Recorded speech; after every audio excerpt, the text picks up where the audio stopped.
Black Beauty, His Grooms and Companions, The Autobiography of a Horse, translated from the original equine by Anna Sewell. Part 1, Chapter 1, My Early Home. The first place that I can well remember was a large pleasant meadow with a pond of clear water in it.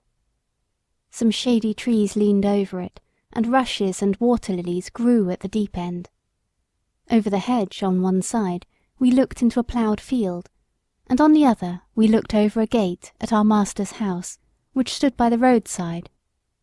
At the top of the meadow was a grove of fir trees, and at the bottom a running brook overhung by a steep bank. While I was young I lived upon my mother's milk, as I could not eat grass. In the daytime I ran by her side, and at night I lay down close by her. When it was hot, we used to stand by the pond in the shade of the trees, and when it was cold, we had a nice warm shed near the grove. As soon as I was old enough to eat grass, my mother used to go out to work in the daytime and come back in the evening. There were 6 young colts in the meadow besides me. They were older than I was. Some were nearly as large as grown-up horses. I used to run with them and had great fun. We used to gallop all together round and round the field as hard as we could go. Sometimes we had rather rough play, for they would frequently bite and kick as well as gallop. One day, when there was a good deal of kicking, my mother whinnied to me to come to her, and then she said, "I wish you to pay attention to what I am going to say to you. The colts who live here are very good colts, but they are cart-horse colts, and of course they have not learned manners. You have been well bred and well born. Your father has a great name in these parts, and your grandfather won the cup 2 years at the Newmarket races. Your grandmother had the sweetest temper of any horse I ever knew, and I think you have never seen me kick or bite. I hope you will grow up gentle and good, and never learn bad ways. Do your work with a good will, lift your feet up well when you trot, and never bite or kick, even in play." I have never forgotten my mother's advice. I knew she was a wise old horse, and our master thought a great deal of her. Her name was Duchess, but he often called her Pet. Our master was a good, kind man. He gave us good food, good lodging, and kind words. He spoke as kindly to us as he did to his little children. We were all fond of him, and my mother loved him very much. When she saw him at the gate, she would neigh with joy, and trot up to him. He would pat and stroke her, and say, "Well, old Pet, and how is your little darky?" I was a dull black, so he called me Darky. Then he would give me a piece of bread, which was very good, and sometimes he bought a carrot for my mother. All the horses would come to him, but I think we were his favourites. My mother always took him to town on a market day in a light gig. There was a ploughboy, Dick, who sometimes came into our field to pluck blackberries from the hedge. When he had eaten all he wanted, he would have what he called fun with the colts, throwing stones and sticks at them to make them gallop. We did not much mind him, for we could gallop off, but sometimes a stone would hit and hurt us. One day he was at this game, and did not know that the master was in the next field, but he was there, watching what was going on. Over the hedge he jumped in a snap, and catching Dick by the arm, he gave him such a box on the ear as made him roar with the pain and surprise. As soon as we saw the master, we trotted up nearer to see what went on. "Bad boy," he said, "bad boy to chase the colts. This is not the first time, nor the second, but it shall be the last. There, take your money and go home. I shall not want you on my farm again." So we never saw Dick any more. Old Daniel, the man who looked after the horses, was just as gentle as our master, so we were well off.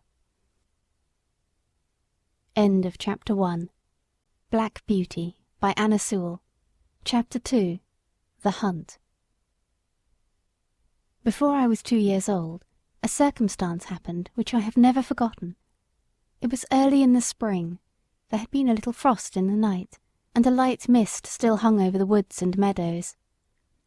I and the other colts were feeding at the lower part of the field, when we heard, quite in the distance, what sounded like the cry of dogs.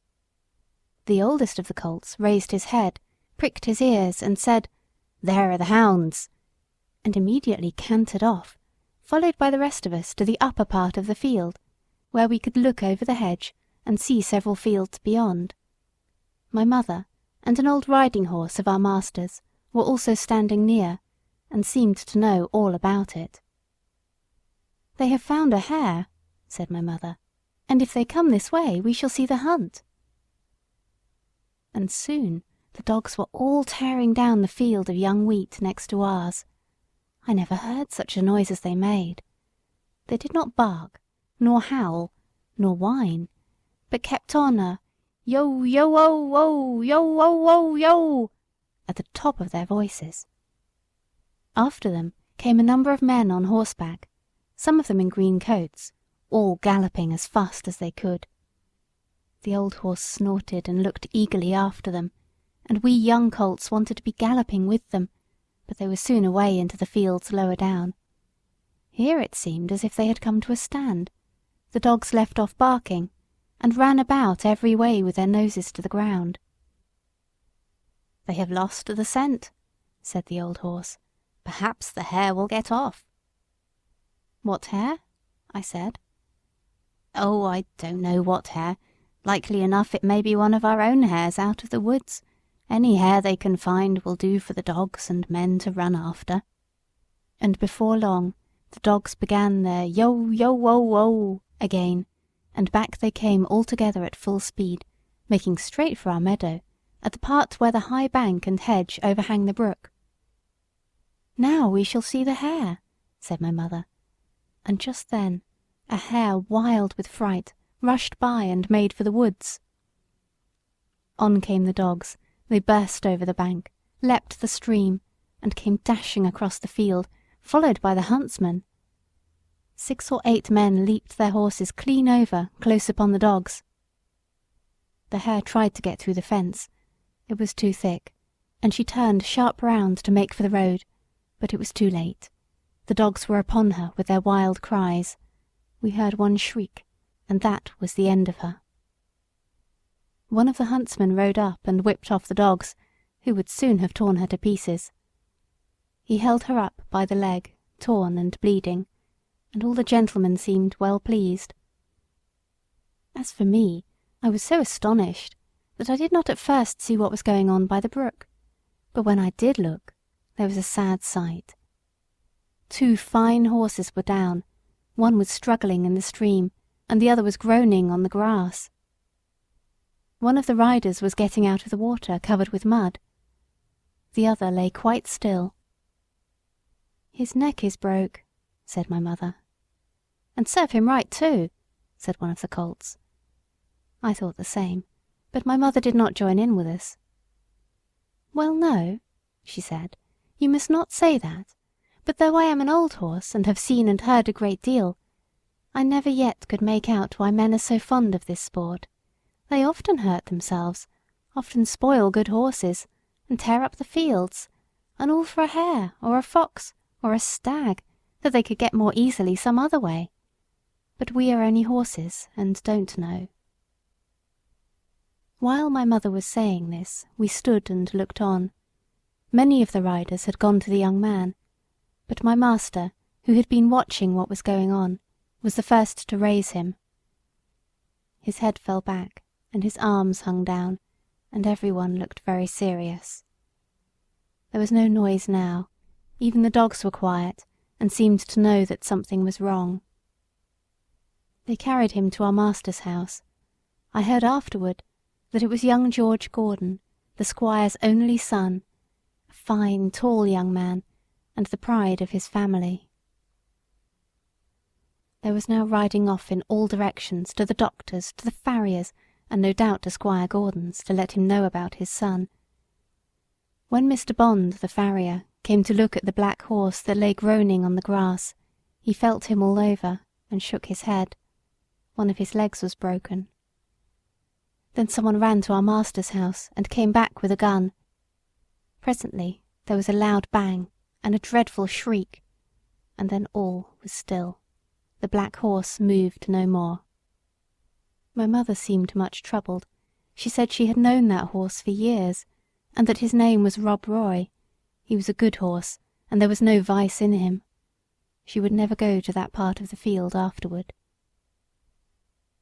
Not many days after, we heard the church bell tolling for a long time, and looking over the gate, we saw a long, strange black coach that was covered with black cloth and was drawn by black horses.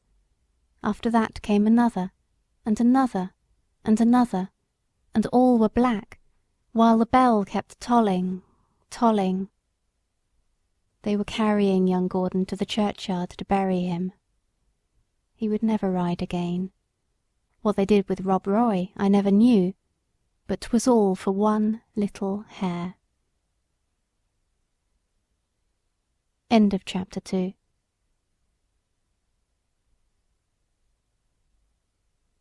Black Beauty by Anna Sewell. Chapter 3. My Breaking In. I was now beginning to grow handsome. My coat had grown fine and soft, and was bright black. I had one white foot, and a pretty white star on my forehead. I was thought very handsome. My master would not sell me until I was 4 years old. He said lads ought not to work like men, and colts ought not to work like horses till they were quite grown up. When I was 4 years old, Squire Gordon came to look at me. He examined my eyes, my mouth, and my legs. He felt them all down, and then I had to walk and trot and gallop before him. He seemed to like me, and said, "When he has been well broken in, he will do very well." My master said he would break me in himself, as he should not like me to be frightened or hurt, and he lost no time about it, for the next day we began. Everyone may not know what breaking in is, therefore I will describe it. It means to teach a horse to wear a saddle and bridle, and to carry on his back a man, woman, or child. To go just the way they wish, and to go quietly. Besides this, he has to learn to wear a collar, a crupper, and a breeching, and to stand still while they are put on. Then to have a cart or chaise fixed behind, so that he cannot walk or trot without dragging it behind him. And he must go fast or slow, just as his driver wishes. He must never start at what he sees, nor speak to other horses, nor bite, nor kick, nor have any will of his own, but always do his master's will, even though he be very tired or hungry. But the worst of all is, once his harness is on, he may neither jump for joy nor lie down for weariness. So you see, this breaking in is a great thing. I had of course long been used to a halter and a headstall, and to be led about in the fields and lanes quietly. But now I was to have a bit and bridle. My master gave me some oats as usual, and after a good deal of coaxing, he got the bit into my mouth and the bridle fixed, but it was a nasty thing. Those who have never had a bit in their mouths cannot think how bad it feels. A great piece of cold hard steel, as thick as a man's finger, to be pushed into one's mouth, between one's teeth and over one's tongue, with the ends coming out at the corner of your mouth, and held fast there by straps over your head, under your throat, round your nose, and under your chin, so that no way in the world can you get rid of the nasty hard thing. It is very bad. Yes, very bad.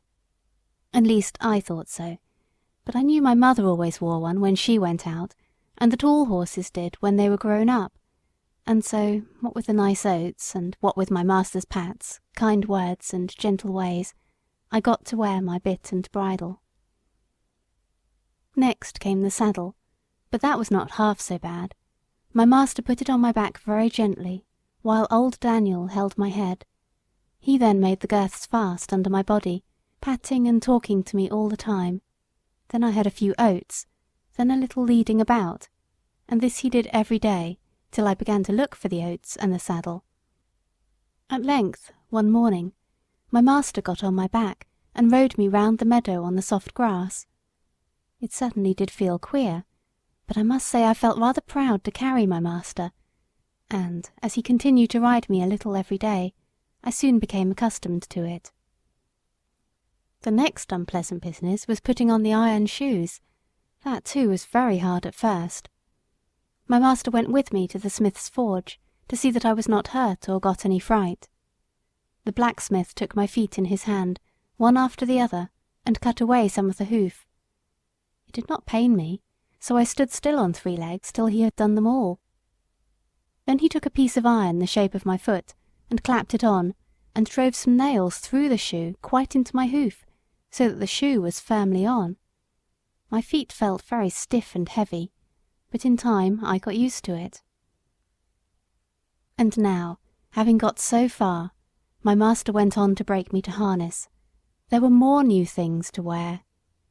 First, a stiff, heavy collar just on my neck, and a bridle with great side pieces against my eyes called blinkers, and blinkers indeed they were, for I could not see on either side, but only straight in front of me.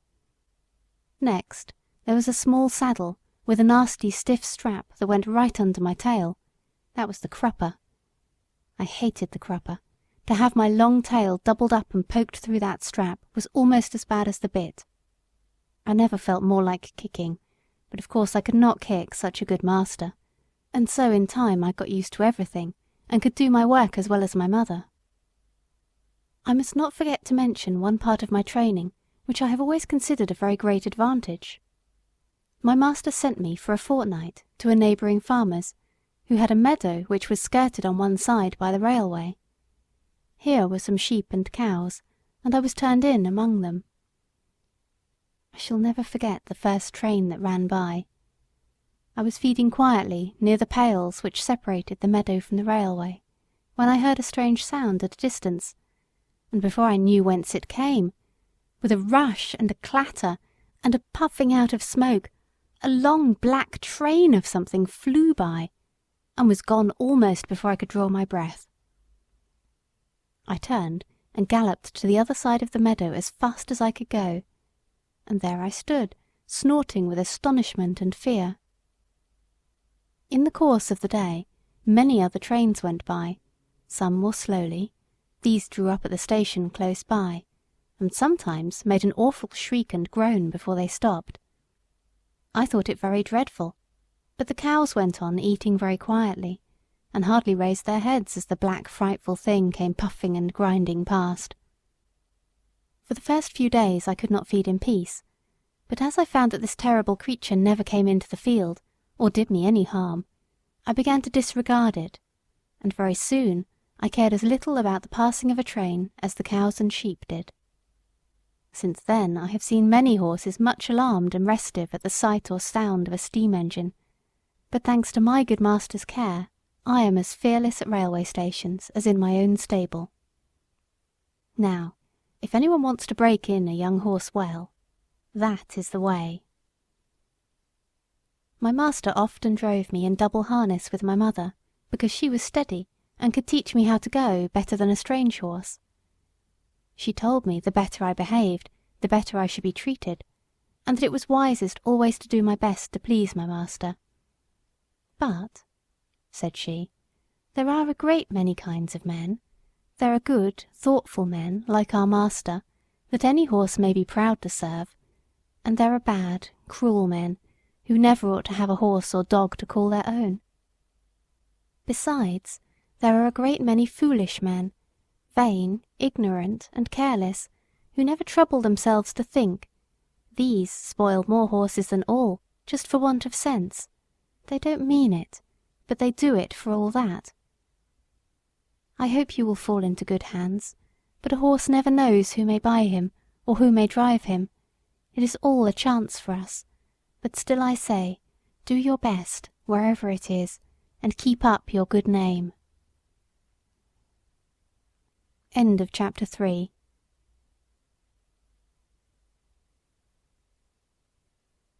Black Beauty by Anna Sewell. Chapter 4. Birtwick Park. At this time, I used to stand in the stable and my coat was brushed every day until it shone like a rook's wing. It was early in May when there came a man from Squire Gordon's, who took me away to the hall. My master said, "Good-bye, Darky. Be a good horse and always do your best." I could not say good-bye, so I put my nose into his hand, he patted me kindly, and I left my first home. As I lived some years with Squire Gordon, I may as well tell something about the place. Squire Gordon's park skirted the village of Birtwick. It was entered by a large iron gate, at which stood the first lodge, and then you trotted along on a smooth road between clumps of large old trees, then another lodge and another gate, which brought you to the house and the gardens. Beyond this lay the home paddock, the old orchard, and the stables. There was accommodation for many horses and carriages, but I need only describe the stable into which I was taken. This was very roomy, with 4 good stalls. A large swinging window opened into the yard, which made it pleasant and airy. The first stall was a large square one, shut in behind with a wooden gate. The others were common stalls, good stalls, but not nearly so large. It had a low rack for hay and a low manger for corn. It was called a loose box, because the horse that was put into it was not tied up, but left loose to do as he liked. It is a great thing to have a loose box. Into this fine box the groom put me. It was clean, sweet, and airy. I never was in a better box than that, and the sides were not so high but that I could see all that went on through the iron rails that were at the top. He gave me some very nice oats, he patted me, spoke kindly, and then went away. When I had eaten my corn, I looked around. In the stall next to mine stood a little fat grey pony with a thick mane and tail, a very pretty head, and a pert little nose. I put my head up to the iron rails at the top of my box and said, "How do you do? What is your name?" He turned round as far as his halter would allow, held up his head, and said, "My name is Merrylegs. I am very handsome. I carry the young ladies on my back, and sometimes I take our mistress out in the low chair. They think a great deal of me, and so does James. Are you going to live next door to me in the box?" I said, "Yes." "Well then," he said, "I hope you are good-tempered. I do not like anyone next door who bites." Just then a horse's head looked over from the stall beyond. The ears were laid back, and the eye looked rather ill-tempered. This was a tall chestnut mare, with a long, handsome neck. She looked across to me and said, "So it is you who have turned me out of my box. It is a very strange thing for a colt like you to come and turn a lady out of her own home." "I beg your pardon," I said. "I have turned no one out. The man who brought me put me here, and I had nothing to do with it. And as to my being a colt, I am turned 4 years old, and am a grown-up horse. I never had words yet with horse or mare, and it is my wish to live at peace." "Well," she said, "we shall see. Of course I do not want to have words with a young thing like you." I said no more. In the afternoon, when she went out, Merrylegs told me all about it. "The thing is this," said Merrylegs. "Ginger has a bad habit of biting and snapping. That is why they call her Ginger. And when she was in the loose box, she used to snap very much. One day she bit James in the arm and made it bleed, and so Miss Flora and Miss Jessie, who were very fond of me, were afraid to come into the stable. They used to bring me nice things to eat, an apple or a carrot or a piece of bread, but after Ginger stood in that box they dared not come, and I missed them very much.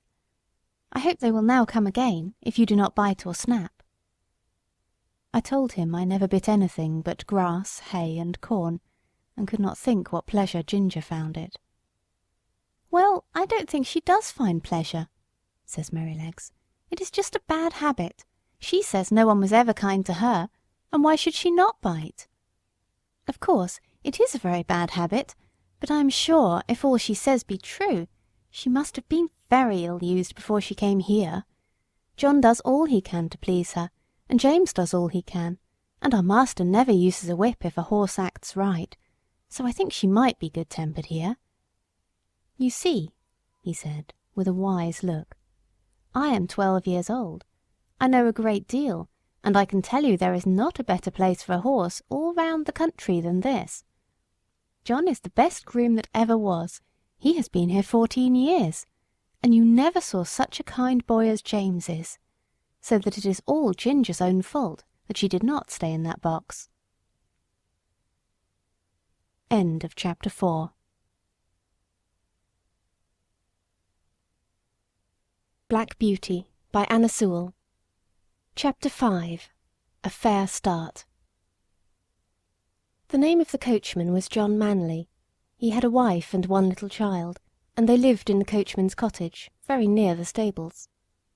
The next morning he took me into the yard and gave me a good grooming, and just as I was going into my box with my coat soft and bright, the squire came in to look at me and seemed pleased. "John," he said, "I meant to have tried the new horse this morning, but I have other business. You may as well take him around after breakfast. Go by the common and the high wood, and back by the watermill and the river. That will show his paces." "I will, sir," said John. After breakfast he came and fitted me with a bridle. He was very particular in letting out and taking in the straps to fit my head comfortably. Then he bought a saddle, but it was not broad enough for my back. He saw it in a minute and went for another, which fitted nicely. He rode me first slowly, then a trot, then a canter, and when we were on the common he gave me a light touch with his whip, and we had a splendid gallop. "Ho, ho, my boy," he said, as he pulled me up.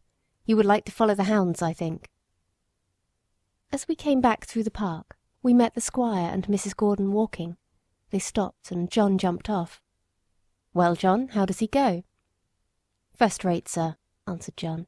"He is as fleet as a deer, and has a fine spirit too, but the lightest touch of the rein will guide him.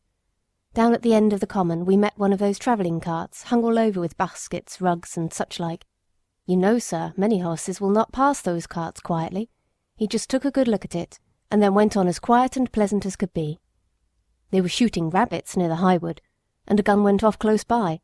He pulled up a little and looked, but did not stir a step to right or left. I just held the rein steady and did not hurry him, and it's my opinion he has not been frightened or ill-used while he was young." "That's well," said the squire. "I will try him myself tomorrow."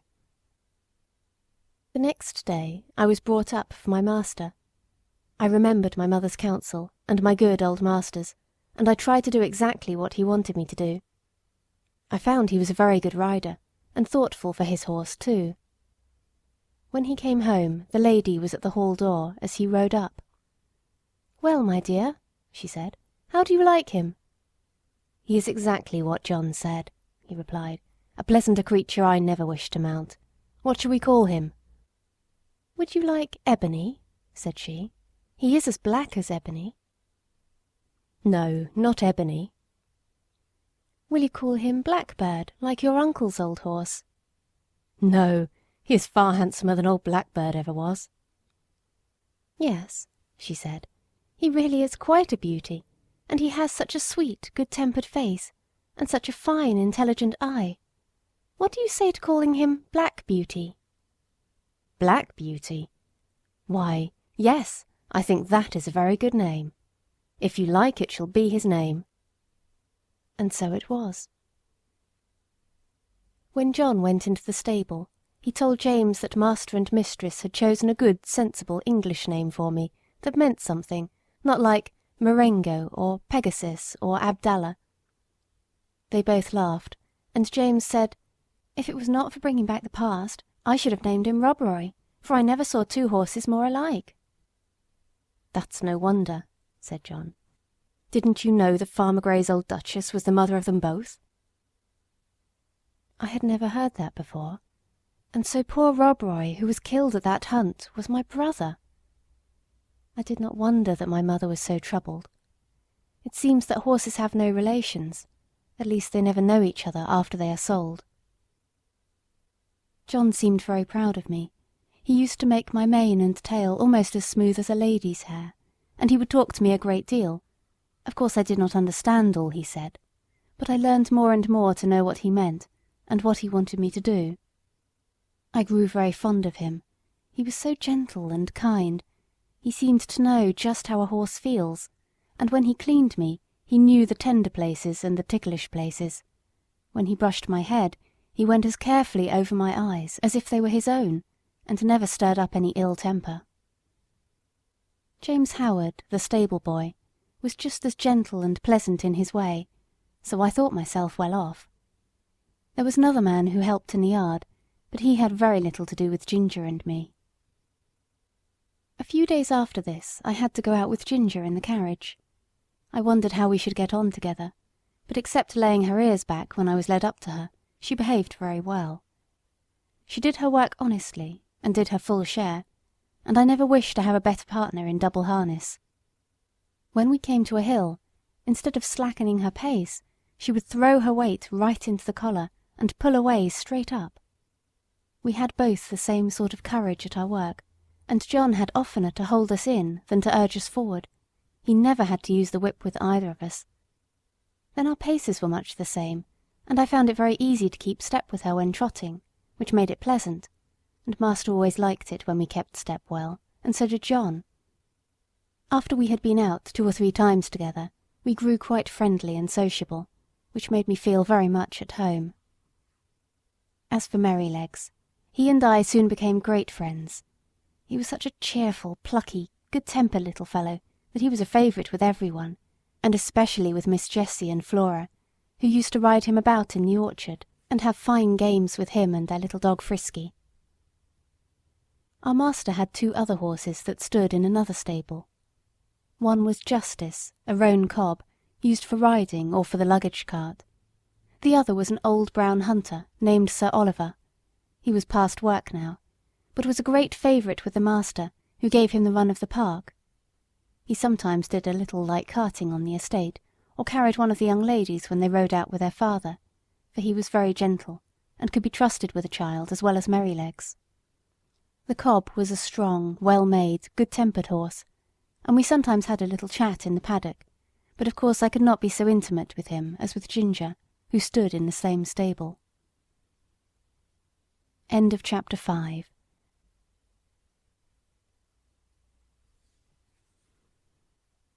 Black Beauty by Anna Sewell. Chapter 6. Liberty.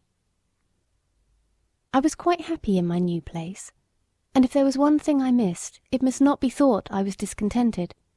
All who had to do with me were good, and I had a light, airy stable, and the best of food. What more could I want? Why, liberty. For 3 years and a half of my life I had had all the liberty I could wish for, but now, week after week, month after month, and no doubt year after year, I must stand up in a stable night and day, except when I am wanted, and then I must be just as steady and quiet as any old horse who has worked 20 years. Straps here and straps there, a bit in my mouth and blinkers over my eyes. Now, I am not complaining, for I know it must be so.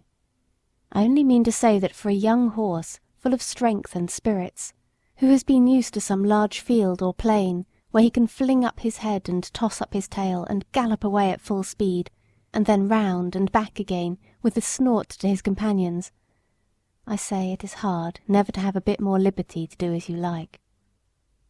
Sometimes, when I have had less exercise than usual, I have felt so full of life and spring that when John has taken me out to exercise, I really could not keep quiet.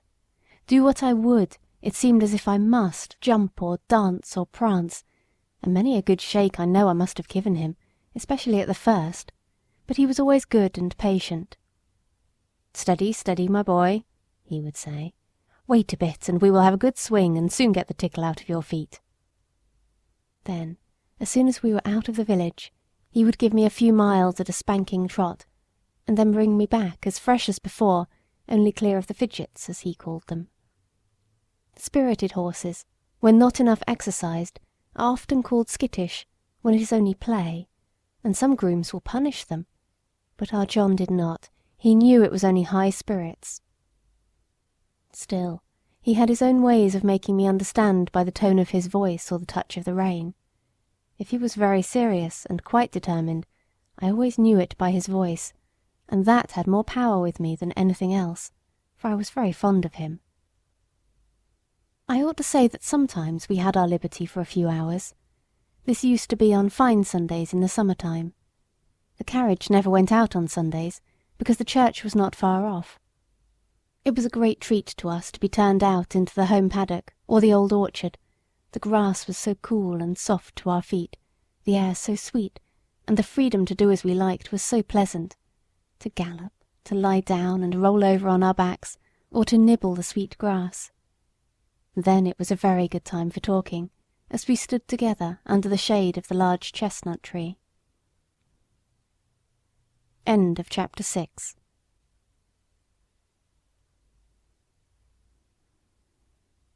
Black Beauty by Anna Sewell.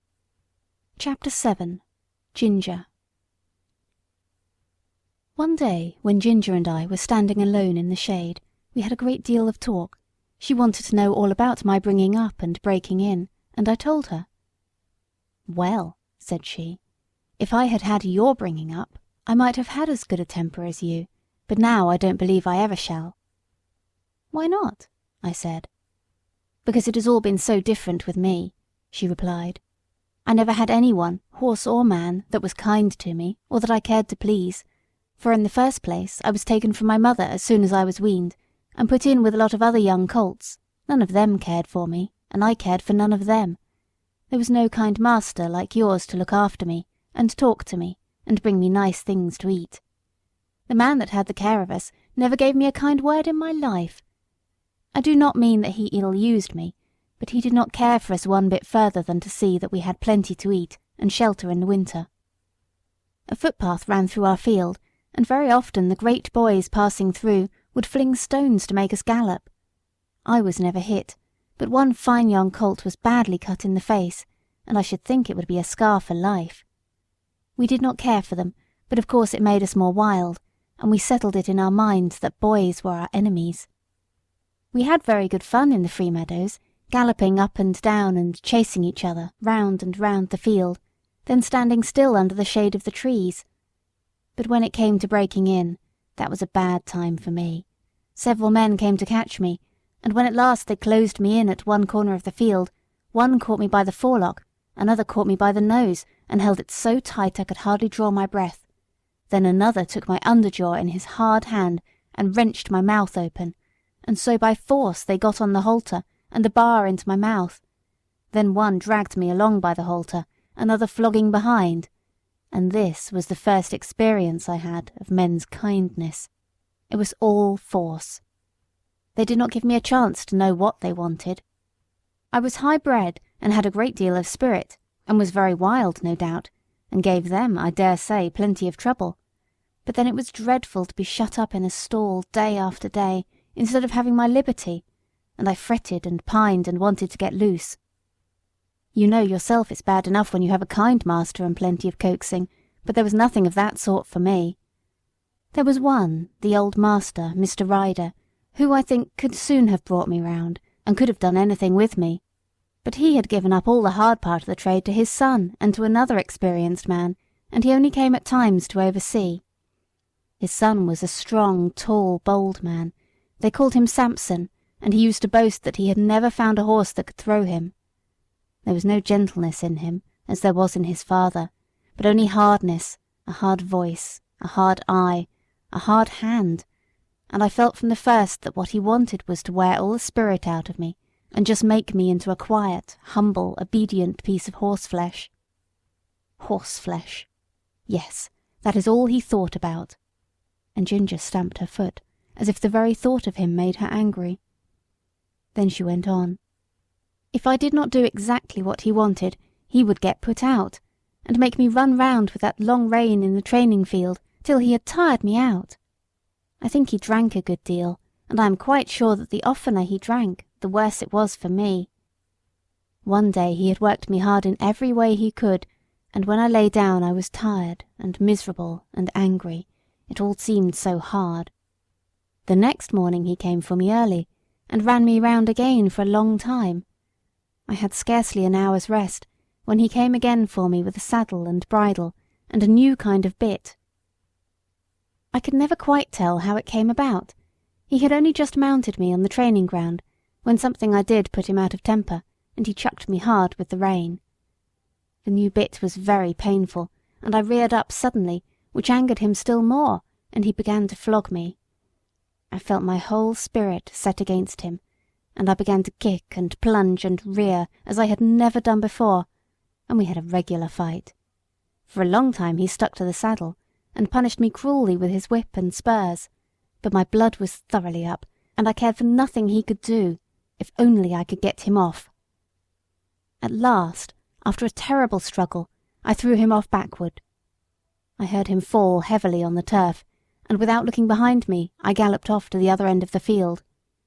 There I turned round, and saw my persecutor slowly rising from the ground, and going into the stable.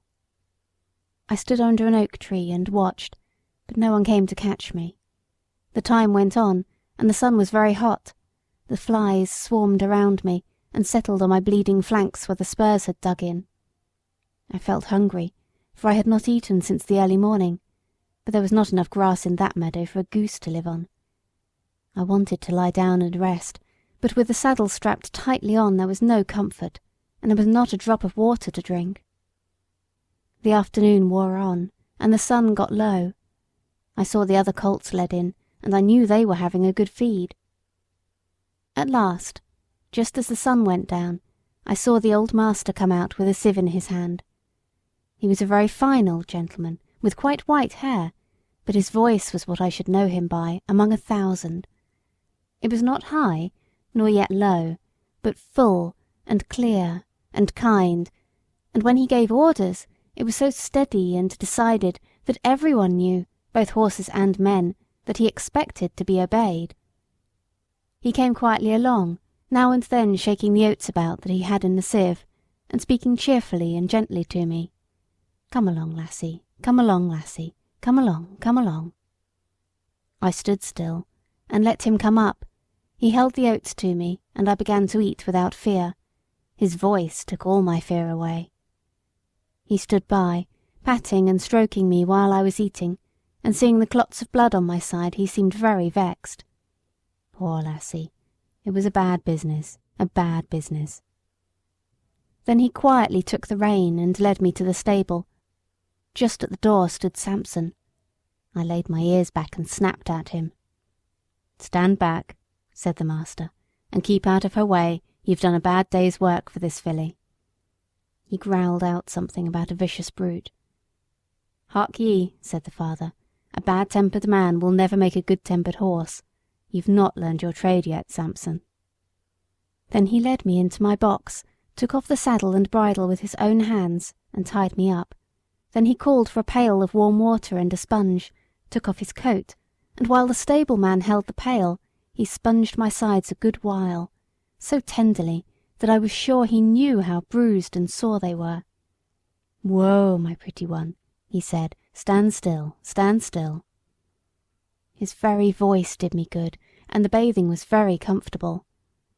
The skin was so broken at the corners of my mouth that I could not eat the hay, the stalks hurt me. He looked closely at it, shook his head, and told the man to fetch a good bran mash and put some meal into it.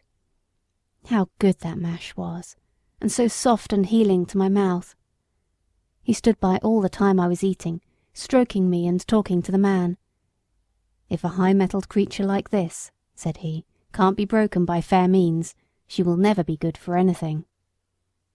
After that he often came to see me, and when my mouth was healed, the other breaker, Job they called him, went on training me. He was steady and thoughtful, and I soon learned what he wanted. End of chapter 7.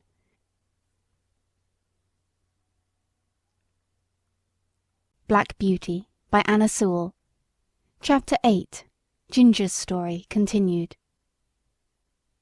The next time that Ginger and I were together at the paddock, she told me about her first place.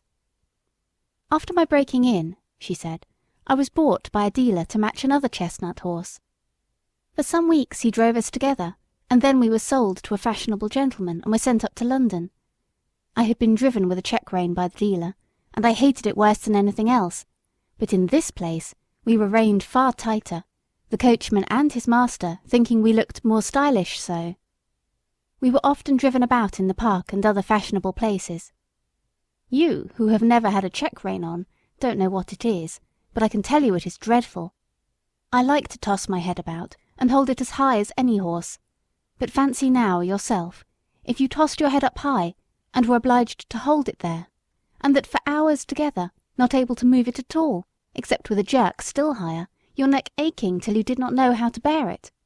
Besides that, to have 2 bits instead of 1, and mine was a sharp one, it hurt my tongue and my jaw, and the blood from my tongue coloured the froth that kept flying from my lips as I chafed and fretted at the bits and rein.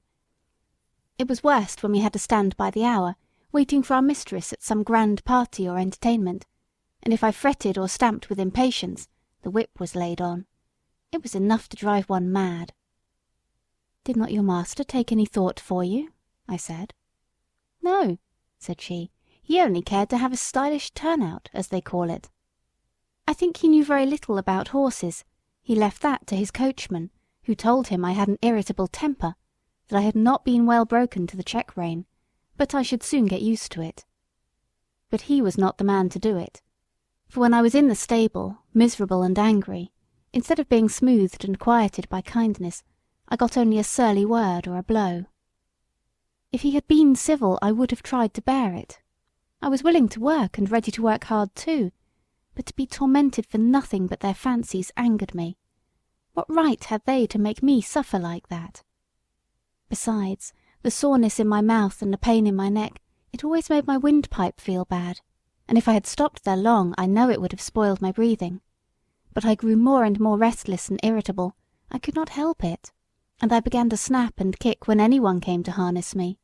For this the groom beat me, and one day, as they had just buckled us into the carriage, and were straining my head up with that rein, I began to plunge and kick with all my might.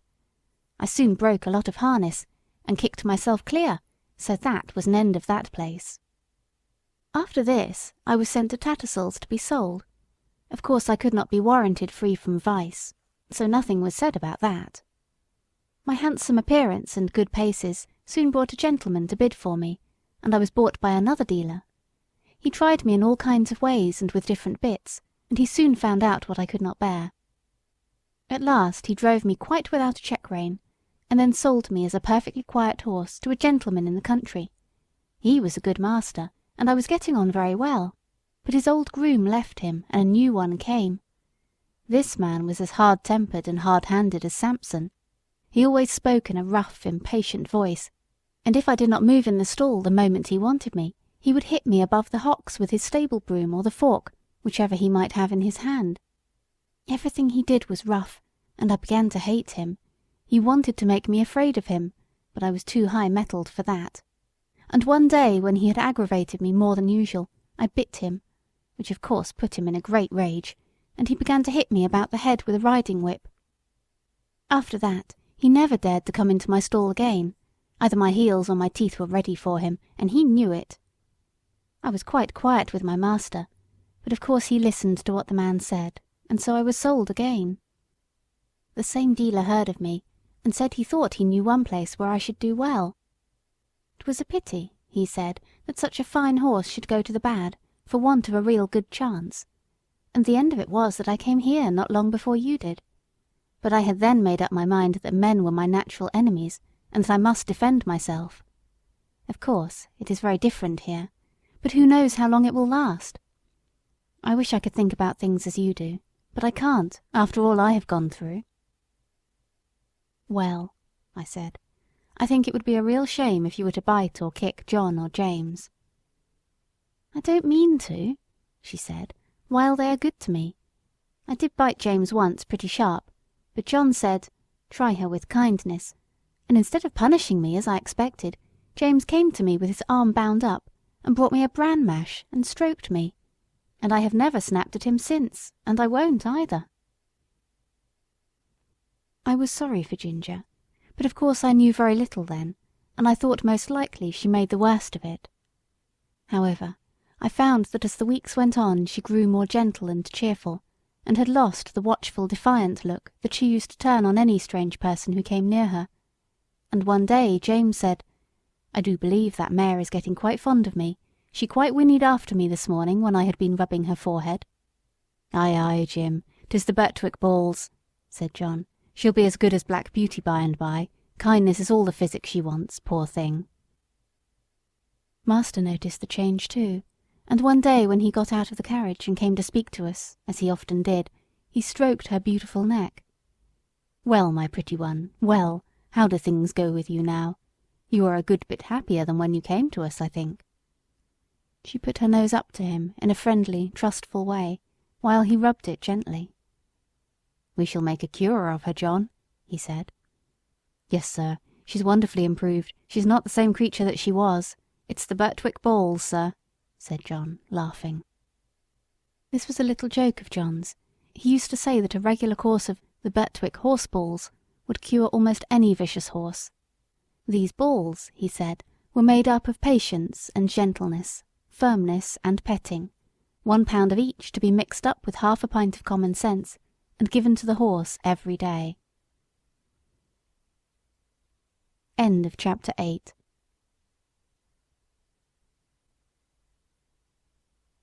Black Beauty by Anna Sewell. Chapter 9. Merrylegs. Mr. Bloomfield, the vicar, had a large family of boys and girls. Sometimes they used to come and play with Miss Jessie and Flora. One of the girls was as old as Miss Jessie, 2 of the boys were older, and there were several little ones. When they came there was plenty of work for Merrylegs, for nothing pleased them so much as getting on him by turns, and riding him all about the orchard and the home paddock, and this they would do by the hour together. One afternoon he had been out with them a long time, and when James brought him in and put on his halter, he said, "There, you rogue, mind how you behave yourself, or we shall get into trouble." "What have you been doing, Merrylegs?" I asked. "Oh," said he, tossing his little head, "I have only been giving those young people a lesson. They did not know when they had had enough, nor when I had had enough, so I just pitched them off backward. That was the only thing they could understand." "What?" said I. "You threw the children off? I thought you knew better than that. Did you throw Miss Jessie or Miss Flora?" He looked very much offended, and said, "Of course not. I would not do such a thing for the best oats that ever came into the stable. Why, I am as careful of our young ladies as the master could be, and as for the little ones, it is I who teach them to ride. When they seem frightened or a little unsteady on my back, I go as smooth and as quiet as old Pussy when she is after a bird, and when they are all right, I go on again faster, you see, just to use them to it. So don't you trouble yourself preaching to me. I am the best friend and the best riding master those children have. It is not them, it is the boys." "Boys," said he, shaking his mane, "are quite different. They must be broken in as we were broken in when we were colts, and just be taught what's what. The other children had ridden me about for nearly 2 hours, and then the boys thought that it was their turn, and so it was, and I was quite agreeable. They rode me by turns, and I galloped them about, up and down the fields and all about the orchard, for a good hour. They had each cut a great hazel stick for a riding whip, and laid it on a little too hard, but I took it in good part, till at last I thought we had had enough, so I stopped 2 or 3 times by way of a hint. Boys, you see, think a horse or a pony is like a steam engine or a thrashing machine, and can go on as long and as fast as they please. They never think that a pony can get tired or have any feelings. So, as the one who was whipping me could not understand, I just rose up on my hind legs and let him slip off behind. That was all. He mounted me again, and I did the same. Then the other boy got on, and as soon as he began to use his stick, I laid him on the grass, and so on, till they were able to understand. That was all. They are not bad boys. They don't wish to be cruel. I like them very well, but you see I had to give them a lesson.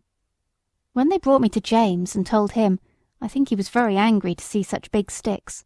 He said they were only fit for drovers or gypsies, and not for young gentlemen." "Had I been you," said Ginger, "I would have given those boys a good kick, and that would have given them a lesson." "No doubt you would," said Merrylegs, "but then I am not quite such a fool, begging your pardon, as to anger our master or make James ashamed of me. Besides, those children are under my charge when they are riding. I tell you they are entrusted to me. Why, only the other day I heard our master say to Mrs. Bloomfield, 'My dear madam, you need not be anxious about the children. My old Merrylegs will take as much care of them as you or I could. I assure you I would not sell that pony for any money. He is so perfectly good-tempered and trustworthy. And do you think I am such an ungrateful brute as to forget all the kind treatment I've had here for 5 years, and all the trust that they place in me, and turn vicious because a couple of ignorant boys used me badly? No, no. You never had a good place where they were kind to you, and so you don't know, and I'm sorry for you. But I can tell you good places make good horses. I wouldn't vex our people for anything. I love them, I do," said Merrylegs, and he gave a low "ho, ho, ho" through his nose, as he used to do in the morning when he heard James's footstep at the door. "Besides," he went on, "if I took to kicking, where should I be? Why, sold off in a jiffy, and no character, and I might find myself slaved about under a butcher's boy, or worked to death at some seaside place where no one cared for me, except to find out how fast I could go, or be flogged along in some cart with 3 or 4 great men in it going out for a Sunday spree, as I have often seen in the place I lived in before I came here. No," said he, shaking his head, "I hope I shall never come to that."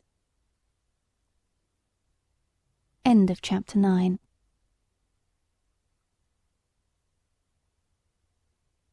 Black Beauty by Anna Sewell. Chapter 10. A Talk in the Orchard. Ginger and I were not of the regular tall carriage horse breed. We had more of the racing blood in us. We stood about 15½ hands high. We were therefore just as good for riding as we were for driving, and our master used to say that he disliked either horse or man that could do but one thing, and as he did not want to show off in London parks, he preferred a more active and useful kind of horse. As for us, our greatest pleasure was when we were saddled for a riding party, the master on Ginger, the mistress on me, and the young ladies on Sir Oliver and Merrylegs. It was so cheerful to be trotting and cantering all together that it always put us in high spirits. I had the best of it, for I always carried the mistress. Her weight was little, her voice was sweet, and her hand was so light on the rein that I was guided almost without feeling it. Oh, if people knew what a comfort to horses a light hand is, and how it keeps a good mouth and a good temper, they surely would not chuck and drag and pull at the rein as they often do. Our mouths are so tender that where they have not been spoiled or hardened with bad or ignorant treatment, they feel the slightest movement of the driver's hand, and we know in an instant what is required of us. My mouth has never been spoiled, and I believe that was why the mistress preferred me to Ginger, although her paces were certainly quite as good. She used often to envy me, and said it was all the fault of breaking in, and the gag bit in London, that her mouth was not so perfect as mine. And then old Sir Oliver would say, "There, there, don't vex yourself, you have the greatest honour. A mare that can carry a tall man of our master's weight, with all your spring and sprightly action, does not need to hold her head down because she does not carry the lady. We horses must take things as they come, and always be contented and willing so long as we are kindly used." I had often wondered how it was that Sir Oliver had such a very short tail. It was really only 6 or 7 inches long, with a tassel of hair hanging from it, and on one of our holidays in the orchard I ventured to ask him by what accident it was that he had lost his tail. "Accident!" he snorted, with a fierce look. "It was no accident. It was a cruel, shameful, cold-blooded act. When I was young, I was taken to a place where these cruel things were done. I was tied up and made fast so that I could not stir, and then they came and cut off my long and beautiful tail, through the flesh and through the bone, and took it away." "How dreadful!" I exclaimed. "Dreadful? Ah, it was dreadful, but it was not only the pain, though that was terrible and lasted a long time. It was not only the indignity of having my best ornament taken from me, though that was bad, but it was this: how could I ever brush the flies off my sides and my hind legs any more? You who have tails just whisk the flies off without thinking about it, and you can't tell what a torment it is to have them settle upon you and sting, and have nothing in the world to lash them off with. I tell you, it is a lifelong wrong and a lifelong loss, but thank heaven they don't do it now." "What do they do it for then?" said Ginger. "For fashion," said the old horse, with a stamp of his foot. For fashion. If you know what that means, there was not a well-bred young horse in my time that had not his tail docked in that shameful way, just as if the good God that made us did not know what we wanted and what looked best." "I suppose it is fashion that makes them strap our heads up with those horrid bits that I was tortured with in London," said Ginger. "Of course it is," said he. "To my mind, fashion is one of the wickedest things in the world. Now look, for instance, at the way they serve dogs, cutting off their tails to make them look plucky, and shearing up their pretty little ears to a point to make them both look sharp, forsooth. I had a dear friend once, a brown terrier, Skye they called her. She was so fond of me that she would never sleep out of my stall. She made her bed under the manger, and there she had a litter of 5 as pretty little puppies as need be. None were drowned, for they were a valuable kind, and how pleased she was with them. And when they got their eyes open and crawled about, it was a real pretty sight. But one day the man came and took them all away. I thought he might be afraid I should tread upon them. But it was not so. In the evening poor Skye brought them back again, one by one, in her mouth, not the happy little things that they were, but bleeding and crying pitifully. They had all had a piece of their tails cut off, and the soft flap of their pretty little ears was cut quite off. How their mother licked them, and how troubled she was, poor thing! I never forgot it. They healed in time, and they forgot the pain, but the nice soft flap, that of course was intended to protect the delicate part of their ears from dust and injury, was gone forever. Why don't they cut their own children's ears into points to make them look sharp? Why don't they cut the end off their noses to make them look plucky? One would be just as sensible as the other. What right have they to torment and disfigure God's creatures? Sir Oliver, though he was so gentle, was a fiery old fellow, and what he said was all so new to me and so dreadful that I found a bitter feeling towards men rise up in my mind that I had never had before. Of course Ginger was very much excited.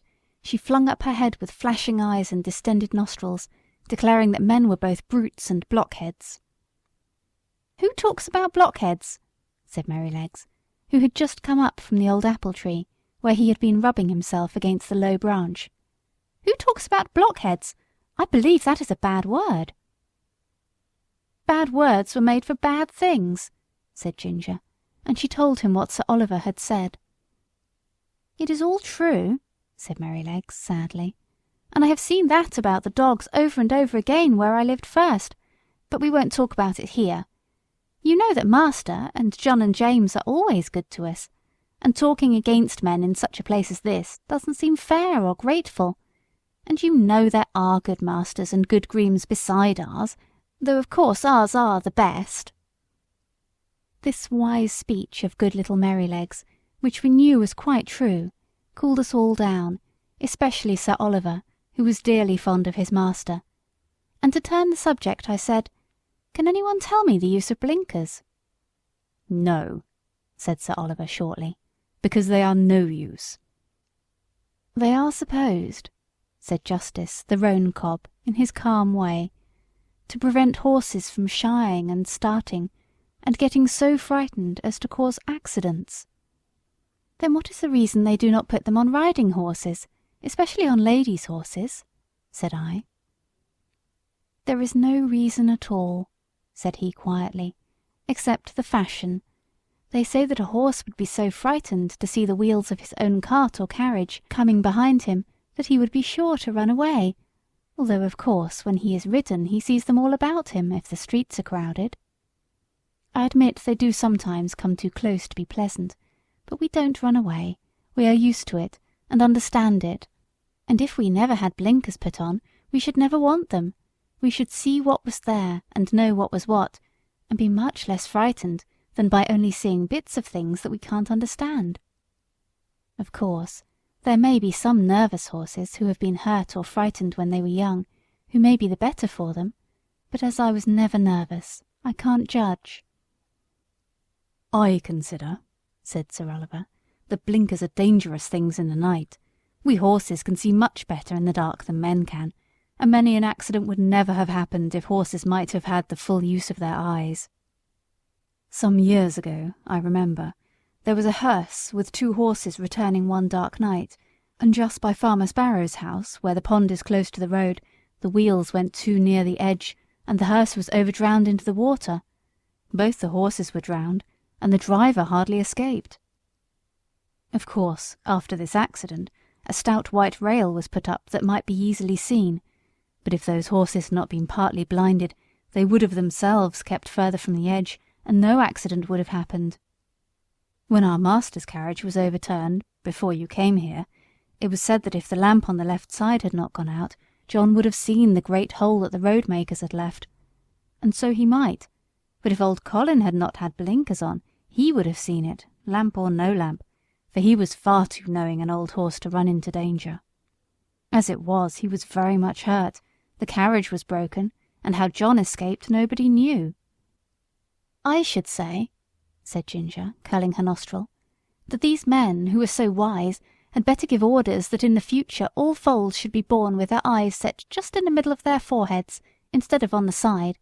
They always think they can improve upon nature and mend what God has made. Things were getting rather sore again, when Merrylegs held up his knowing little face and said, "I'll tell you a secret. I believe John does not approve of blinkers. I heard him talking with Master about it one day. The Master said that, if horses had been used to them, it might be dangerous in some cases to leave them off. And John said he thought it would be a good thing if all colts were broken in without blinkers, as was the case in some foreign countries. So let us cheer up, and have a run to the other end of the orchard. I believe the wind has blown down some apples, and we might just as well eat them as the slugs." Merrylegs could not be resisted, so we broke off our long conversation and got up our spirits by munching some very sweet apples, which lay scattered on the grass. End of chapter 10.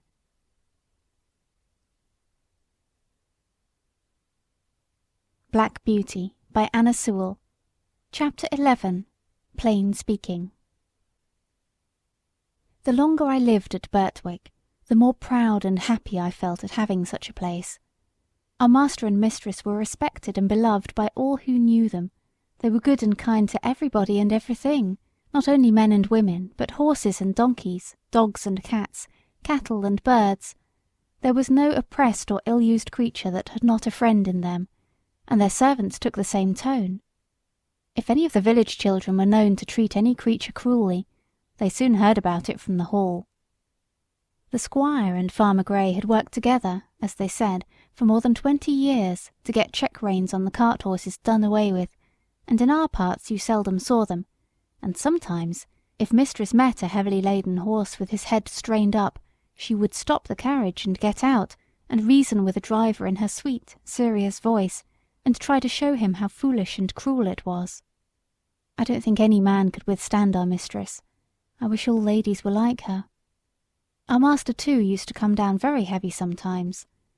I remember he was riding me towards home one morning, when we saw a powerful man driving towards us in a light pony chaise, with a beautiful little bay pony, with slender legs and a high-bred sensitive head and face. Just as he came to the park gates, the little thing turned toward them. The man, without word or warning, wrenched the creature's head round with such a force and suddenness that he nearly threw it on its haunches. Recovering itself, it was going on, when he began to lash it furiously. The pony plunged forward, but the strong, heavy hand held the pretty creature back with force almost enough to break its jaw, while the whip still cut into him. It was a dreadful sight to me, for I knew what fearful pain it gave that delicate little mouth, but master gave me the word, and we were up with him in a second. "Sawyer," he cried in a stern voice, "is that pony made of flesh and blood?" "Flesh and blood and temper," he said. "He's too fond of his own will, and that won't suit me." He spoke as if he was in a strong passion. He was a builder, who had often been to the park on business. "And do you think," said master sternly, "that treatment like this will make him fond of your will?" "He had no business to make that turn. His road was straight on," said the man roughly. "You have often driven that pony up to my place," said master. "It only shows the creature's memory and intelligence. How did he know that you were not going there again? But that has little to do with it. I must say, Mr. Sawyer, that a more unmanly, brutal treatment of a little pony it was never my painful lot to witness, and by giving way to such passion you injure your own character as much, nay more than you injure your horse. And remember, we shall all have to be judged according to our works, whether they be toward man or toward beast." Master rode me home slowly, and I could tell by his voice how the thing had grieved him. He was just as free to speak to gentlemen of his own rank as to those below him, for another day, when we were out, we met a Captain Langley, a friend of our master's. He was driving a splendid pair of greys in a kind of break. After a little conversation, the captain said, "What do you think of my new team, Mr. Douglas? You know, you are the judge of horses in these parts, and I should like your opinion." The master backed me a little, so as to get a good view of them. "They are an uncommonly handsome pair," he said, "and if they are as good as they look, I am sure you need not wish for anything better. But I see you still hold that pet scheme of yours for worrying your horses and lessening their power." "What do you mean?" said the other. "The check reins? I know that's a hobby of yours. Well, the fact is I like to see my horses hold their head up." "So do I," said master, "as well as any man, but I don't like to see them held up. That takes all the shine out of it. Now, you are a military man, Langley, and no doubt like to see your regiment look well on parade, heads up and all that. But you would not take much credit for your drill if all your men had their heads tied to a backboard. It might not be much harm on parade, except to worry and fatigue them, but how would it be in a bayonet charge against the enemy, when they want the free use of every muscle, and all their strength thrown forward? I would not give much for their chance of victory. And it is just the same with horses. You fret and worry their tempers, and decrease their power. You will not let them throw their weight against their work, and so they have to do too much with their joints and muscles, and of course it wears them up faster. You may depend upon it, horses were intended to have their heads free as men's are, and if we could all act a little more according to common sense, and a good deal less according to fashion, we should find many things work easier. Besides, you know as well as I that if a horse makes a false step, he has much less chance of recovering himself if his head and neck are fastened back. And now," said the master, laughing, "I have given my hobby a good trot out. Can't you make up your mind to mount him too, Captain? Your example would go a long way." "I believe you are right in theory," said the other, "and that's rather a hard hit about the soldiers. But, well, I'll think about it." And so they parted. End of chapter 11.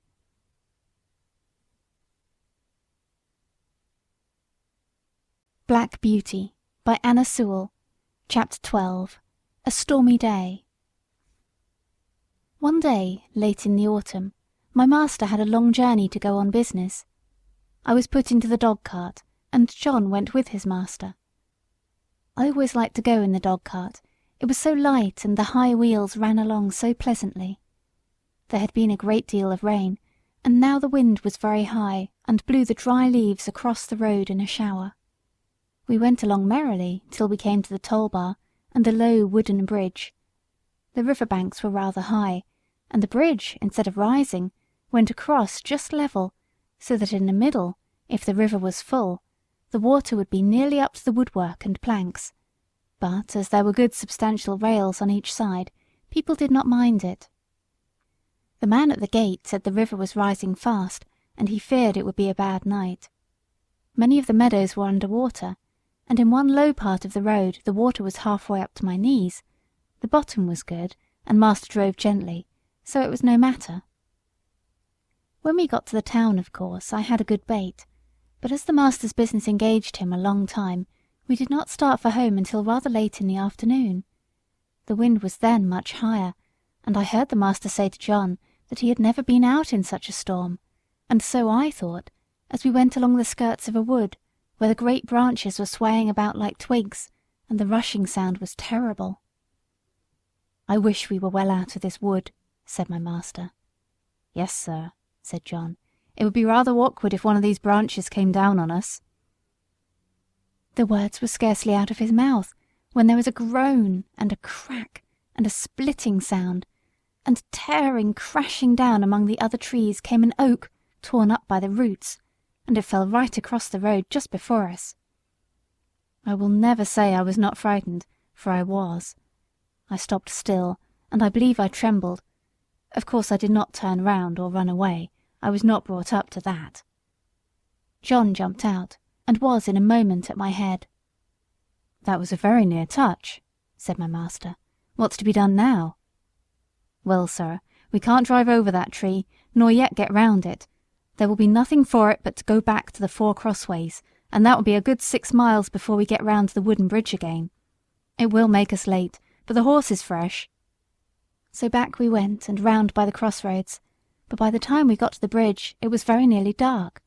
We could just see that the water was over the middle of it, but as that happened sometimes when the floods were out, master did not stop.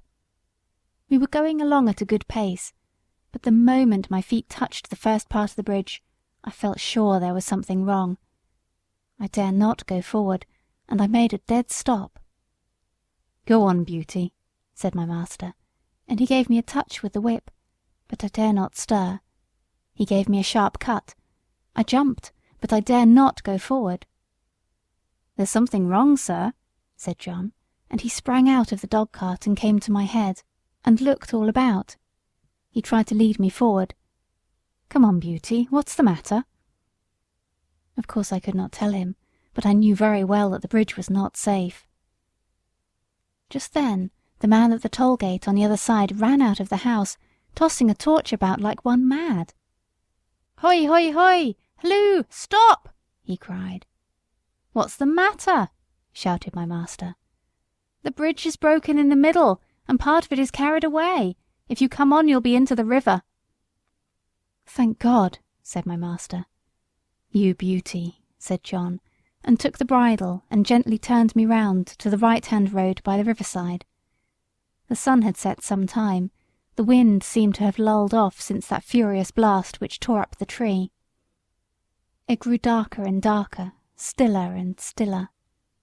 I trotted quietly along, the wheels hardly making a sound on the soft road.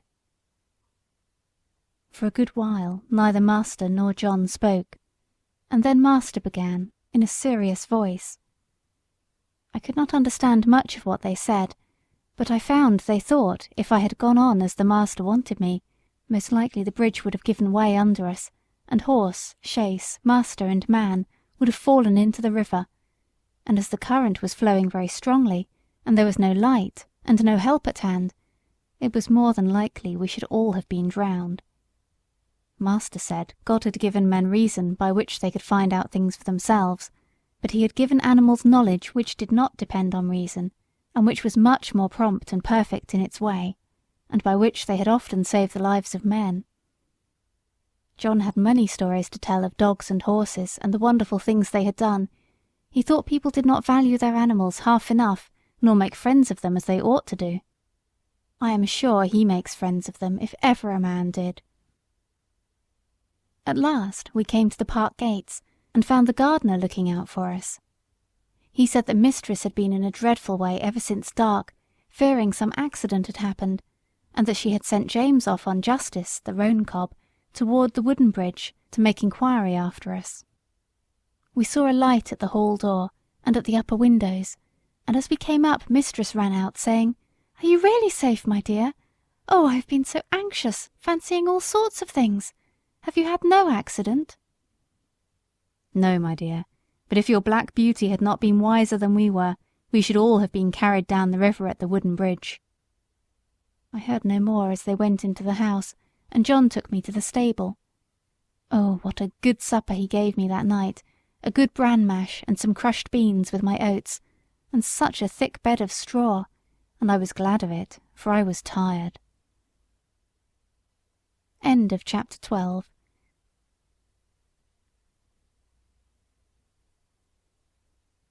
Black Beauty by Anna Sewell. Chapter 13. The Devil's Trademark. One day, when John and I had been out on some business of our master's, and were returning gently on a long straight road, at some distance we saw a boy trying to leap a pony over a gate. The pony would not take the leap, and the boy cut him with the whip, but he only turned off on one side. He whipped him again, but the pony turned off on the other side. Then the boy got off and gave him a hard thrashing and knocked him about the head. Then he got up again and tried to make him leap the gate, kicking him all the time shamefully, but still the pony refused. When we were nearly at the spot, the pony put down his head and threw up his heels, and sent the boy neatly over into a broad, quickset hedge, and with the rein dangling from his head, he set off home at a full gallop. John laughed out quite loud. "Served him right," he said. "Oh, oh, oh!" cried the boy as he struggled about among the thorns. "I say, come and help me out." "Thank ye," said John. "I think you are quite in the right place, and maybe a little scratching will teach you not to leap a pony over a gate that is too high for him." And so with that John rode off. "It may be," said he to himself. "That young feller is a liar as well as a cruel one. We'll just go home by Farmer Bushby's, Beauty, and then if anyone wants to know, you and I can tell 'em, you see." So we turned off to the right, and soon came up to the stackyard, and within sight of the house. The farmer was hurrying out into the road, and his wife was standing at the gate, looking very frightened. "Have you seen my boy?" said Mr. Busby, as we came up. "He went out an hour ago on my black pony, and the creature is just come back without a rider." "I should think, sir," said John, "he had better be without a rider, unless he can be ridden properly." "What do you mean?" said the farmer.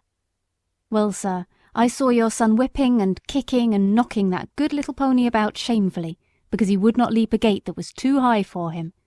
The pony behaved well, sir, and showed no vice, but at last he just threw up his heels and tipped the young gentleman into the thorn hedge. He wanted me to help him out, but I hope you will excuse me, sir, I did not feel inclined to do so. There's no bones broken, sir, he'll only get a few scratches. I love horses, and it riles me to see them badly used. It is a bad plan to aggravate an animal until he uses his heels. The first time is not always the last." During this time the mother began to cry. "Oh, my poor Bill! I must go and meet him. He must be hurt." "You had better go into the house, wife," said the farmer. "Bill wants a lesson about this, and I must see that he gets it. This is not the first time, nor the second, that he has ill-used that pony, and I shall stop it. I am much obliged to you, Manly. Good evening." So we went on, John chuckling all the way home. Then he told James about it, who laughed and said, "Serve him right. I knew that boy at school. He took great airs on himself because he was a farmer's son. He used to swagger about and bully the little boys. Of course, we elder ones would not have any of that nonsense, and let him know that in the school and in the playground, farmers' sons and labourers' sons were all alike. I well remember one day, just before afternoon school, I found him at the large window catching flies and pulling off their wings.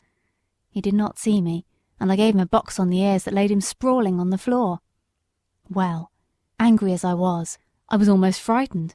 He roared and bellowed in such a style. The boys rushed in from the playground, and the master ran in from the road to see who was being murdered. Of course I said fair and square at once what I had done and why. Then I showed the master the flies, some crushed and some crawling about helpless, and I showed him the wings on the window-sill. I never saw him so angry before. But as Bill was still howling and whining, like the coward that he was, he did not give him any more punishment of that kind, but set him up on a stool for the rest of the afternoon, and said that he should not go out to play for that week. Then he talked to all the boys very seriously about cruelty, and said how hard-hearted and cowardly it was to hurt the weak and the helpless. But what stuck in my mind was this. He said that cruelty was the devil's own trademark, and if we saw anyone who took pleasure in cruelty, we might know who he belonged to, for the devil was a murderer from the beginning, and a tormentor to the end. On the other hand, where we saw people who loved their neighbours, and were kind to man and beast, we might know that was God's mark. "Your master never taught you a truer thing," said John. "There is no religion without love, and people may talk as much as they like about their religion, but if it does not teach them to be good and kind to man and beast, it is all a sham. All a sham, James, and it won't stand when things come to be turned inside out." End of chapter 13.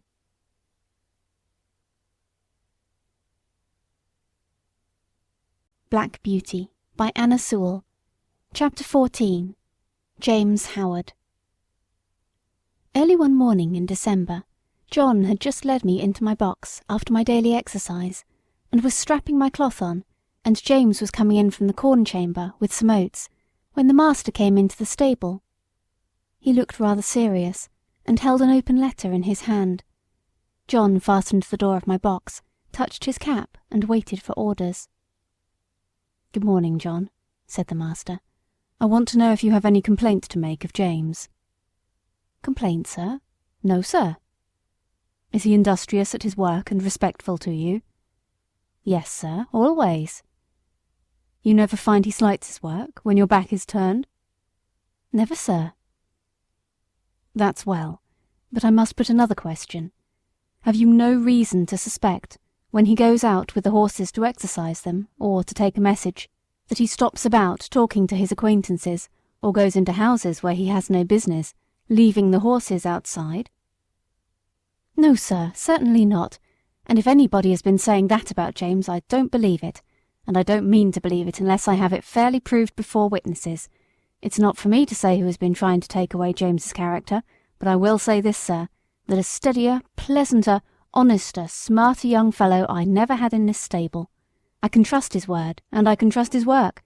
He is gentle and clever with the horses, and I would rather have them in charge with him than with half the young fellows I know of in laced hats and liveries, and whoever wants a character of James Howard," said John, with a decided jerk of his head, "let them come to John Manley."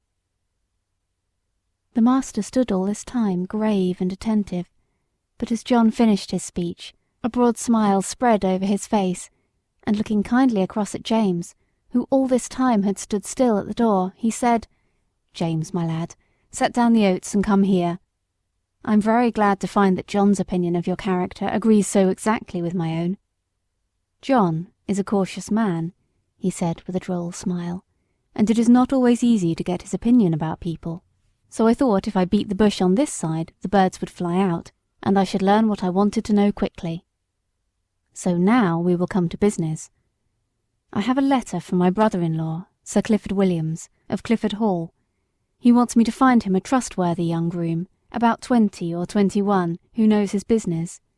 His old coachman, who has lived with him 30 years, is getting feeble, and he wants a man to work with him and get into his ways, who would be able, when the old man was pensioned off, to step into his place.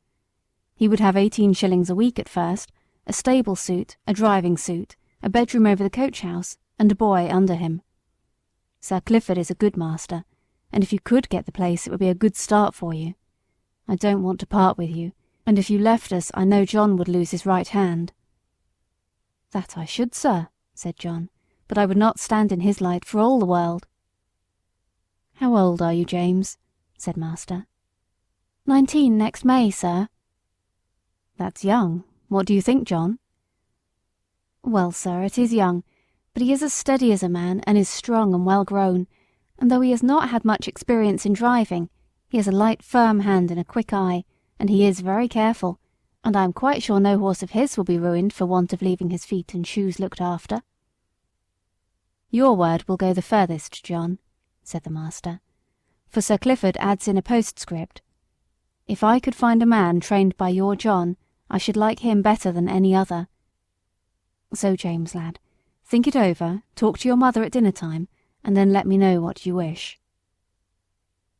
In a few days after this conversation, it was fully settled that James should go to Clifford Hall, in a month or 6 weeks, as it suited his master, and in the meantime he was to get all the practice in driving that could be given to him.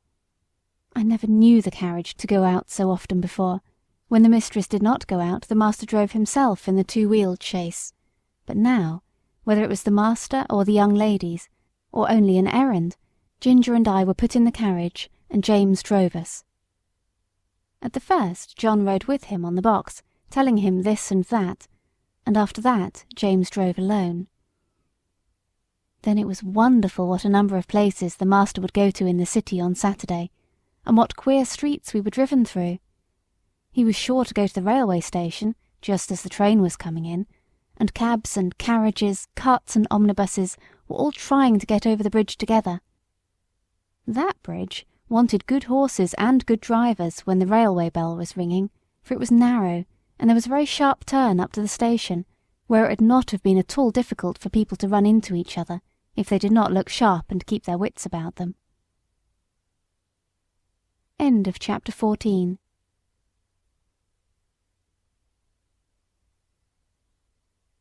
Black Beauty by Anna Sewell.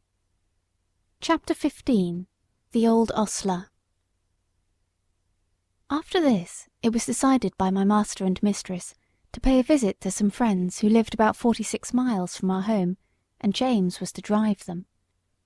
The first day we travelled 32 miles. There were some long, heavy hills, but James drove so carefully and thoughtfully that we were not at all harassed. He never forgot to put on the brake as we went downhill, nor to take it off at the right place. He kept our feet on the smoothest part of the road, and if the uphill was very long, he set the carriage wheels a little across the road, so as not to run back, and gave us a breathing. All these little things help a horse very much, particularly if he gets kind words into the bargain. We stopped once or twice on the road, and just as the sun was going down, we reached the town where we were to spend the night. We stopped at the principal hotel, which was in the market-place. It was a very large one. We drove under an archway into a long yard, at the further end of which were the stables and coach-houses. 2 ostlers came to take us out. The head ostler was a pleasant, active little man, with a crooked leg and a yellow-striped waistcoat. I never saw a man unbuckle harness as quickly as he did, and with a pat and a good word he led me to a long stable, with 6 or 8 stalls in it, and 2 or 3 horses. The other man brought ginger. James stood by while we were rubbed down and cleaned. I never was cleaned so lightly and quickly as by that little old man. When he had done, James stepped up and felt me over, as if he thought I could not be thoroughly done, but he found my coat as clean and smooth as silk. "Well," he said, "I thought I was pretty quick, and our John quicker still, but you do beat all I ever saw for being quick and thorough at the same time." "Practice makes perfect," said the crooked little ostler, "and 'twould be a pity if it didn't. 40 years' practice and not perfect, ha! That would be a pity. And as to being quick, why, bless you, that is only a matter of habit. If you get into the habit of being quick, it is just as easy as being slow. Easier, I should say. In fact, it doesn't agree with my health to be hulking about over a job twice as long as it need take. Bless you, I couldn't whistle if I crawled over my work as some folks do. You see, I have been about horses ever since I was 12 years old, in hunting stables and racing stables, and being small, you see, I was jockey for several years. But at the Goodwood, you see, the turf was very slippery, and my poor larkspur got a fall, and I broke my knee, so of course I was of no more use there. But I could not live without horses, of course I couldn't, so I took to the hotels. And I can tell ye it is a downright pleasure to handle an animal like this, well-bred, well-mannered, well cared for. Bless ye, I can tell how a horse is treated. Give me the handling of a horse for 20 minutes, and I'll tell you what sort of groom he has had. Look at this one. Pleasant, quiet, turns about just as you want him, holds his feet up to be cleaned out, or anything else you please to wish. Then you'll find another fidgety, fretty, won't move the right way, or starts across the stall, tosses up his head as soon as you come near him, lays his ears and seems afraid of you, or else squares about at you with his heels. Poor things! I know what sort of treatment they have had. If they are timid, it makes them start or shy. If they are high-mettled, it makes them vicious or dangerous. Their tempers are mostly made when they are young. Bless you, they are like children. Train them up in the way they should go, as the good book says, and when they are old they will not depart from it if they have a chance. "I like to hear you talk," said James. "That's the way we lay it down at home at our master's." "Who is your master, young man, if it be a proper question? I should judge he is a good one from what I see." "He is Squire Gordon of Birtwick Park, the other side of the Beacon Hills," said James. "Ah, so, I've heard tell of him. Fine judge of horses, ain't he? The best rider in the county." "I believe he is," said James, "but he rides very little now, since the poor young master was killed." "Ah, poor gentleman. I read all about it in the paper at the time. A fine horse killed too, wasn't there?" "Yes," said James. "He was a splendid creature. Brother to this one, and just like him." "Pity, pity," said the old man. "'Twas a bad place to leap, if I remember. A thin fence at top, a steep bank down to the stream, wasn't it? No chance for a horse to see where he is going. Now, I'm for bold riding as much as any man, but still there are some leaps that only a very knowing old huntsman has any right to take. A man's life and a horse's life are worth more than a fox's tail. At least I should say they ought to be." During this time the other man had finished Ginger, and had brought our corn, and James and the old man left the stable together. End of chapter 15.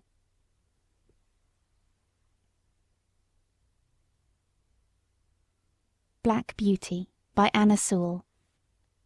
Chapter 16. The Fire. Later on in the evening a traveller's horse was brought in by the second ostler, and while he was cleaning him, a young man with a pipe in his mouth lounged into the stable to gossip. "I say, Towler," said the ostler, "just run up the ladder into the loft and put some hay down into this horse's rack, would you? Only lay down your pipe." "All right," said the other, and went up through the trap door, and I heard him step across the floor overhead and put down the hay. James came in to look at us the last thing, and then the door was locked. I cannot say how long I had slept, nor what time in the night it was, but I woke up very uncomfortable, though I hardly knew why. I got up. The air seemed all thick and choking. I heard Ginger coughing, and one of the other horses seemed very restless. It was quite dark, and I could see nothing, but the stable seemed full of smoke, and I hardly knew how to breathe. The trap-door had been left open, and I thought that was the place it came through. I listened, and heard a soft rushing sort of noise, and a low crackling and snapping. I did not know what it was, but there was something in the sound so strange that it made me tremble all over. The other horses were all awake. Some were pulling at their halters, others stamping. At last I heard steps outside, and the ostler who had put up the traveller's horse burst into the stable with a lantern, and began to untie the horses and try to lead them out. But he seemed in such a hurry, and so frightened himself, that he frightened me still more. The first horse would not go with him. He tried the second and third, and they too would not stir. He came to me next, and tried to drag me out of the stall by force. Of course that was no use. He tried us all by turns, and then left the stable. No doubt we were very foolish, but danger seemed to be all round, and there was nobody we knew to trust in, and all was strange and uncertain. The fresh air that had come in through the open door made it easier to breathe, but the rushing sound overhead grew louder, and as I looked upward through the bars of my empty rack, I saw a red light flickering on the wall. Then I heard a cry of "Fire!" outside, and the old ostler quietly and quickly came in.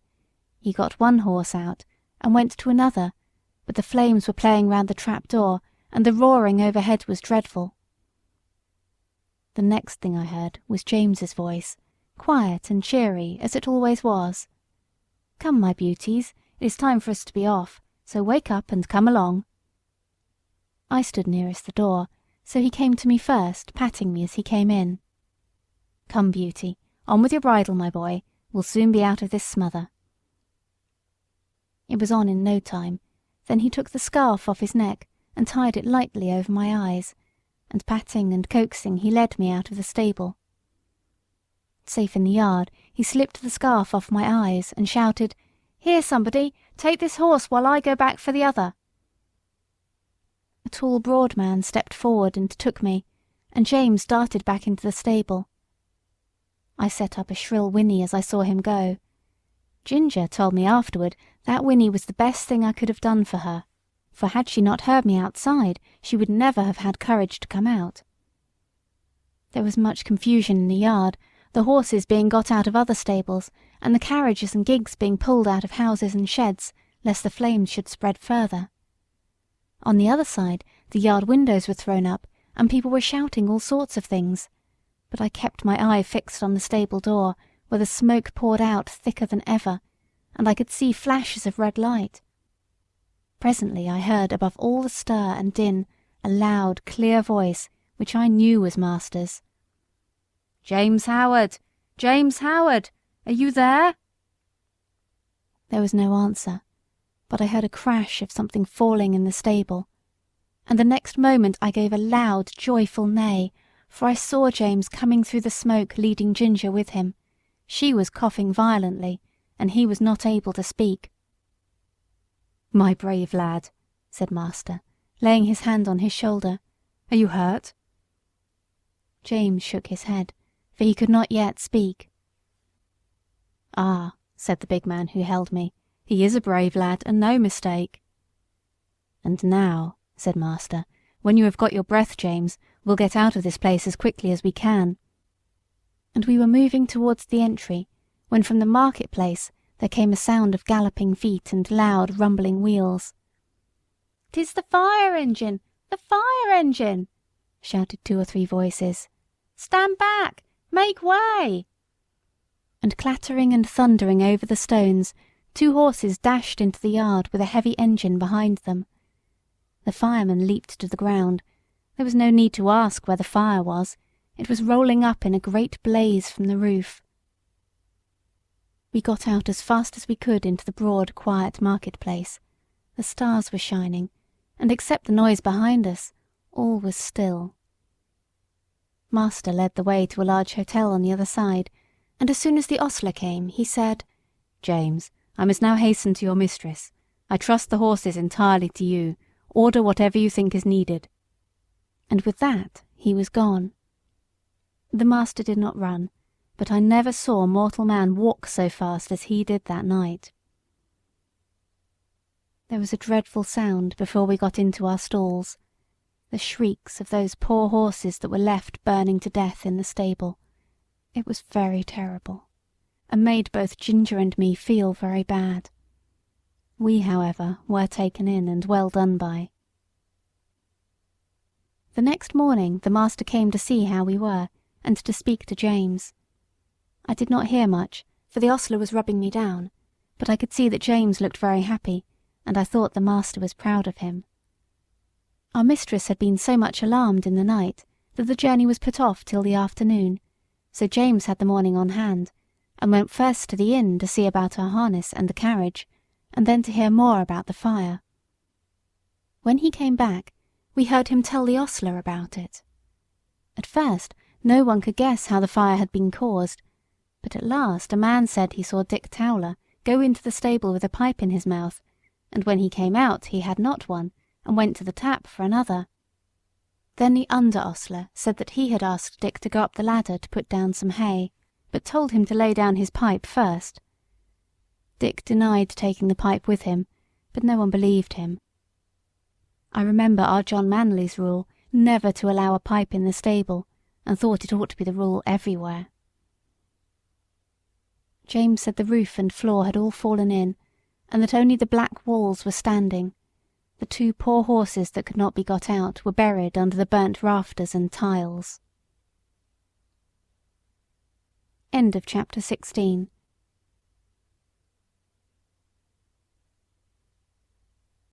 Black Beauty by Anna Sewell. Chapter 17. John Manley's Talk. The rest of our journey was very easy, and a little after sunset we reached the house of my master's friend. We were taken into a clean, snug stable. There was a kind coachman who made us very comfortable, and who seemed to think a great deal of James when he heard about the fire. "There is one thing quite clear, young man," he said. "Your horses know who they can trust. It is one of the hardest things in the world to get horses out of a stable when there is either fire or flood. I don't know why they won't come out, but they won't, not 1 in 20. We stopped 2 or 3 days at this place, and then returned home. All went well on the journey. We were glad to be in our own stable again, and John was equally glad to see us. Before he and James left us for the night, James said, "I wonder who is coming in my place." "Little Joe Green at the lodge," said John. "Little Joe Green? Why, he's a child." "He is 14 and a half," said John. "But he is such a little chap." "Yes, he is small, but he's quick and willing and kind-hearted too, and then he wishes very much to come, and his father would like it, and I know the master would like to give him the chance. He said if I thought he would not do, he would look out for a bigger boy, but I said I was quite agreeable to try him for 6 weeks. 6 weeks?" said James. "Why, it'll be another 6 months before he can be made of much use. It will make you a deal of work, John." "Well," said John with a laugh, "work and I are very good friends. I never was afraid of work yet." "You are a very good man," said James. "I wish I may ever be like you." "I don't often speak for myself," said John, "but as you are going away from us into the world to shift for yourself, I'll just tell you how I look on these things. I was just as old as Joseph when my father and mother died of the fever within 10 days of each other, and left me and my crippled sister Nellie alone in the world, without a relation we could look to for help. I was a farmer's boy, not earning enough to keep myself, much less both of us, and she must have gone to the workhouse, but for our mistress. Nellie calls her angel, and she has good right to do so. She went and hired a room for her with old Willow Mallet, and she gave her knitting and needlework to do when she was able to do it, and when she was ill she sent her dinners and many nice comfortable things, and was like a mother to her. Then the master he took me into the stable under old Norman, the coachman that was then. I had my food at the house and my bed in the loft, and a suit of clothes and 3 shillings a week so that I could help Nellie. Then there was Norman. He might have turned around and said at his age he could not be troubled with a raw boy from the plough-tail, but he was like a father to me, and took no end of pains with me. When the old man died, some years after, I stepped into his place, and now of course I have top wages, and can lay by for a rainy day or a sunny day as it may happen, and Nellie is as happy as a bird. So you see, James, I am not the man that should turn up his nose at a little boy, and vex a good, kind master. No, no, I shall miss you very much, James, but we shall pull through, and there's nothing like doing a kindness when 'tis put in your way, and I am glad I can do it." "Then," said James, "you don't hold with that saying, 'Everybody look after himself and take care of number one'?" "No, indeed," said John. "Where should I and Nellie be if master and mistress and old Norman had only taken care of number one? Why, she in the workhouse and I hoeing turnips. Where would Black Beauty and Ginger be if you had only thought of number one? Why, roasted to death. No, Jim, no. That is a selfish, heathenish saying, whoever uses it. And any man who thinks he has nothing to do but take care of number one, why, it's a pity but what he had been drowned like a kitten or a puppy before he got his eyes open. That's what I think," said John, with a very decided jerk of his head. James laughed at this, but there was a thickness in his voice when he said, "You have been my best friend except my mother. I hope you won't forget me." "No, lad, no," said John. "And if ever I can do you a good turn, I hope you won't forget me." The next day Joe came to the stables to learn all he could before James left. He learned to sweep the stable, to bring in the straw and hay. He began to clean the harness, and helped wash the carriage. As he was quite too short to do anything in the way of grooming Ginger and me, James taught him upon Merrylegs, for he was to have full charge of him under John. He was a nice little bright fellow, and always came whistling to his work. Merrylegs was a good deal put out at being mauled about, as he said, by a boy who knows nothing. But toward the end of the 2nd week he told me confidentially that he thought the boy would turn out well. At last the day came when James had to leave us. Cheerful as he always was, he looked quite downhearted that morning. "You see," he said to John, "I'm leaving a great deal behind. My mother and Betsy and you and a good master and mistress, and then the horses, and my old Merrylegs. At the new place there will not be a soul that I shall know. If it were not that I shall get a higher place, and be able to help my mother better, I don't think I should have made up my mind to it. It is a real pinch, John." "Aye, James, lad, that it is, but I should not think so much of you if you could leave your home for the first time and not feel it. Cheer up, you'll make friends there, and if you get on well, as I am sure you will, it will be a fine thing for your mother, and she will be proud enough that you have got into such a good place as that." So John cheered him up, but everyone was sorry to lose James. As for Merrylegs, he pined after him for several days, and quite went off his appetite. So John took him out several mornings with a leading rein, when he exercised me, and, trotting and galloping by my side, got up the little fellow's spirits again, and he was soon all right. Joe's father would often come in and give a little help, as he understood the work, and Joe took a great deal of pains to learn, and John was quite encouraged about him. End of chapter 17.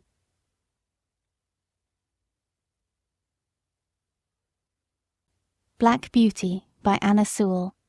Chapter 18. Going for the Doctor. One night, a few days after James had left, I had eaten my hay and was lying down in my straw fast asleep, when I was suddenly roused by the stable bell ringing very loud. I heard the door of John's house open, and his feet running up to the hall. He was back again in no time. He unlocked the stable door and came in, calling out, "Wake up, Beauty! You must go well now, if ever you did." And almost before I could think, he had got the saddle on my back and the bridle on my head. He just ran round for his coat, and then took me at a quick trot up to the hall door. The squire stood there with a lamp in his hand.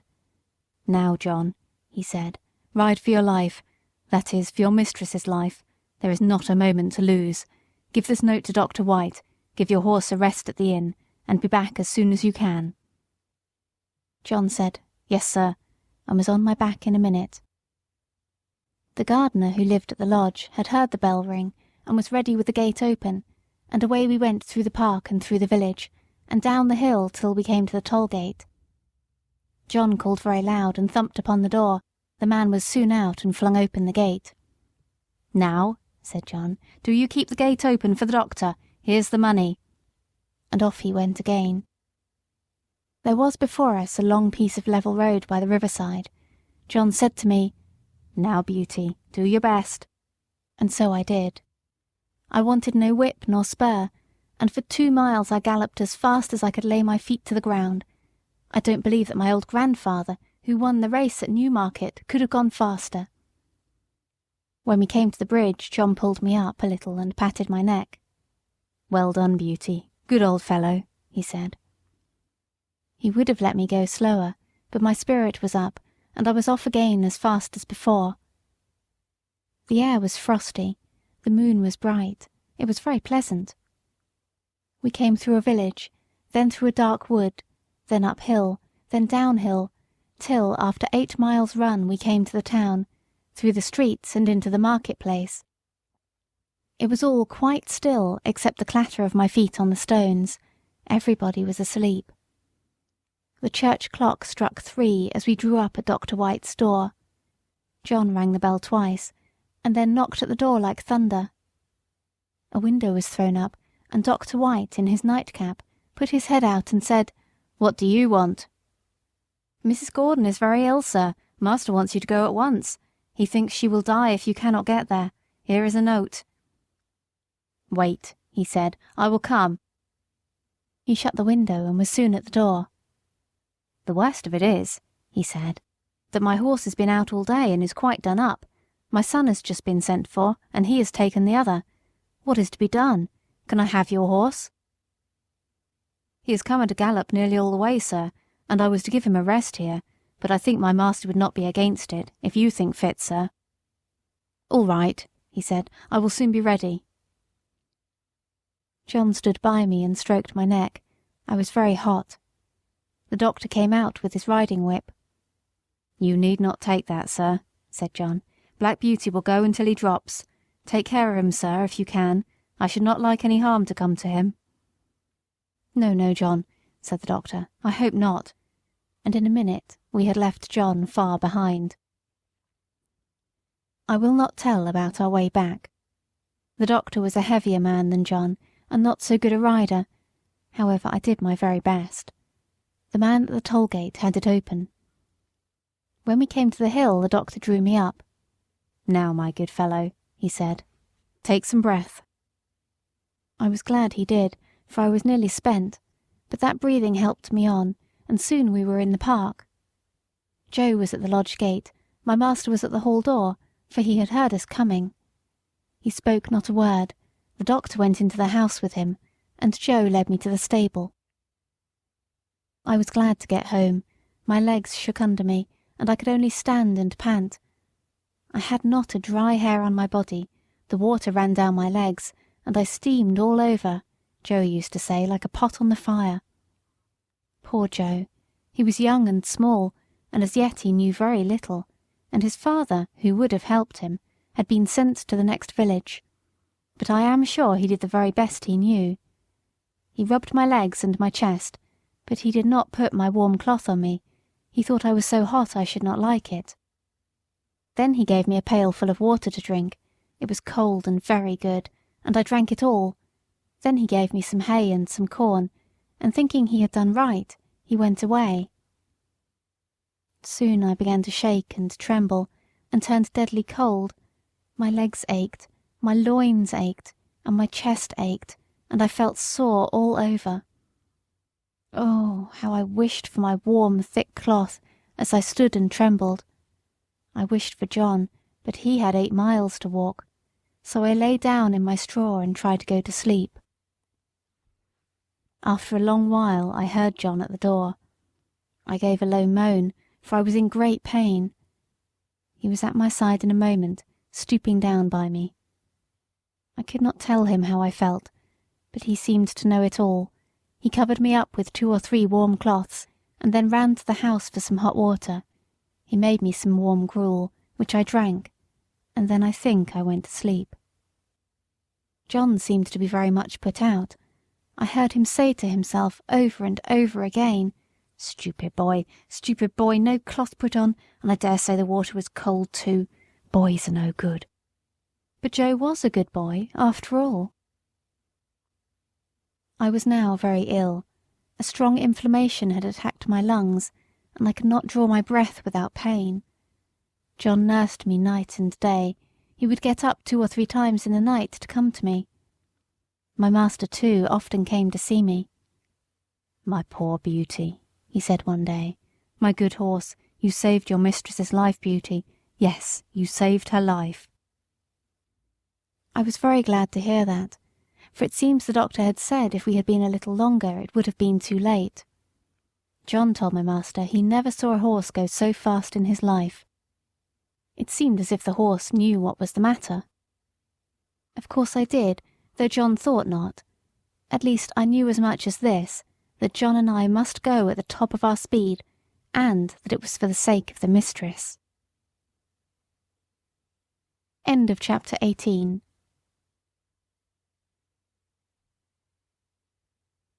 Black Beauty by Anna Sewell.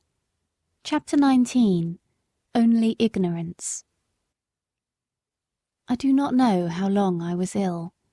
Mr. Bond, the horse doctor, came every day. One day he bled me. John held a pail for the blood. I felt very faint after it, and thought I should die, and I believe they all thought so too. Ginger and Merrylegs had been moved into the other stable, so that I might be quiet, for the fever made me very quick of hearing. Any little noise seemed quite loud, and I could tell everyone's footstep going to and from the house. I knew all that was going on.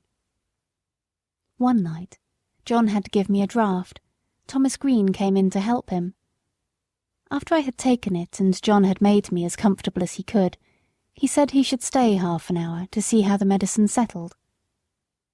Thomas said he would stay with him, so they went and sat down on a bench that had been brought into Merryleg's stall, and put down the lantern at their feet, that I might not be disturbed with the light. For a while both men sat silent, and then Tom Green said in a low voice, "I wish, John, you'd say a bit of a kind word to Joe. The boy is quite broken-hearted. He can't eat his meals, and he can't smile.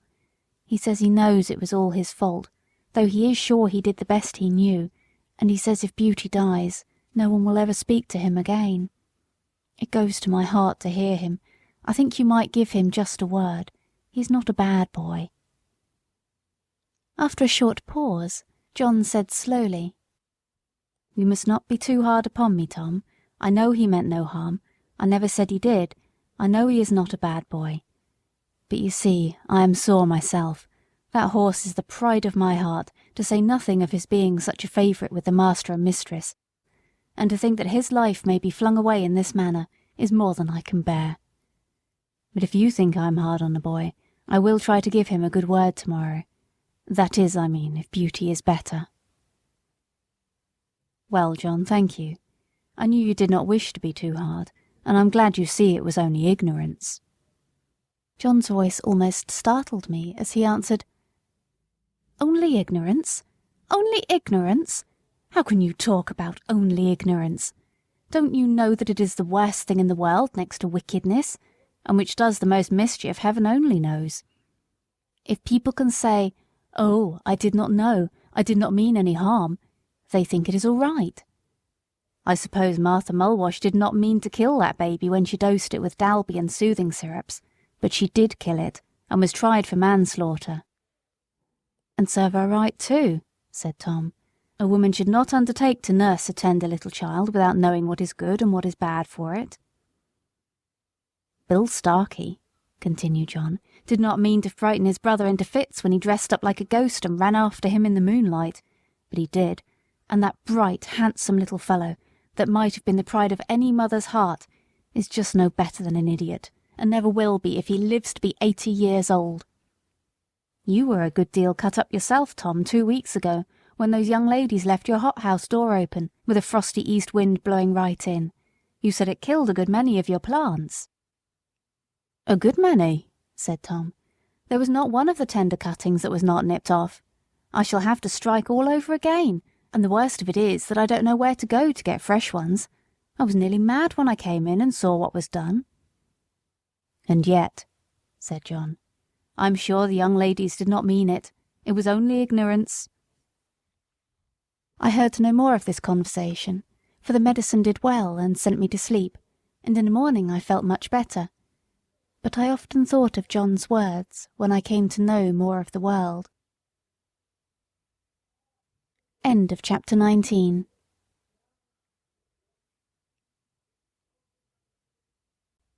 Black Beauty by Anna Sewell. Chapter 20. Joe Green. Joe Green went on very well. He learned quickly, and was so attentive and careful that John began to trust him in many things. But, as I have said, he was small of his age, and it was seldom that he was allowed to exercise either Ginger or me. But it so happened one morning that John was out with Justice in the luggage cart, and the master wanted a note to be taken immediately to a gentleman's house about 3 miles distant, and sent his orders for Joe to saddle me and take it, adding the caution that he was to ride steadily. The note was delivered, and we were quietly returning when we came to the brick field. Here we saw a cart heavily laden with bricks. The wheels had stuck fast in the stiff mud of some deep ruts, and the carter was shouting and flogging the 2 horses unmercifully. Joe pulled up. It was a sad sight. There were the 2 horses straining and struggling with all their might to drag the cart out, but they could not move it. The sweat streamed from their legs and flanks, their sides heaved, and every muscle was strained, while the man, fiercely pulling at the head of the 4-horse, swore and lashed most brutally. "Hold hard," said Joe. "Don't go on flogging the horses like that. The wheels are so stuck that they cannot move the cart." The man took no heed, but went on lashing. "Stop! Pray stop!" said Joe. "I'll help you to lighten the cart. They can't move it now." "Mind your own business, you impudent young rascal, and I'll mind mine." The man was in a towering passion, and the worse for drink, and laid on the whip again. Joe turned my head, and the next moment we were going at a round gallop towards the house of the master brickmaker. I cannot say if John would have approved of our pace, but Joe and I were both of one mind, and so angry that we could not have gone slower. The house stood close by the roadside. Joe knocked at the door and shouted, "Halloo! Is Mr. Clay at home?" The door was open, and Mr. Clay himself came out. "Halloo, young man, you seem in a hurry. Any orders from the squire this morning?" "No, Mr. Clay, but there's a fellow in your brickyard flogging 2 horses to death. I told him to stop and he wouldn't. I said I'd help him to lighten the cart and he wouldn't. So I have come to tell you. Pray, sir, go." Joe's voice shook with excitement. "Thank you, my lad," said the man, running in for his hat, then pausing for a moment. "Will you give evidence of what you saw if I should bring the fellow up before a magistrate?" "That I will," said Joe, "and glad too." The man was gone, and we were on our way home at a smart trot. "Why, what's the matter with you, Joe? You look angry all over," said John, as the boy flung himself from the saddle. "I am angry all over, I can tell you," said the boy, and then in hurried, excited words he told all that had happened. Joe was usually such a quiet, gentle little fellow that it was wonderful to see him so roused. "Right, Joe, you did right, my boy, whether the fellow gets a summons or not. Many folks would have ridden by and said it was not their business to interfere. Now I say that with cruelty and oppression it is everybody's business to interfere when they see it. You did right, my boy." Joe was quite calm by this time, and proud that John approved of him, and cleaned out my feet and rubbed me down with a firmer hand than usual. They were just going home to dinner when the footman came down to the stable to say that Joe was wanted directly in master's private room. There was a man brought up for ill-using horses, and Joe's evidence was wanted. The boy flushed up to his forehead, and his eyes sparkled. "They shall have it," said he. "Put yourself a bit straight," said John. Joe gave a pull at his necktie and a twitch at his jacket, and was off in a moment. Our master being one of the county magistrates, cases were often brought to him to settle, or say what should be done. In the stable we heard no more for some time, as it was the men's dinner hour, but when Joe came next into the stable, I saw he was in high spirits. He gave me a good-natured slap and said, "We won't see such things done, will we, old fellow?"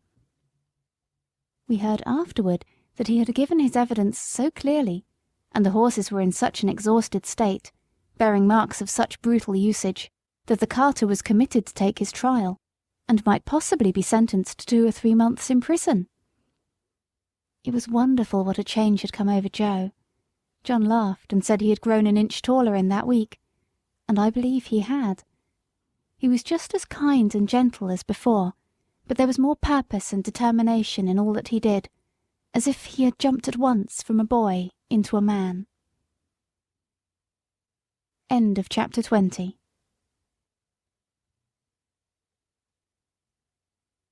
Black Beauty by Anna Sewell. Chapter 21. The Parting. Now I had lived in this happy place 3 years, but sad changes were about to come over us. We heard from time to time that our mistress was ill. The doctor was often at the house, and the master looked grave and anxious. Then we heard that she must leave her home at once and go to a warm country for 2 or 3 years. The news fell upon the household like the tolling of a death bell. Everybody was sorry, but the master began directly to make arrangements for breaking up his establishment and leaving England. We used to hear it talked about in our stable, indeed nothing else was talked about. John went about his work silent and sad, and Joe scarcely whistled. There was a great deal of coming and going. Ginger and I had full work. The first of the party who went were Miss Jessie and Flora, with their governess. They came to bid us good-bye. They hugged poor Merrylegs like an old friend, and so indeed he was. Then we heard what had been arranged for us. Master had sold Ginger and me to his old friend, the Earl of... for he thought we should have a good place there. Merrylegs he had given to the vicar, who was wanting a pony for Mrs. Bloomfield, but it was on the condition that he should never be sold, and that when he was past work he should be shot and buried. Joe was engaged to take care of him, and to help in the house, so I thought that Merrylegs was well off. John had the offer of several good places, but he said he should wait a little and look round. The evening before they left, the master came into the stable to give some directions, and to give his horses the last pat. He seemed very low-spirited. I knew that by his voice. I believe we horses can tell more by the voice than many men can. "Have you decided what to do, John?" he said. "I find you have not accepted either of those offers." "No, sir. I've made up my mind that if I could get a situation with some first-rate colt breaker and horse trainer, it would be the right thing for me. Many young animals are frightened and spoiled by wrong treatment, which need not be if the right man took them in hand. I always get on well with horses, and if I could help some of them to a fair start, I should feel as if I were doing some good. What do you think of it, sir?" "I don't know a man anywhere," said master, "that I should think so suitable for it as yourself. You understand horses, and somehow they understand you, and in time you might set up for yourself. I think you could not do better. If in any way I can help you, write to me. I shall speak to my agent in London, and leave your character with him." Master gave John the name and address, and then he thanked him for his long and faithful service, but that was too much for John. "Pray don't, sir. I can't bear it. You and my dear mistress have done so much for me that I could never repay it. But we shall never forget you, sir, and please God we may some day see mistress back again like herself. We must keep up hope, sir." Master gave John his hand, but he did not speak, and they both left the stable. The last sad day had come. The footman and the heavy luggage had gone off the day before, and there was only master and mistress and her maid. Ginger and I brought the carriage up to the hall door for the last time. The servants brought out cushions and rugs and many other things, and when all were arranged, master came down the steps, carrying the mistress in his arms. I was on the side next to the house, and could see all that went on. He placed her carefully in the carriage, while the house servants stood round crying. "Good-bye again," he said. "We shall not forget any of you." And he got in. "Drive on, John." Joe jumped up, and we trotted slowly through the park and through the village, where the people were standing on their doors to have a last look and to say, "God bless them." When we reached the railway station, I think mistress walked from the carriage to the waiting room. I heard her say in her own sweet voice, "Good-bye, John. God bless you." I felt the rein twitch, but John made no answer. Perhaps he could not speak. As soon as Joe had taken the things out of the carriage, John called him to stand by the horses while he went on the platform. Poor Joe. He stood close up to our heads to hide his tears. Very soon the train came puffing up into the station, then 2 or 3 minutes, and the doors were slammed to, the guard whistled, and the train glided away, leaving behind it only clouds of white smoke and some very heavy hearts. When it was quite out of sight, John came back. "We shall never see her again," he said. "Never." He took the reins, mounted the box, and with Joe drove slowly home, but it was not our home now. End of chapter 21. End of part 1.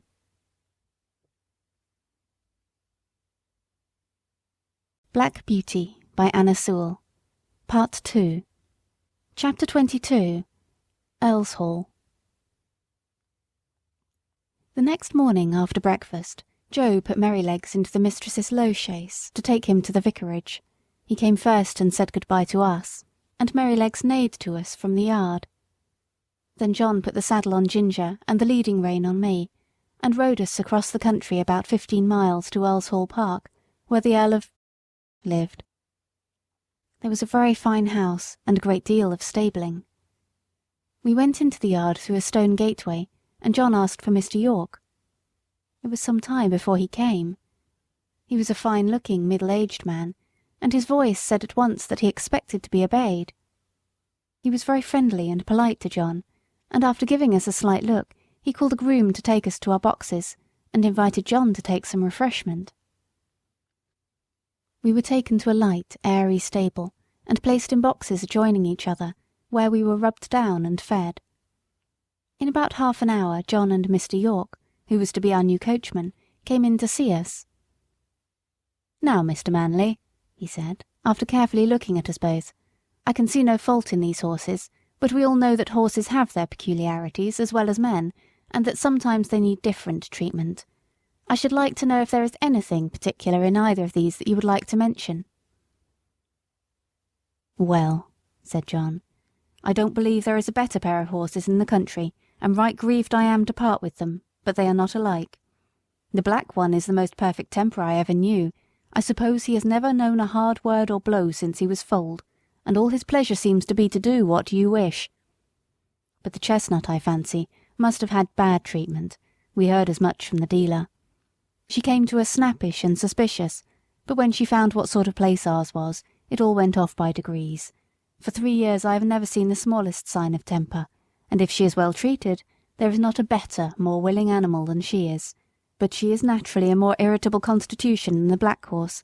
Flies tease her more, anything wrong in the harness frets her more, and if she were ill-used or unfairly treated, she would not be unlikely to give tit for tat. You know that many high-mettled horses will do so. Of course, said York, I quite understand, but you know it is not easy in stables like these to have all the grooms just what they should be. I do my best, and there I must leave it. I'll remember what you have said about the mare. They were going out of the stable when John stopped and said, I had better mention that we have never used the check-rein with either of them. The black horse never had one on, and the dealer said it was the gag bit that spoiled the other's temper. Well, said York, if they come here they must wear the check-rein. I prefer a loose rein myself, and his lordship is always very reasonable about horses, but my lady, that's another thing. She will have style, and if her carriage horse is not reined up tight she wouldn't look at them. I always stand out against the gag bit, and shall do so, but it must be tight up when my lady rides. I am sorry for it, very sorry, said John, but I must go now, or I shall lose the train. He came round to each of us to pat and speak to us for the last time. His voice sounded very sad. I held my face close to him. That was all I could do to say goodbye, and then he was gone, and I have never seen him since. The next day Lord came to look at us. He seemed pleased with our appearance. I have great confidence in these horses, he said, from the character my friend Mr. Gordon has given me of them. Of course they are not a match in colour, but my idea is that they will do very well for the carriage while we are in the country. Before we go to London I must try to match Baron. The black horse, I believe, is perfect for riding. York then told him what John had said about us. Well, said he, you must keep an eye to the mare and put the check-rein easy. I dare say they will do very well with a little humouring at first. I'll mention it to your lady. In the afternoon we were harnessed and put in the carriage, and as the stable clock struck 3 we were led round to the front of the house. It was all very grand, and 3 or 4 times as large as the old house at Birtwick, but not half so pleasant, if a horse may have an opinion. 2 footmen were standing ready, dressed in drab livery, with scarlet breeches and white stockings. Presently we heard the rustling sound of silk as my lady came down the flight of stone steps. She stepped round to look at us. She was a tall, proud-looking woman, and did not seem pleased about something, but she said nothing and got into the carriage. This was the first time of wearing a check-rein, and I must say, though it certainly was a nuisance not to be able to get my head down now and then, it did not pull my head higher than I was accustomed to carry it. I felt anxious about Ginger, but she seemed to be quiet and content. The next day, at 3 o'clock, we were again at the door, and the footman as before. We heard the silk dress rustle, and the lady came down the steps, and, in an imperious voice, she said, York, you must put those horses' heads higher. They are not fit to be seen. York got down and said very respectfully, I beg your pardon, my lady, but these horses have not been reined up for 3 years, and my lord said it would be safer to bring them to it by degrees. But if your ladyship pleases, I can take them up a little more. Do so, she said. York came round to our heads and shortened the rein himself, 1 hole, I think. Every little makes a difference, be it for better or worse. And that day we had a steep hill to go up. Then I began to understand what I had heard of. Of course, I wanted to put my head forward and take the carriage up with a will, as we had been used to do. But no, I had to pull with my head up now, and that took all the spirit out of me, and the strain came on my back and legs. When we came in, Ginger said, Now you see what it is like, but this is not bad, and if it does not get much worse than this I shall say nothing about it, for we are very well treated here, but if they strain me up tight, why, let them look out. I can't bear it, and I won't. Day by day, hole by hole, our bearing reins were shortened, and instead of looking forward with pleasure to having my harness put on, as I used to do, I began to dread it. Ginger, too, seemed restless, though she said very little. At last I thought the worst was over. For several days there was no more shortening, and I determined to make the best of it and do my duty, though it was now a constant harass instead of a pleasure. But the worst was not yet come. End of chapter 22.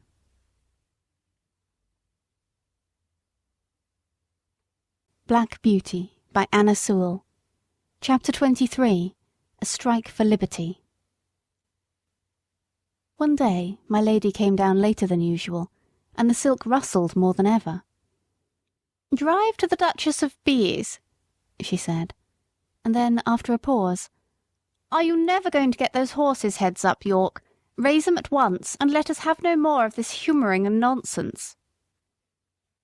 York came to me first, while the groom stood at Ginger's head. He drew my head back and fixed the rein so tight that it was almost intolerable. Then he went to Ginger, who was impatiently jerking her head up and down against the bit, as was her way now. She had a good idea of what was coming, and the moment York took the rein off the terret in order to shorten it, she took her opportunity, and reared up so suddenly that York had his nose roughly hit and his hat knocked off. The groom was nearly thrown off his legs. At once they both flew to her head, but she was a match for them, and went on plunging, rearing, and kicking in a most desperate manner. At last she kicked right over the carriage pole and fell down, after giving me a severe blow on my near quarter.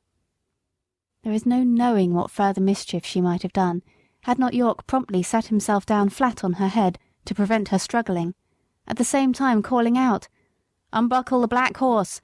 Run for the winch and unscrew the carriage pole! Cut the trace here, somebody, if you can't unhitch it!" One of the footmen ran for the winch, and another brought a knife from the house. The groom soon set me free from Ginger and the carriage, and led me to my box. He just turned me in as I was, and ran back to York. I was much excited by what had happened, and if I had ever been used to kick or rear, I am sure I should have done it then, but I never had, and there I stood, angry, sore in my leg, my head still strained up to the terret on the saddle, and no power to get it down. I was very miserable, and felt much inclined to kick the first person who came near me. Before long, however, Ginger was led in by two grooms, a good deal knocked about and bruised. York came with her and gave his orders, and then came to look at me. In a moment he let down my head. "Confound these check reins," he said to himself. "I thought we should have some mischief soon. Master will be sorely vexed. But there, if a woman's husband can't rule her, of course a servant can't, so I wash my hands of it. And if she can't get to the Duchess's garden party, I can't help it." York did not say this before the men. He always spoke respectfully when they were by. Now he felt me all over, and soon found the place above my hock where I had been kicked. It was swelled and painful. He ordered it to be sponged with hot water, and then some lotion was put on. Lord was much put out when he learned what had happened. He blamed York for giving way to his mistress, to which he replied that in future he should much prefer to receive his orders only from his lordship. But I think nothing came of it, for things went on the same as before. I thought York might have stood up better for his horses, but perhaps I am no judge. Ginger was never put into the carriage again, but when she was well of her bruises, one of the lord's younger sons said he would like to have her. He was sure she would make a good hunter. As for me, I was obliged still to go in the carriage, and had a fresh partner called Max. He had always been used to the tight rein. I asked him how he bore it. "Well," he said, "I bear it because I must, but it is shortening my life, and it will shorten yours too if you have to stick to it." "Do you think," I said, "that our masters know how bad it is for us?"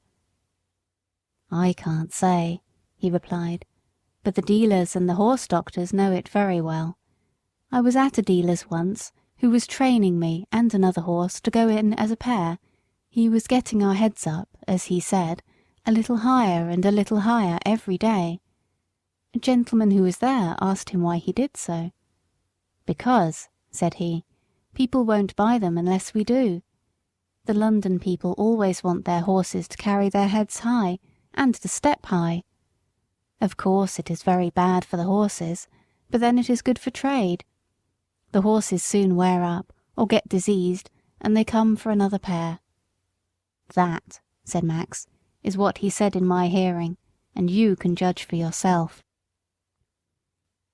What I suffered with that rain for 4 long months in my lady's carriage it would be hard to describe, but I am quite sure that, had it lasted much longer, either my health or my temper would have given way.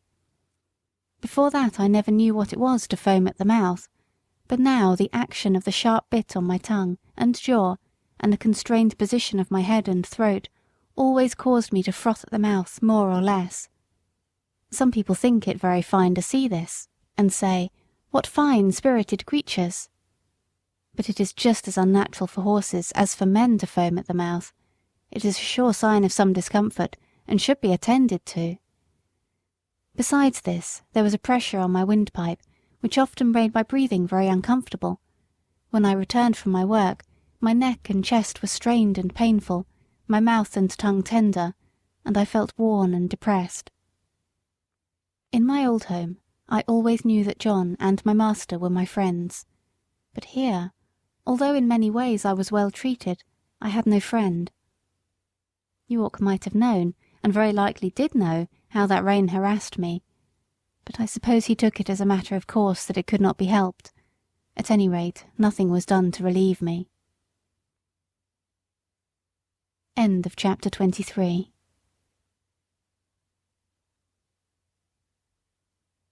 Black Beauty by Anna Sewell. Chapter 24. The Lady Anne, or A Runaway Horse. Early in the spring, Lord and part of his family went up to London, and took York with them. I and Ginger and some other horses were left at home for use, and the head groom was left in charge. The Lady Harriet, who remained at the Hall, was a great invalid, and never went out in a carriage, and the Lady Anne preferred riding on horseback with her brother or cousins.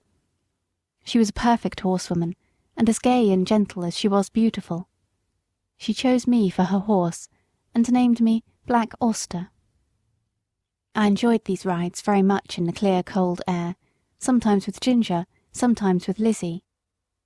This Lizzie was a bright bay mare, almost thoroughbred, and a great favourite with a gentleman, on account of her fine action and lively spirit. But Ginger, who knew more of her than I did, told me she was rather nervous. There was a gentleman of the name of Blantyre staying at the Hall.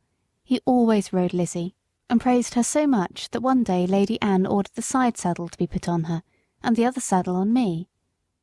When we came to the door, the gentleman seemed very uneasy. "How is this?" he said. "Are you tired of your good Black Auster?"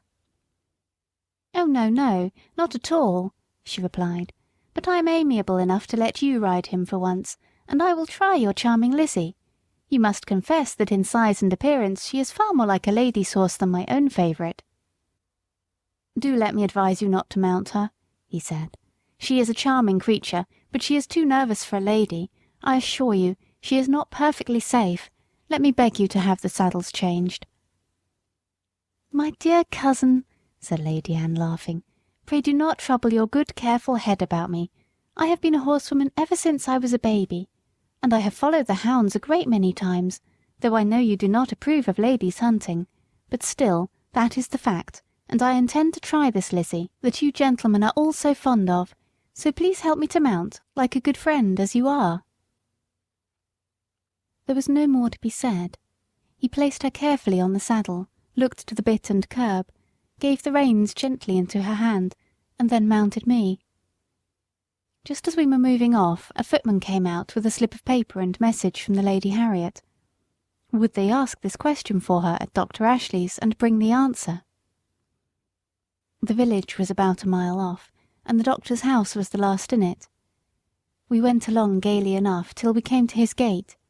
There was a short drive up to the house between tall evergreens.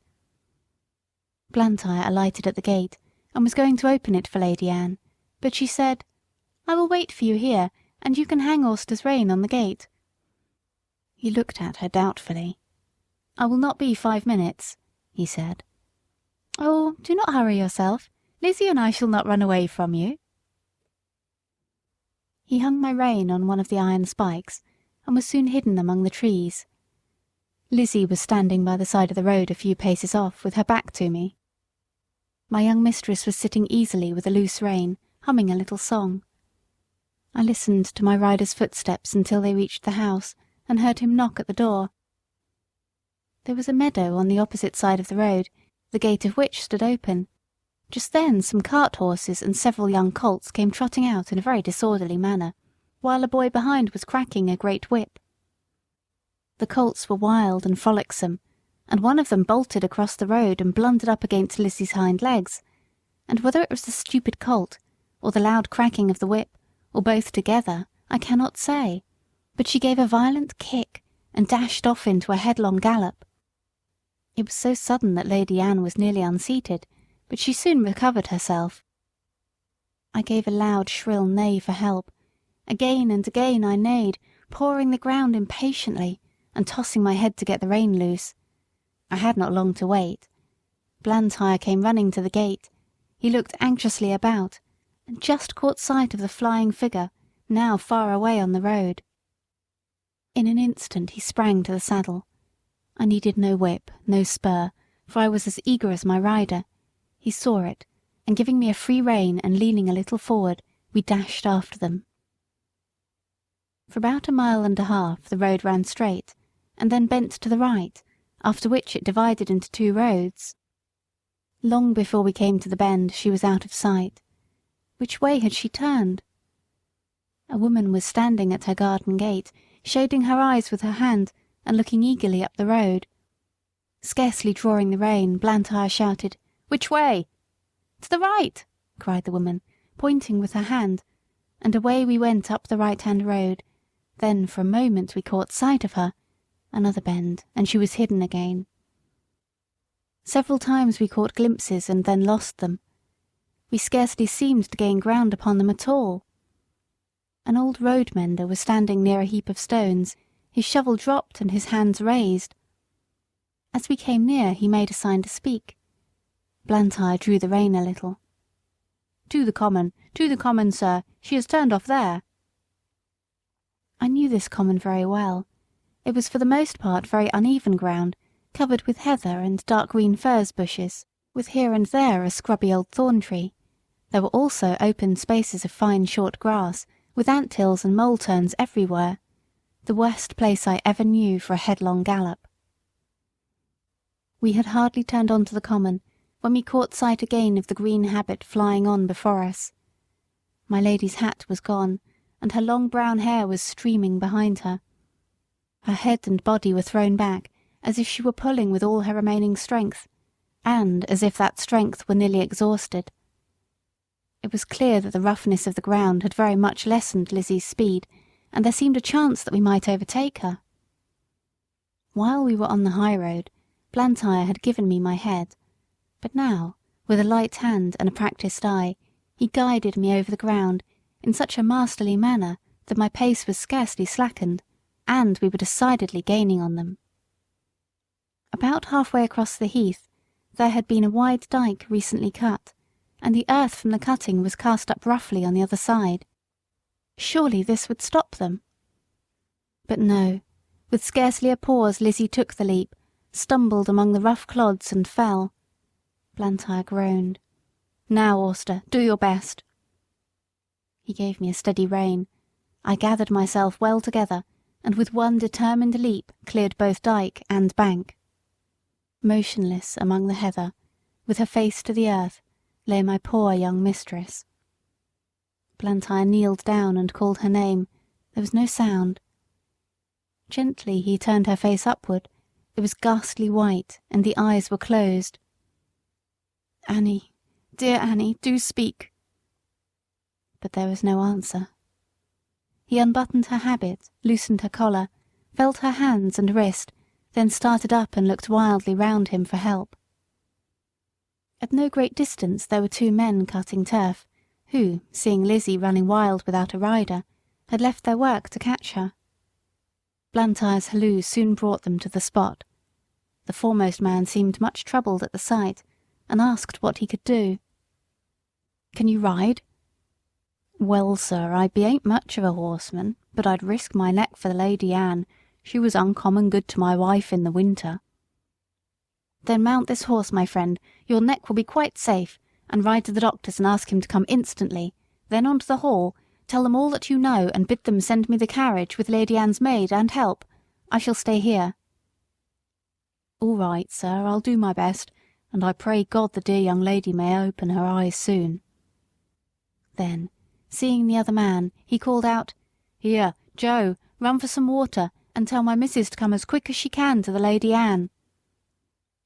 He then somehow scrambled into the saddle, and with a "Gee up!" and a clap on my sides with both his legs, he started on his journey, making a little circuit to avoid the dike. He had no whip, which seemed to trouble him, but my pace soon cured that difficulty, and he found the best thing he could do was to stick to the saddle and hold me in, which he did manfully. I shook him as little as I could help, but once or twice on the rough ground he called out, "Steady! Whoa! Steady!" On the high road we were all right, and at the doctor's and the hall he did his errand like a good man and true. They asked him in to take a drop of something. "No, no," he said, "I'll be back to 'em again by a short cut through the fields, and be there afore the carriage." There was a great deal of hurry and excitement after the news became known. I was just turned into my box, the saddle and bridle were taken off, and the cloth thrown over me. Ginger was saddled and sent off in great haste for Lord George, and I soon heard the carriage roll out of the yard. It seemed a long time before Ginger came back, and before we were left alone, and then she told me all that she had seen. "I can't tell much," she said. "We went a gallop nearly all the way, and got there just as the doctor rode up. There was a woman sitting on the ground with a lady's head in her lap. The doctor poured something into her mouth, but all that I heard was, 'She is not dead.' Then I was led off by a man to a little distance. After a while she was taken to the carriage, and we came home together. I heard my master say to a gentleman who stopped him to inquire that he hoped no bones were broken, but that she had not spoken yet." When Lord George took Ginger for hunting, York shook his head. He said it ought to be a steady hand to train a horse for the first season, and not a random rider like the Lord George. Ginger used to like it very much, but sometimes, when she came back, I could see that she had been very much strained, and now and then she gave a short cough. She had too much spirit to complain, but I could not help feeling anxious about her. 2 days after the accident, Blantyre paid me a visit. He patted me and praised me very much. He told Lord George that he was sure the horse knew of Annie's danger as well as he did. "I could not have held him in if I would," said he. "She ought never to ride any other horse." I found by their conversation that my young mistress was now out of danger, and would soon be able to ride again. This was good news to me, and I looked forward to a happy life. End of chapter 24.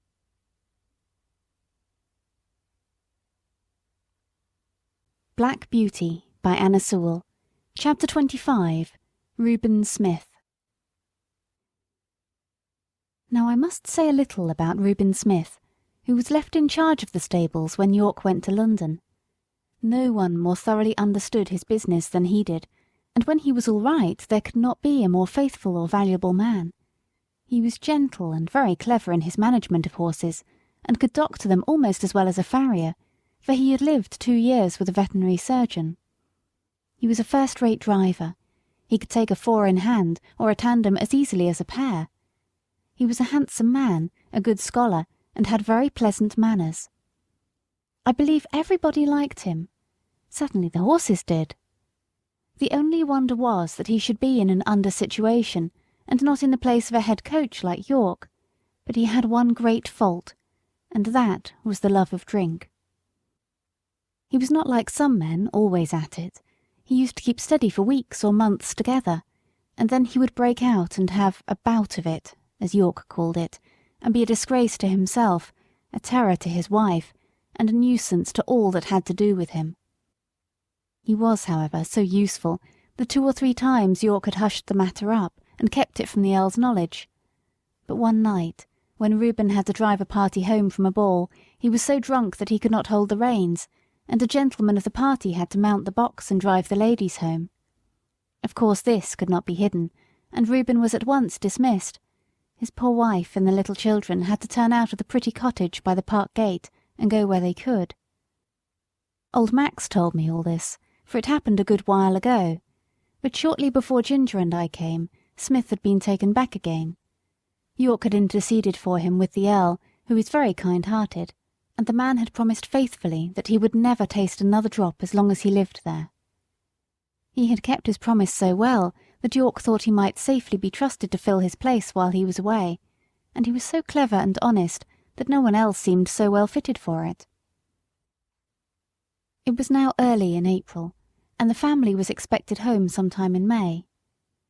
The light brown was to be fresh done up, and as Colonel Blantyre was obliged to return to his regiment, it was arranged that Smith would drive him to the town in it and ride back. For this purpose he took the saddle with him, and I was chosen for the journey. At the station the Colonel put some money into Smith's hand and bid him good-bye, saying, "Take care of your young mistress, Reuben, and don't let Black Auster be hacked about by any random young prig that wants to ride him. Keep him for the lady." We left the carriage at the maker's, and Smith rode me to the White Lion, and ordered the hostler to feed me well, and have me ready for him at 4 o'clock. A nail in one of my front shoes had started as I came along, but the hostler did not notice it till just about 4 o'clock. Smith did not come into the yard till 5, and then he said he should not leave till 6, as he had met with some old friends. The man then told him of the nail, and asked if he should have the shoe looked to. "No," said Smith, "that will be all right until we get home." He spoke in a very loud, off-hand way, and I thought it very unlike him not to see about the shoe, as he was generally wonderfully particular about loose nails in our shoes. He did not come at 6, nor 7, nor 8, and it was nearly 9 o'clock before he called for me, and then it was with a loud, rough voice. He seemed in a very bad temper, and abused the hostler, though I could not tell what for.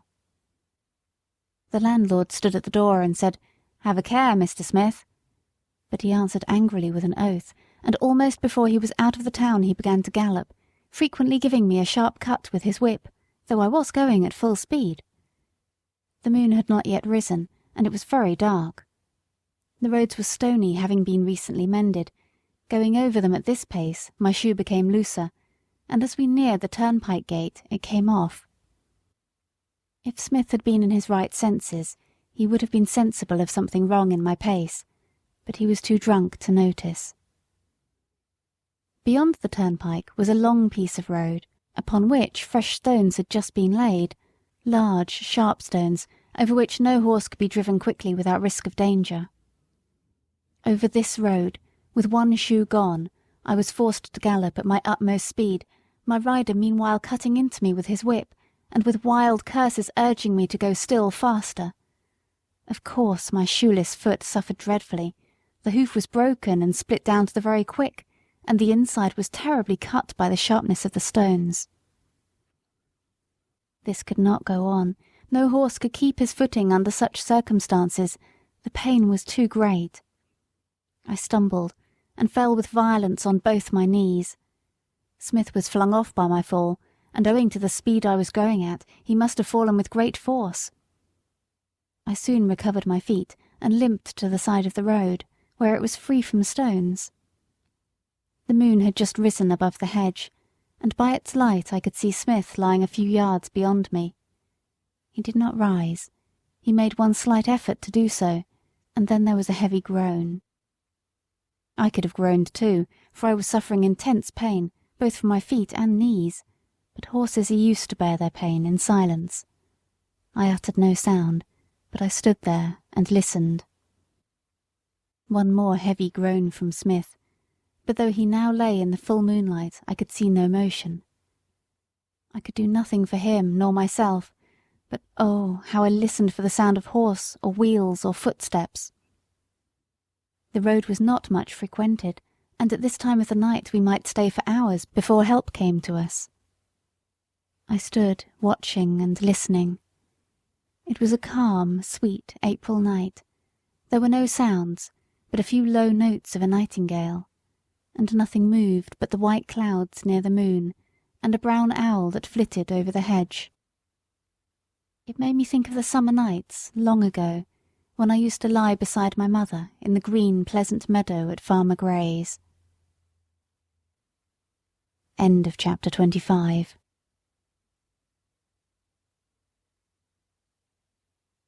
Black Beauty by Anna Sewell. Chapter 26. How it ended. It must have been nearly midnight when I heard at a great distance the sound of a horse's feet. Sometimes the sound died away, then it grew clearer again and nearer. The road to Earl's Hall led through woods that belonged to the Earl. The sound came in that direction, and I hoped it might be someone coming in search of us. As the sound came nearer and nearer, I was almost sure I could distinguish Ginger's step. A little nearer still, and I could tell she was in the dog-cart. I neighed loudly, and was overjoyed to hear an answering neigh from Ginger, and men's voices. They came slowly over the stones, and stopped at the dark figure that lay upon the ground. One of the men jumped out and stooped down over it. "It is Reuben," he said, "and he does not stir." The other man followed and bent over him. "He's dead," he said. "Feel how cold his hands are." They raised him up, but there was no life, and his hair was soaked with blood. They laid him down again and came and looked at me. They soon saw my cut knees. "Why, the horse has been down and thrown him. Who would have thought the black horse would have done that? Nobody thought he could fall. Reuben must have been lying here for hours. Odd, too, that the horse has not moved from the place." Robert then attempted to lead me forward. I made a step, but almost fell again. "Halloo, he's bad in his foot as well as his knees. Look here, his hoof is cut all to pieces. He might well come down, poor fellow. I tell you what, Ned, I'm afraid it hasn't been all right with Reuben. Just think of his riding a horse over these stones without a shoe. Why, if he had been in his right senses he would just as soon have tried to ride him over the moon. I'm afraid it has been the old thing over again. Poor Susan. She looked awfully pale when she came to my house to ask if he had not come home. She made believe she was not a bit anxious, and talked of a lot of things that might have kept him. But for all that she begged me to go and meet him. But what must we do? There's the horse to get home as well as the body, and that will be no easy matter." Then followed a conversation between them, till it was agreed that Robert, as the groom, should lead me, and that Ned must take the body. It was a hard job to get it into the dog-cart, for there was no one to hold Ginger, but she knew as well as I did what was going on, and stood as still as a stone. I noticed that because, if she had a fault, it was that she was impatient in standing. Ned started off very slowly with his sad load, and Robert came and looked at my foot again. Then he took his handkerchief and bound it closely round, and so he led me home. I shall never forget that night walk. It was more than 3 miles. Robert led me on very slowly, and I limped and hobbled on as well as I could with great pain. I am sure he was sorry for me, for he often patted and encouraged me, talking to me in a pleasant voice. At last I reached my own box and had some corn, and after Robert had wrapped up my knees in wet cloths, he tied up my foot in a bran poultice to draw out the heat and cleanse it before the horse doctor saw it in the morning, and I managed to get myself down on the straw and slept in spite of the pain. The next day, after the farrier had examined my wounds, he said he hoped the joint was not injured, and if so I should not be spoiled for work, but I should never lose the blemish.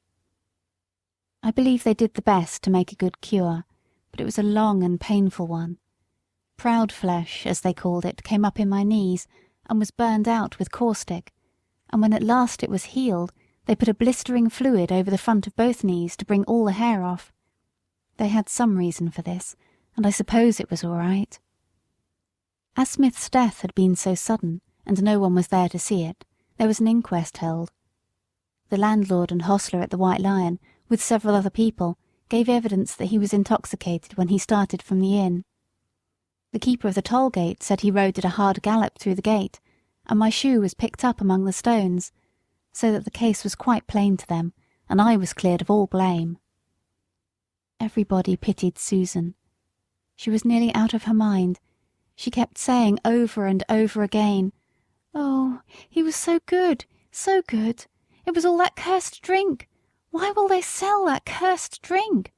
Oh, Reuben, Reuben." So she went on till after he was buried, and then, as she had no home or relations, she, with her 6 little children, was obliged once more to leave the pleasant home by the tall oak trees, and go into that great, gloomy Union House. End of chapter 26.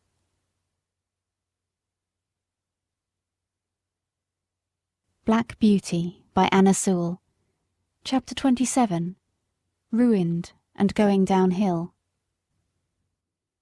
As soon as my knees were sufficiently healed, I was turned into a small meadow for a month or 2. No other creature was there, and though I enjoyed the liberty and the sweet grass, yet I had been so long used to society that I felt very lonely. Ginger and I had become fast friends, and now I missed her company extremely. I often neighed when I heard horses' feet passing in the road, but I seldom got an answer, till one morning the gate was opened, and who should come in but dear old Ginger. The man slipped off her halter and left her there. With a joyful whinny I trotted up to her. We were both glad to meet, but I soon found out that it was not for our pleasure that she was brought to be with me. Her story would be too long to tell, but the end of it was that she had been ruined by hard riding, and was now turned off to see what rest would do. Lord George was young, and would take no warning. He was a hard rider, and would hunt whenever he could get the chance, quite careless of his horse. Soon after I left the stable there was a steeplechase, and he determined to ride. Though the groom told him she was a little strained, and was not fit for the race, he did not believe it, and on the day of the race urged Ginger to keep up with the foremost riders. With her high spirit she strained herself to the utmost. She came in with the first 3 horses, but her wind was touched, besides which he was too heavy for her, and her back was strained. "And so," she said, "here we are, ruined in the prime of our youth and strength, you by a drunkard and I by a fool. It is very hard." We both felt in ourselves that we were not what we had been. However, that did not spoil the pleasure we had in each other's company. We did not gallop about as we once did, but we used to feed and lie down together, and stand for hours under one of the shady lime trees, with our heads close to each other, and so we passed our time till the family returned from town. One day we saw the Earl come into the meadow, and York was with him. Seeing who it was, we stood still under our lime tree and let them come up to us. They examined us carefully. The Earl seemed much annoyed. "There is £300 flung away for no earthly use," said he. "But what I care most for is that these horses of my old friend, who thought they would find a good home with me, are ruined. The mare shall have a 12-months' run, and we shall see what that will do for her, but the black one, he must be sold. 'Tis a great pity, but I could not have knees like these in my stables." "No, my lord, of course not," said York, "but he might get a place where appearance is of not much consequence, and still be well treated. I know a man in Bath, the master of some livery stables, who often wants a good horse at a low figure. I know he looks well after his horses. The inquest cleared the horse's character, and your lordship's recommendation, or mine, would be sufficient warrant for him." "You had better write to him, York. I should be more particular about the place than the money he would fetch." After this they left us. "They'll soon take you away," said Ginger, "and I shall lose the only friend I have, and most likely we shall never see each other again. 'Tis a hard world." About a week after this, Robert came into the field with a halter, which he slipped over my head and led me away. There was no leave-taking of Ginger. We neighed to each other as I was led off, and she trotted anxiously along by the hedge, calling to me as long as she could hear the sound of my feet. Through the recommendation of York, I was bought by the master of the livery stables.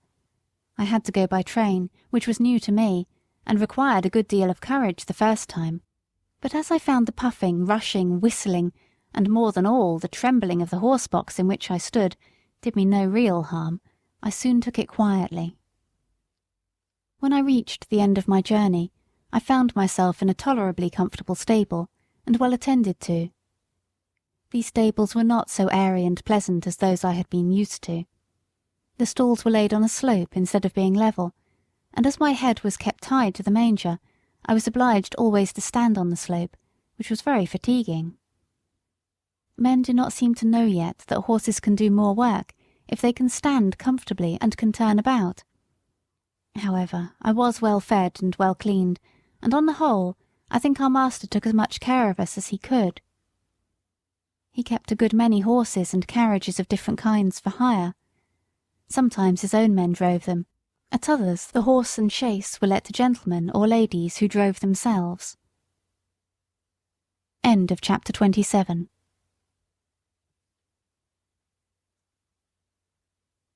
Black Beauty by Anna Sewell. Chapter 28. A Job Horse and His Drivers.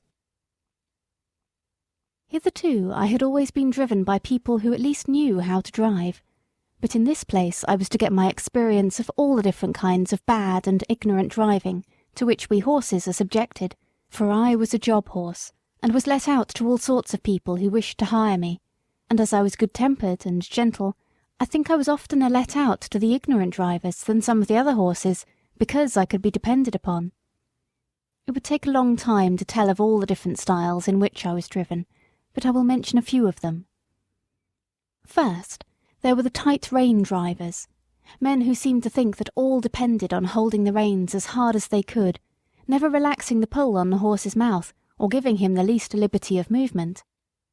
They are always talking about keeping the horse well in hand, and holding the horse up, just as if a horse was not made to hold himself up. Some poor, broken-down horses, whose mouths have been made hard and insensible by just such drivers as these, may perhaps find some support in it, but for a horse who can depend on his own legs, and who has a tender mouth and is easily guided, it is not only tormenting, but it is stupid. Then there are the loose-rein drivers, who let the reins lie easily on our backs, and their own hand rest lazily on their knees. Of course, such gentlemen have no control over a horse, if anything happens suddenly. If a horse shies, or starts, or stumbles, they are nowhere, and cannot help the horse or themselves till the mischief is done. Of course, for myself I had no objection to it, as I was not in the habit of either starting or stumbling, and had only been used to depend on my driver for guidance and encouragement. Still, one likes to feel the rein a little in going downhill, and likes to know that one's driver is not gone to sleep. Besides, a slovenly way of driving gets a horse into bad and often lazy habits, and when he changes hands he has to be whipped out of them with more or less pain and trouble. Squire Gordon always kept us to our best paces and our best manners. He said that spoiling a horse and letting him get into bad habits was just as cruel as spoiling a child, and both had to suffer for it afterward. Besides, these drivers are often careless altogether, and will attend to anything else more than their horses. I went out in the phaeton one day with one of them. He had a lady and 2 children behind. He flopped the reins about as we started, and of course gave me several unmeaning cuts with the whip, though I was fairly off.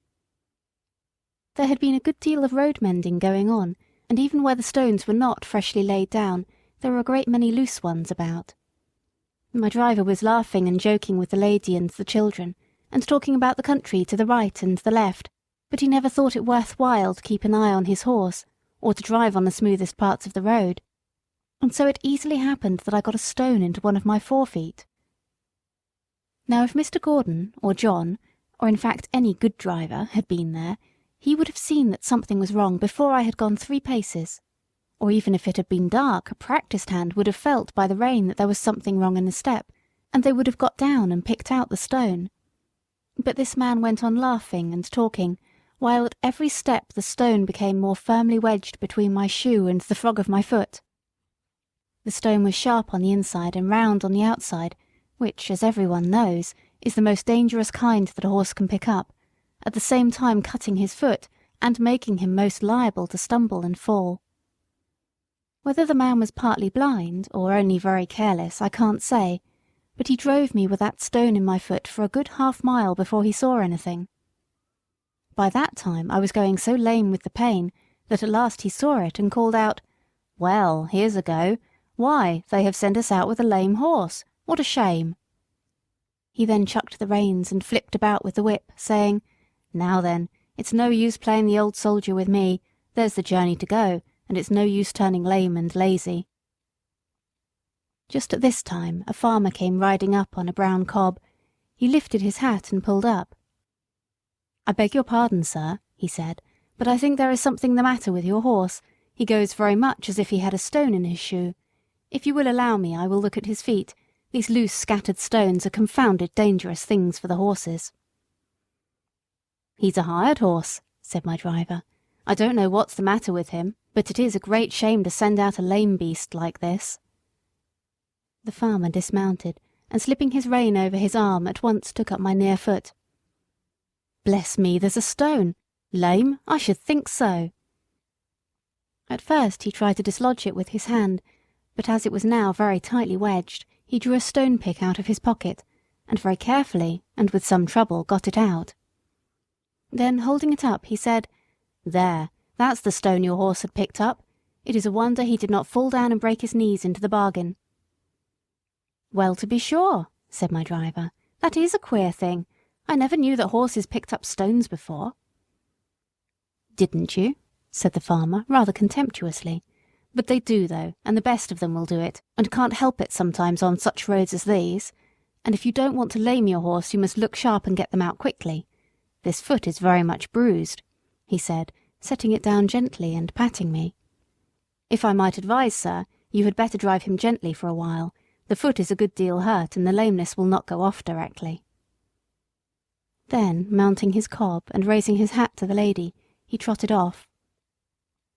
When he was gone, my driver began to flop the reins about and whip the harness, by which I understood that I was to go on, which of course I did, glad that the stone was gone, but still in a great deal of pain. This was the sort of experience we job horses often came in for. End of chapter 28.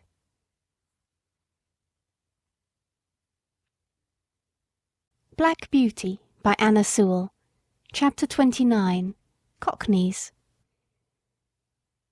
Then there is the steam engine style of driving. These drivers were mostly people from towns, who never had a horse of their own and generally travelled by rail. They always seemed to think that a horse was something like a steam engine, only smaller. At any rate, they think that if only they pay for it, a horse is bound to go just as far and just as fast and with just as heavy a load as they please.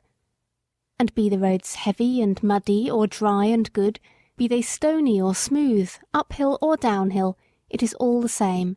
On one must go, at the same pace, with no relief and no consideration. These people never think of getting out to walk up a steep hill. Oh no, they have paid to ride, and ride they will. The horse? Oh, he's used to it.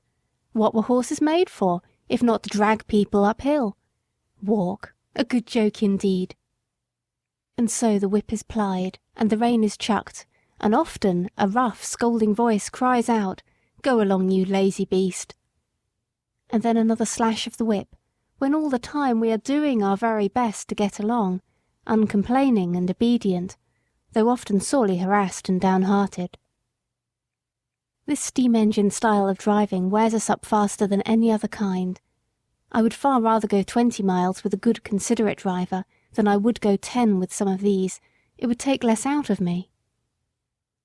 Another thing, they scarcely ever put on the brake, however steep the downhill may be, and thus bad accidents sometimes happen, or if they do put it on, they often forget to take it off at the bottom of the hill, and more than once I have had to pull halfway up the next hill, with one of the wheels held by the brake, before my driver chose to think about it, and that is a terrible strain on a horse. Then these cockneys, instead of starting at an easy pace, as a gentleman would do, generally set off at full speed from the very stable yard, and when they want to stop, they first whip us, then pull up so suddenly that we are nearly thrown on our haunches, and our mouths jagged with the bit. They call that pulling up with a dash, and when they turn a corner, they do it as sharply as if there were no right side or wrong side of the road. I well remember one spring evening I and Rory had been out for the day. Rory was the horse that mostly went with me when a pair was ordered, and a good honest fellow he was. We had our own driver, and as he was always considerate and gentle with us, we had a very pleasant day. We were coming home at a good smart pace about twilight. Our road turned sharp to the left, but as we were close to the hedge on our own side, and there was plenty of room to pass, our driver did not pull us in. As we neared the corner, I heard a horse and 2 wheels coming rapidly down the hill toward us. The hedge was high and I could see nothing, but the next moment we were upon each other. Happily for me, I was on the side next the hedge. Rory was on the left side of the pole, and had not even a shaft to protect him. The man who was driving was making straight for the corner, and when he came in sight of us, he had no time to pull over to his own side. The whole shock came upon Rory. The gig shaft ran right into the chest, making him stagger back with a cry that I shall never forget. The other horse was thrown upon his haunches, and one shaft broken. It turned out that it was a horse from our own stables, with the high-wheeled gig that the young men were so fond of. The driver was one of those random, ignorant fellows who don't even know which is their own side of the road, or if they know, don't care. And there was poor Rory with his flesh torn open and bleeding, and the blood streaming down. They said if it had been a little more to one side it would have killed him, and a good thing for him, poor fellow, if it had. As it was a long time before the wound healed, and then he was sold for coal carting, and what that is, up and down those steep hills, only horses know. Some of the sights I saw there, where a horse had to come downhill with a heavily loaded 2-wheel cart behind him, on which no brake could be placed, make me sad even now to think of. After Rory was disabled, I often went in the carriage with a mare named Peggy, who stood in the next stall to mine. She was a strong, well-made animal, of a bright dun colour, beautifully dappled, and with a dark brown mane and tail. There was no high breeding about her, but she was very pretty and remarkably sweet-tempered and willing. Still, there was an anxious look about her eyes, by which I knew she had some trouble. The first time we went out together, I thought she had a very odd pace. She seemed to go partly a trot, partly a canter, 3 or 4 paces, and then a little jump forward. It was very unpleasant for any horse who pulled with her, and made me quite fidgety. When we got home, I asked her what made her go in that odd, awkward way. "Ah," she said in a troubled manner, "I know my paces are very bad, but what can I do? It is really not my fault. It is just because my legs are so short. I stand nearly as high as you, but your legs are a good 3 inches longer above your knee than mine, and of course you can take a much longer step and go much faster. You see, I did not make myself. I wish I could have done so. I would have had long legs then. All my troubles come from my short legs," said Peggy in a desponding tone. "But how is it," I said, "when you were so strong and good-tempered and willing?" "Why, you see," said she, "men will go so fast, and if one can't keep up to other horses it is nothing but whip, whip, whip all the time. And so I have had to keep up as I could, and have got into this ugly shuffling pace. It was not always so. When I lived with my first master I always went a good regular trot, but then he was not in such a hurry. He was a young clergyman in the country, and a good kind master he was. He had 2 churches, a good way apart, and a great deal of work, but he never scolded or whipped me for not going faster. He was very fond of me. I only wish I was with him now, but he had to leave and go to a large town, and then I was sold to a farmer. Some farmers, you know, are capital masters, but I think this one was a low sort of man. He cared nothing about good horses or good driving. He only cared for going fast. I went as fast as I could, but that would not do, and he was always whipping, so I got into this way of making a spring forward to keep up. On market nights he used to stay very late at the inn, and then drive home at a gallop. One dark night he was galloping home as usual, when all of a sudden the wheel came against some great heavy thing in the road, and turned the gig over in a minute. He was thrown out and his arm broken, and some of his ribs, I think. At any rate, it was the end of my living with him, and I was not sorry. But you see, it will be the same everywhere for me, if men must go so fast. I wish my legs were longer." Poor Peggy. I was very sorry for her, and I could not comfort her, for I knew how hard it was upon slow-paced horses to be put with fast ones. All the whipping comes to their share, and they can't help it. She was often used in a phaeton, and was very much liked by some of the ladies, because she was so gentle, and some time after this she was sold to 2 ladies who drove themselves, and wanted a safe, good horse. I met her several times out in the country, going a good steady pace, and looking as gay and contented as a horse could be. I was very glad to see her, for she deserved a good place. After she left us, another horse came in her stead. He was young, and had a bad name for shying and starting, by which he had lost a good place. I asked him what made him shy. "Well, I hardly know," he said. "I was timid when I was young, and was a good deal frightened several times, and if I saw anything strange I used to turn and look at it. You see, with our blinkers, one can't see or understand what a thing is unless one looks round, and then my master always gave me a whipping, which of course made me start on, and did not make me less afraid. I think if he would have let me just look at things quietly, and see that there was nothing to hurt me, it would have been all right, and I should have got used to them."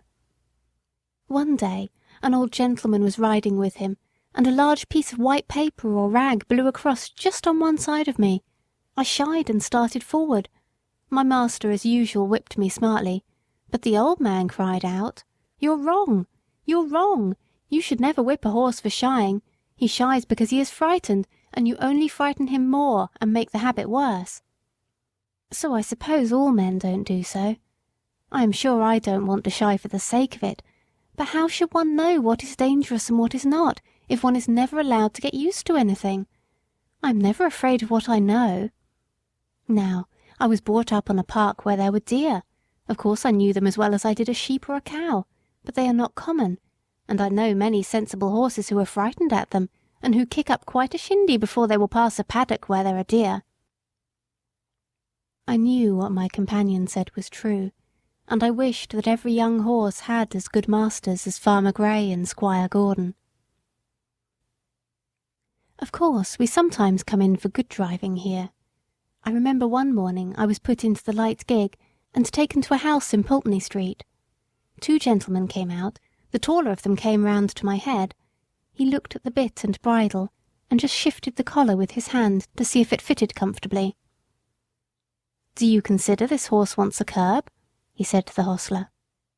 "Well," said the man, "I should say he would go just as well without. He has an uncommon good mouth, and though he has a fine spirit he has no vice. But we generally find people like the curb." "I don't like it," said the gentleman. "Be so good as to take it off, and put the rein in at the cheek. An easy mouth is a great thing on a long journey, is it not, old fellow?" he said, patting my neck. Then he took the reins, and they both got up.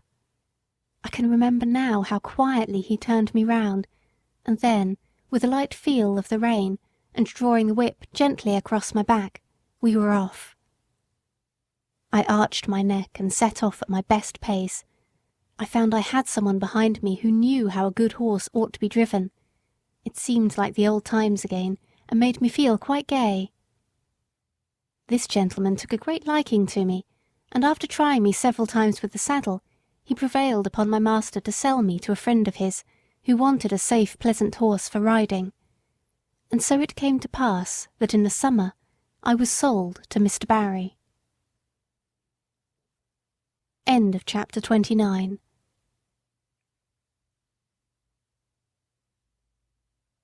Black Beauty by Anna Sewell. Chapter 30. A Thief. My new master was an unmarried man. He lived at Bath and was much engaged in business. His doctor advised him to take horse exercise, and for this purpose he bought me. He hired a stable a short distance from his lodgings, and engaged a man named Filcher as groom. My master knew very little about horses, but he treated me well, and I should have had a good and easy place, but for circumstances of which he was ignorant. He ordered the best hay with plenty of oats, crushed beans and bran, with vetches or ryegrass as the man might think needful. I heard the master give the order, so I knew there was plenty of good food, and I thought I was well off. For a few days all went on well. I found that my groom understood his business. He kept the stable clean and airy, and he groomed me thoroughly, and was never otherwise than gentle. He had been a hostler in one of the great hotels in Bath. He had given that up, and now cultivated fruit and vegetables for the market, and his wife bred and fattened poultry and rabbits for sale. After a while it seemed to me that my oats came very short. I had the beans, but bran was mixed with them instead of oats, of which there were very few, certainly not more than a quarter of what there should have been. In 2 or 3 weeks this began to tell upon my strength and spirits. The grass food, though very good, was not the thing to keep up my condition without corn. However, I could not complain, nor make known my wants. So it went on for about 2 months, and I wondered that my master did not see that something was the matter. However, one afternoon he rode out into the country to see a friend of his, a gentleman farmer, who lived on the road to Wells. This gentleman had a very quick eye for horses, and after he had welcomed his friend, he said, casting his eye over me, "It seems to me, Barry, that your horse does not look so well as he did when you first had him. Has he been well?" "Yes, I believe so," said my master, "but he is not nearly so lively as he was. My groom tells me that horses are always dull and weak in the autumn, and that I must expect it." "Autumn, fiddlesticks!" said the farmer. "Why, this is only August, and with your light work and good food, he ought not to go down like this, even if it was autumn. How do you feed him?" My master told him. The other shook his head slowly, and began to feel me over. "I can't say who eats your corn, my dear fellow, but I am much mistaken if your horse gets it. Have you ridden very fast?" "No, very gently." "Then just put your hand here," said he, passing his hand over my neck and shoulder. "He is as warm and damp as a horse just come up from grass. I advise you to look into your stable a little more. I hate to be suspicious, and thank heaven I have no cause to be, for I can trust my men, present or absent, but there are mean scoundrels, wicked enough to rob a dumb beast of his food. You must look into it." And turning to his man, who had come to take me, "Give this horse a right good feed of bruised oats, and don't stint him." Dumb beasts. Yes, we are, but if I could have spoken, I could have told my master where his oats went to. My groom used to come every morning about 6 o'clock, and with him a little boy, who always had a covered basket with him. He used to go with his father into the harness room where the corn was kept, and I could see them, when the door stood ajar, fill a little bag with oats out of the bin, and then he used to be off. 5 or 6 mornings after this, just as the boy had left the stable, the door was pushed open, and a policeman walked in, holding the child tight by the arm. Another policeman followed, and locked the door on the inside, saying, "Show me the place where your father keeps his rabbit's food." The boy looked very frightened, and began to cry, but there was no escape, and he led the way to the corn bin. Here the policeman found another empty bag like that which was found full of oats in the boy's basket. Filcher was cleaning my feet at the time, but they soon saw him, and though he blustered a good deal, they walked him off to the lock-up, and his boy with him. I heard afterward that the boy was not held to be guilty, but the man was sentenced to prison for 2 months. End of chapter 30.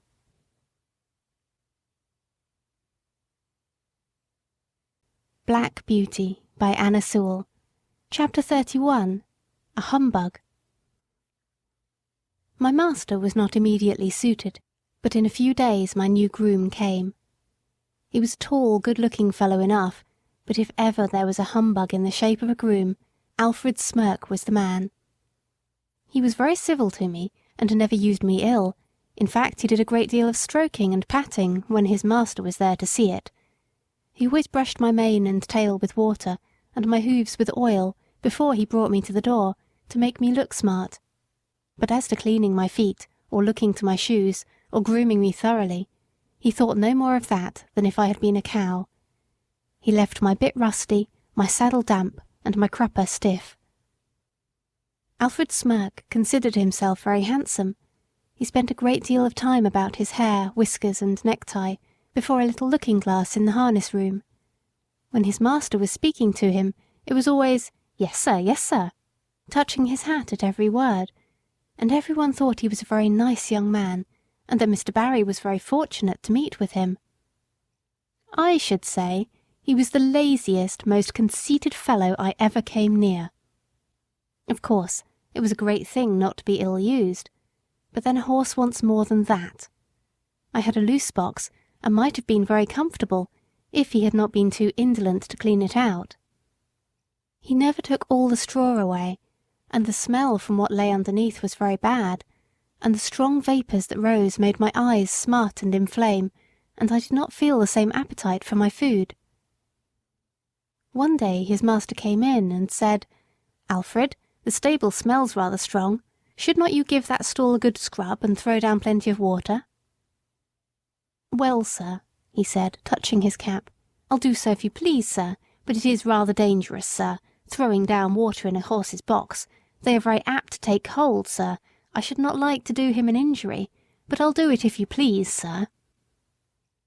"Well," said his master, "I should not like him to take cold, but I don't like the smell of this stable. Do you think the drains are all right?" "Well, sir, now you mention it, I think the drain does sometimes send back a smell. There may be something wrong, sir." "Then send for the bricklayer and have it seen to," said his master. "Yes, sir, I will." The bricklayer came and pulled up a great many bricks, but found nothing amiss, so he put down some lime and charged the master 5 shillings, and the smell in my box was as bad as ever. But that was not all. Standing as I did on a quantity of moist straw, my feet grew unhealthy and tender, and a master used to say, "I don't know what is the matter with this horse. He goes very fumble-footed. I am sometimes afraid he will stumble." "Yes, sir," said Alfred. "I have noticed the same myself when I have exercised him." Now, the fact was that he hardly ever did exercise me, and when the master was busy, I often stood for days together without stretching my legs at all, and yet being fed just as high as if I were at hard work. This often disordered my health, and made me sometimes heavy and dull, but more often restless and feverish. He never even gave me a meal of green food or a bran mash, which would have cooled me, for he was altogether as ignorant as he was conceited. And then, instead of exercise or change of food, I had to take horse balls and draughts, which, besides the nuisance of having them poured down my throat, used to make me feel ill and uncomfortable. One day my feet were so tender that, trotting over some fresh stones with my master on my back, I made 2 such serious stumbles that, as he came down Lansdowne into the city, he stopped at the farrier's and asked him to see what was the matter with him. The man took up my feet one by one and examined them. Then, standing up and dusting his hands one against the other, he said, "Your horse has got the thrush, and badly too. His feet are very tender. It is fortunate that he has not been down. I wonder your groom has not seen to it before. This is the sort of thing we find in fowl stables, where the litter is never properly cleaned out. If you will send him here tomorrow, I will attend to the hoof, and I will direct your man how to apply the liniment which I will give him." The next day I had my feet thoroughly cleaned, and stuffed with tow soaked in some strong lotion, and an unpleasant business it was. The farrier ordered all the litter to be taken out of my box day by day, and the floor kept very clean. Then I was to have bran mashes, a little green food, and not so much corn, till my feet were well again. With this treatment I soon regained my spirits, but Mr. Barry was so much disgusted at being twice deceived by his grooms that he determined to give up keeping a horse, and to hire when he wanted one. I was therefore kept till my feet were quite sound, and was then sold again. End of chapter 31. End of part 2.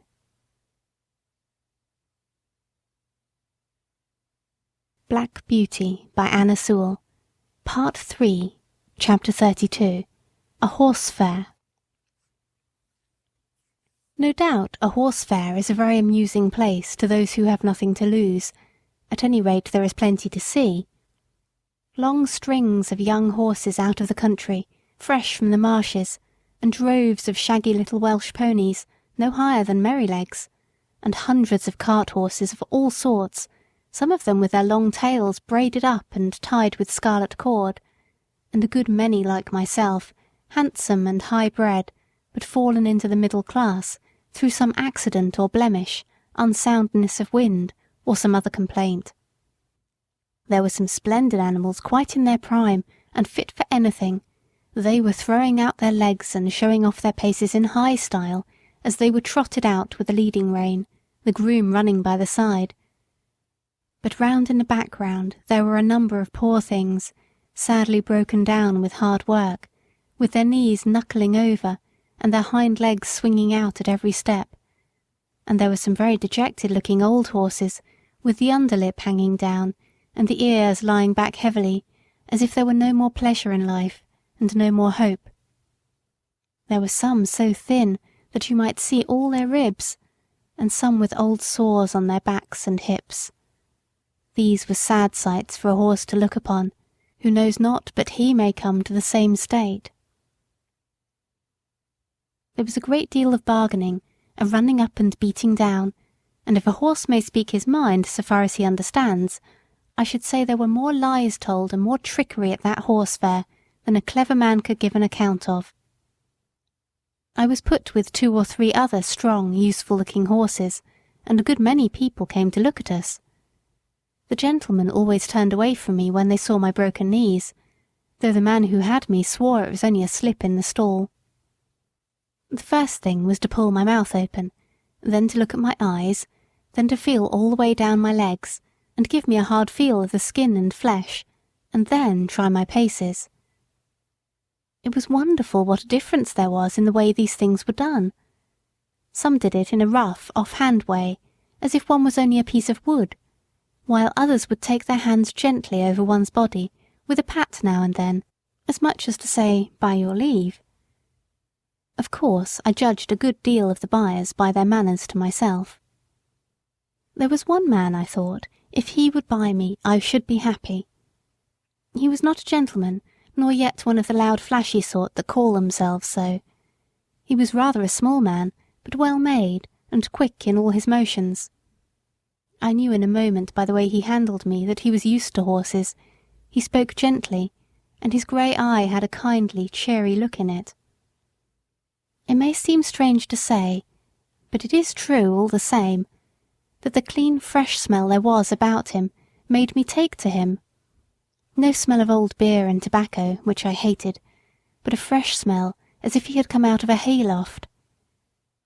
He offered £23 for me, but that was refused, and he walked away.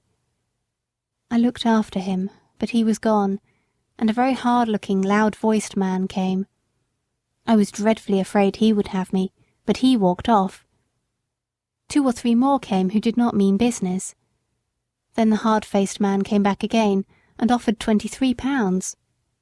A very close bargain was being driven, for my salesman began to think he should not get all he asked, and must come down. But just then the grey-eyed man came back again. I could not help reaching out my head toward him. He stroked my face kindly. "Well, old chap," he said, "I think we should suit each other. I'll give 24 for him." "Say 25 and you shall have him." 24.10, said my friend, in a very decided tone, "and not another 6pence. Yes or no?" "Done," said the salesman, "and you may depend upon it there's a monstrous deal of quality in that horse, and if you want him for cab work he's a bargain." The money was paid on the spot, and my new master took my halter and led me out of the fair to an inn, where he had a saddle and bridle ready. He gave me a good feed of oats, and stood by while I ate it, talking to himself and talking to me. Half an hour after we were on our way to London, through pleasant lanes and country roads, until we came into the great London thoroughfare, on which we travelled steadily, till in the twilight we reached the great city. The gas lamps were already lighted. There were streets to the right, and streets to the left, and streets crossing each other for mile upon mile. I thought we should never come to the end of them. At last, in passing through one, we came to a long cab stand, where my rider called out in a cheery voice, "Good night, governor." "Halloo!" cried a voice. "Have you got a good one?" "I think so," replied my owner. "I wish you luck with him." "Thank you, governor," and he rode on. We soon turned up one of the side streets, and about halfway up that we turned into a very narrow street, with rather poor-looking houses on one side, and what seemed to be coach-houses and stables on the other. My owner pulled up at one of the houses and whistled. The door flew open, and a young woman, followed by a little girl and boy, ran out. There was a very lively greeting as my rider dismounted. "Now then, Harry, my boy, open the gates, and mother will bring us the lantern." The next minute they were all standing round me in a small stable yard. "Is he gentle, father?" "Yes, Dolly, as gentle as your own kitten. Come and pat him." At once the little hand was patting about all over my shoulder without fear. How good it felt. "Let me get him a bran mash while you rub him down," said the mother. "Do, Polly, it's just what he wants, and I know you've got a beautiful mash ready for me." "Sausage dumpling and apple turnover," shouted the boy, which set them all laughing. I was led into a comfortable, clean-smelling stall with plenty of dry straw, and after a capital supper I lay down, thinking I was going to be happy. End of chapter 32.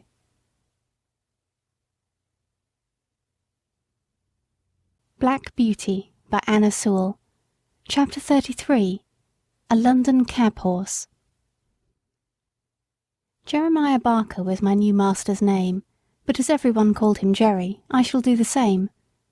Polly, his wife, was just as good a match as a man could have. She was a plump, trim, tidy little woman, with smooth dark hair, dark eyes, and a merry little mouth.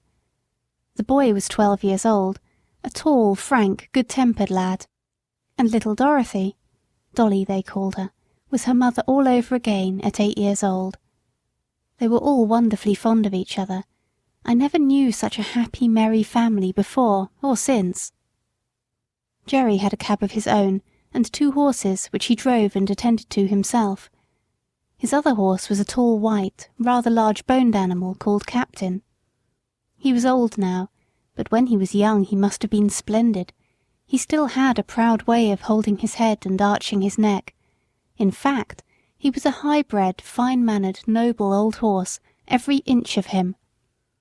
He told me that in his early youth he went to the Crimean War. He belonged to an officer in the cavalry, and used to lead the regiment. I will tell more of that hereafter. The next morning, when I was well groomed, Polly and Dolly came into the yard to see me and make friends. Harry had been helping his father since the early morning, and had stated his opinion that I should turn out to be a regular brick. Polly brought me a slice of apple, and Dolly a piece of bread, and made just as much of me as if I had been the Black Beauty of olden time. It was a great treat to be petted again, and talked to in a gentle voice, and I let them see as well as I could that I wished to be friendly. Polly thought I was very handsome, and a great deal too good for a cab, if it were not for the broken knees. "Of course there's no one to tell us whose fault that was," said Jerry, "and as long as I don't know I shall give him the benefit of the doubt, for a firmer, neater stepper I never rode. We'll call him Jack, after the old one, shall we, Polly?" "Do," she said, "for I like to keep a good name going." Captain went out in a cab all morning. Harry came in after school to feed me and give me water. In the afternoon I was put into the cab. Jerry took as much pains to see if the collar and bridle fitted comfortably as if he had been John Manley over again. When the crupper was let out a hole or two, it all fitted well. There was no check rein, no curb, nothing but a plain ring snaffle. What a blessing that was! After driving through the side street, we came to the large cab stand where Jerry had said good night. On one side of this wide street were high houses with wonderful shop fronts, and on the other was an old church and churchyard surrounded by iron palisades. Alongside these iron rails a number of cabs were drawn up, waiting for passengers. Bits of hay were lying about on the ground. Some of the men were standing together talking, some were sitting on their boxes reading the newspaper, and one or two were feeding their horses with bits of hay and giving them a drink of water. We pulled up in the rank at the back of the last cab. 2 or 3 men came round and began to look at me and pass their remarks. "Very good for a funeral," said one. "Too smart looking," said another, shaking his head in a very wise way. "You'll find out something wrong one of these fine mornings, or my name isn't Jones." "Well," said Jerry pleasantly, "I suppose I need not find it out until it finds me out, eh? And if so, I'll keep up my spirits a little longer." Then there came up a broad-faced man, dressed in a great grey coat with great grey cape and great white buttons, a grey hat and a blue comforter loosely tied around his neck. His hair was grey too, but he was a jolly-looking fellow, and the other men made way for him. He looked me all over, as if he had been going to buy me, and then, straightening himself up with a grunt, he said, "He's the right sort for you, Jerry. I don't care what you gave for him. He'll be worth it." Thus my character was established on the stand. This man's name was Grant, but he was called Grey Grant, or Governor Grant. He had been the longest on that stand of any of the men, and he took it upon himself to settle matters and stop disputes. He was generally a good-humoured, sensible man, but if his temper was a little out, as it was sometimes when he had drunk too much, nobody liked to come too near his fist, for he could deal a very heavy blow. The first week of my life as a cab horse was very trying. I had never been used to London, and the noise, the hurry, the crowds of horses, carts, and carriages that I had to make my way through made me feel anxious and harassed. But I soon found that I could perfectly trust my driver, and then I made myself easy and got used to it. Jerry was as good a driver as I have ever known, and what was better, he took as much thought for his horses as he did for himself. He soon found out that I was willing to work and do my best, and he never laid the whip on me unless it was gently drawing the end of it over my back when I was to go on. But generally I knew this quite well by the way in which he took up the reins, and I believe his whip was more frequently stuck up by his side than in his hand. In a short time I and my master understood each other as well as horse and man can do. In the stable, too, he did all that he could for our comfort. The stalls were the old-fashioned style, too much on the slope, but he had 2 movable bars fixed across the back of our stalls, so that at night, and when we were resting, he just took off our halters and put up the bars, and thus we could turn about and stand whichever way we pleased, which is a great comfort.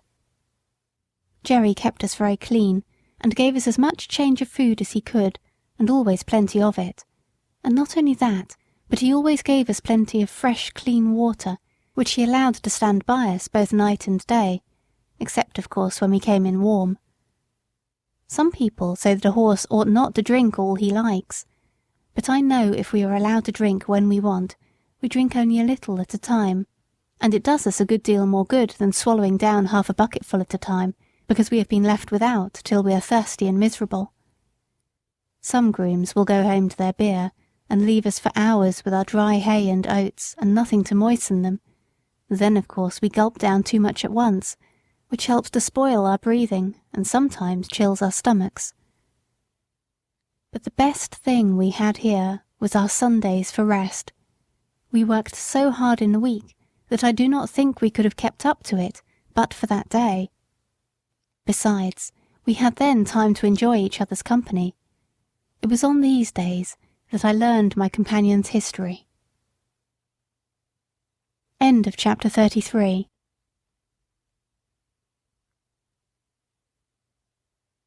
Black Beauty by Anna Sewell. Chapter 34. An Old War Horse. Captain had been broken in and trained for an army horse. His first owner was an officer of cavalry going out to the Crimean War. He said he quite enjoyed the training with all the other horses, trotting together, turning together to the right hand or the left, halting at the word of command, or dashing forward at full speed at the sound of the trumpet or signal of the officer. He was, when young, a dark, dappled iron grey, and considered very handsome. His master, a young, high-spirited gentleman, was very fond of him, and treated him from the first with the greatest care and kindness. He told me he thought the life of an army horse was very pleasant, but when it came to being sent abroad over the sea in a great ship, he almost changed his mind. "That part of it," said he, "was dreadful. Of course we could not walk off the land into the ship, so they were obliged to put strong straps under our bodies, and then we were lifted off our legs in spite of our struggles, and were swung through the air over the water to the deck of the great vessel. There we were placed in small, close stalls, and never for a long time saw the sky or were able to stretch our legs. The ship sometimes rolled about in high winds, and we were knocked about, and felt bad enough. However, at last it came to an end, and we were hauled up and swung over again to the land. We were very glad, and snorted and neighed for joy, when we once more felt firm ground under our feet. We soon found that the country we had come to was very different from our own, and that we had many hardships to endure besides the fighting, but many of the men were so fond of their horses that they did everything they could to make them comfortable, in spite of snow, wet, and all things out of order. "But what about the fighting?" said I. "Was not that worse than anything else?" "Well," said he, "I hardly know. We always liked to hear the trumpet sound and be called out, and were impatient to start off, though sometimes we had to stand for hours, waiting for the word of command. And when the word was given, we used to spring forward as gaily and as eagerly as if there were no cannonballs, bayonets, or bullets. I believe, so long as we felt our rider firm in the saddle, and his hand steady on the bridle, not one of us gave way to fear, not even when the terrible bombshells whirled through the air and burst into 1,000 pieces. I, with my noble master, went into many actions together without a wound, and though I saw horses shot down with bullets, pierced through with lances, and gashed with fearful sabre cuts, though we left them dead on the field, or dying in the agony of their wounds, I don't think I feared for myself. My master's cheery voice, as he encouraged his men, made me feel as if he and I could not be killed. I had such perfect trust in him that while he was guiding me I was ready to charge up to the very cannon's mouth. I saw many brave men cut down, many fall mortally wounded from their saddles. I had heard the cries and groans of the dying. I had cantered over ground slippery with blood, and frequently had to turn aside to avoid trampling on wounded man or horse.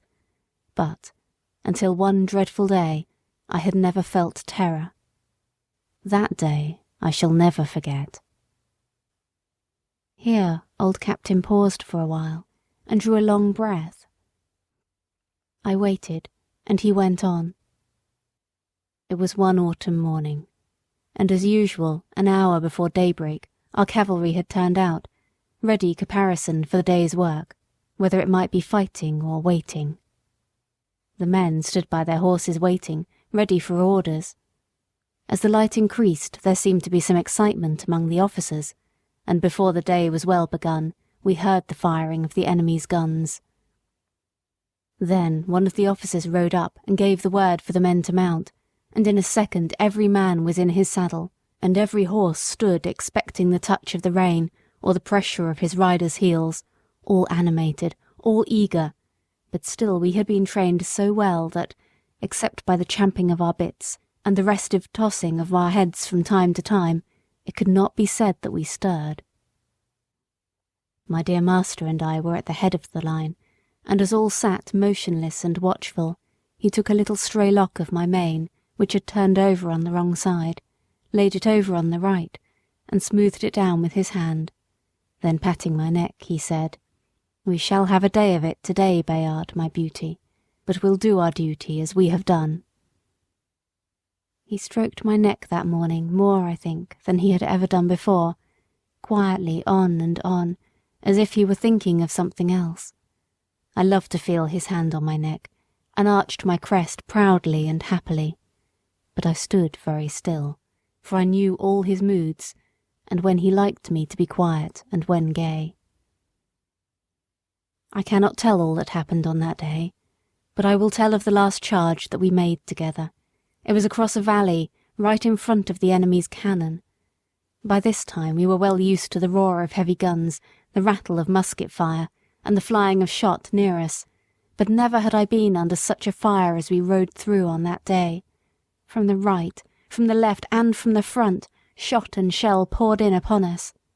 Many a brave man went down. Many a horse fell, flinging his rider to the earth. Many a horse without a rider ran wildly out of the ranks, then, terrified at being alone, with no hand to guide him, came pressing in among his old companions, to gallop with them to the charge. Fearful as it was, no one stopped, no one turned back. Every moment the ranks were thinned, but as our comrades fell, we closed in to keep them together, and instead of being shaken or staggered in our pace, our gallop became faster and faster as we neared the cannon. My master, my dear master, was cheering on his comrades with his right arm raised on high, when one of the balls whizzing close to my head struck him. I felt him stagger with the shock, though he uttered no cry. I tried to check my speed, but the sword dropped from his right hand, the rein fell loose from the left, and sinking backward from the saddle he fell to the earth. The other riders swept past us, and by the force of their charge I was driven from the spot. I wanted to keep my place by his side and not leave him under that rush of horses' feet, but it was in vain. And now, without a master or a friend, I was alone on that great slaughter ground. Then fear took hold on me too, and I trembled as I had never trembled before, and I too, as I had seen other horses do, tried to join in the ranks and gallop with them, but I was beaten off by the swords of the soldiers. Just then a soldier whose horse had been killed under him caught at my bridle and mounted me, and with this new master I was again going forward. But our gallant company was cruelly overpowered, and those who remained alive after the fierce fight for the guns came galloping back over the same ground. Some of the horses had been so badly wounded that they could scarcely move from the loss of blood. Other noble creatures were trying on 3 legs to drag themselves along, and others were struggling to rise on their forefeet when their hind legs had been shattered by shot. After the battle the wounded men were brought in, and the dead were buried. "And what about the wounded horses?" I said. "Were they left to die?" "No. The army farriers went over the fields with their pistols and shot all that were ruined. Some that had only slight wounds were brought back and attended to, but the greater part of the noble, willing creatures that went out that morning never came back. In our stables there was only about 1 in 4 that returned. I never saw my dear master again. I believe he fell dead from the saddle. I never loved any other master so well. I went into many other engagements, but was only once wounded, and then not seriously. And when the war was over I came back again to England as sound and strong as when I went out." I said, "I have heard people talk about war as if it were a very fine thing." "Ah," said he, "I should think they never saw it. No doubt it is very fine when there is no enemy, when it is just exercise and parade and sham fight. Yes, it is very fine then. But when thousands of good, brave men and horses are killed or crippled for life, it has a very different look." "Do you know what they fought about?" said I. "No," he said, "that is more than a horse can understand. But the enemy must have been awfully wicked people, if it was right to go all that way over the sea on purpose to kill them." End of chapter 34.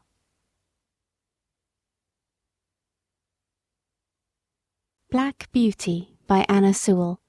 Chapter 35. Jerry Barker. I never knew a better man than my new master. He was kind and good, and as strong for the right as John Manly, and so good-tempered and merry that very few people could pick a quarrel with him. He was very fond of making little songs and singing them to himself. One he was very fond of was this: "Come father and mother, and sister and brother, come all of you, turn to, and help one another." And so they did. Harry was as clever at stable work as a much older boy, and always wanted to do what he could. Then Polly and Dolly used to come in the morning to help with the cab, to brush and beat the cushions and rub the glass, while Jerry was giving us a cleaning in the yard, and Harry was rubbing the harness.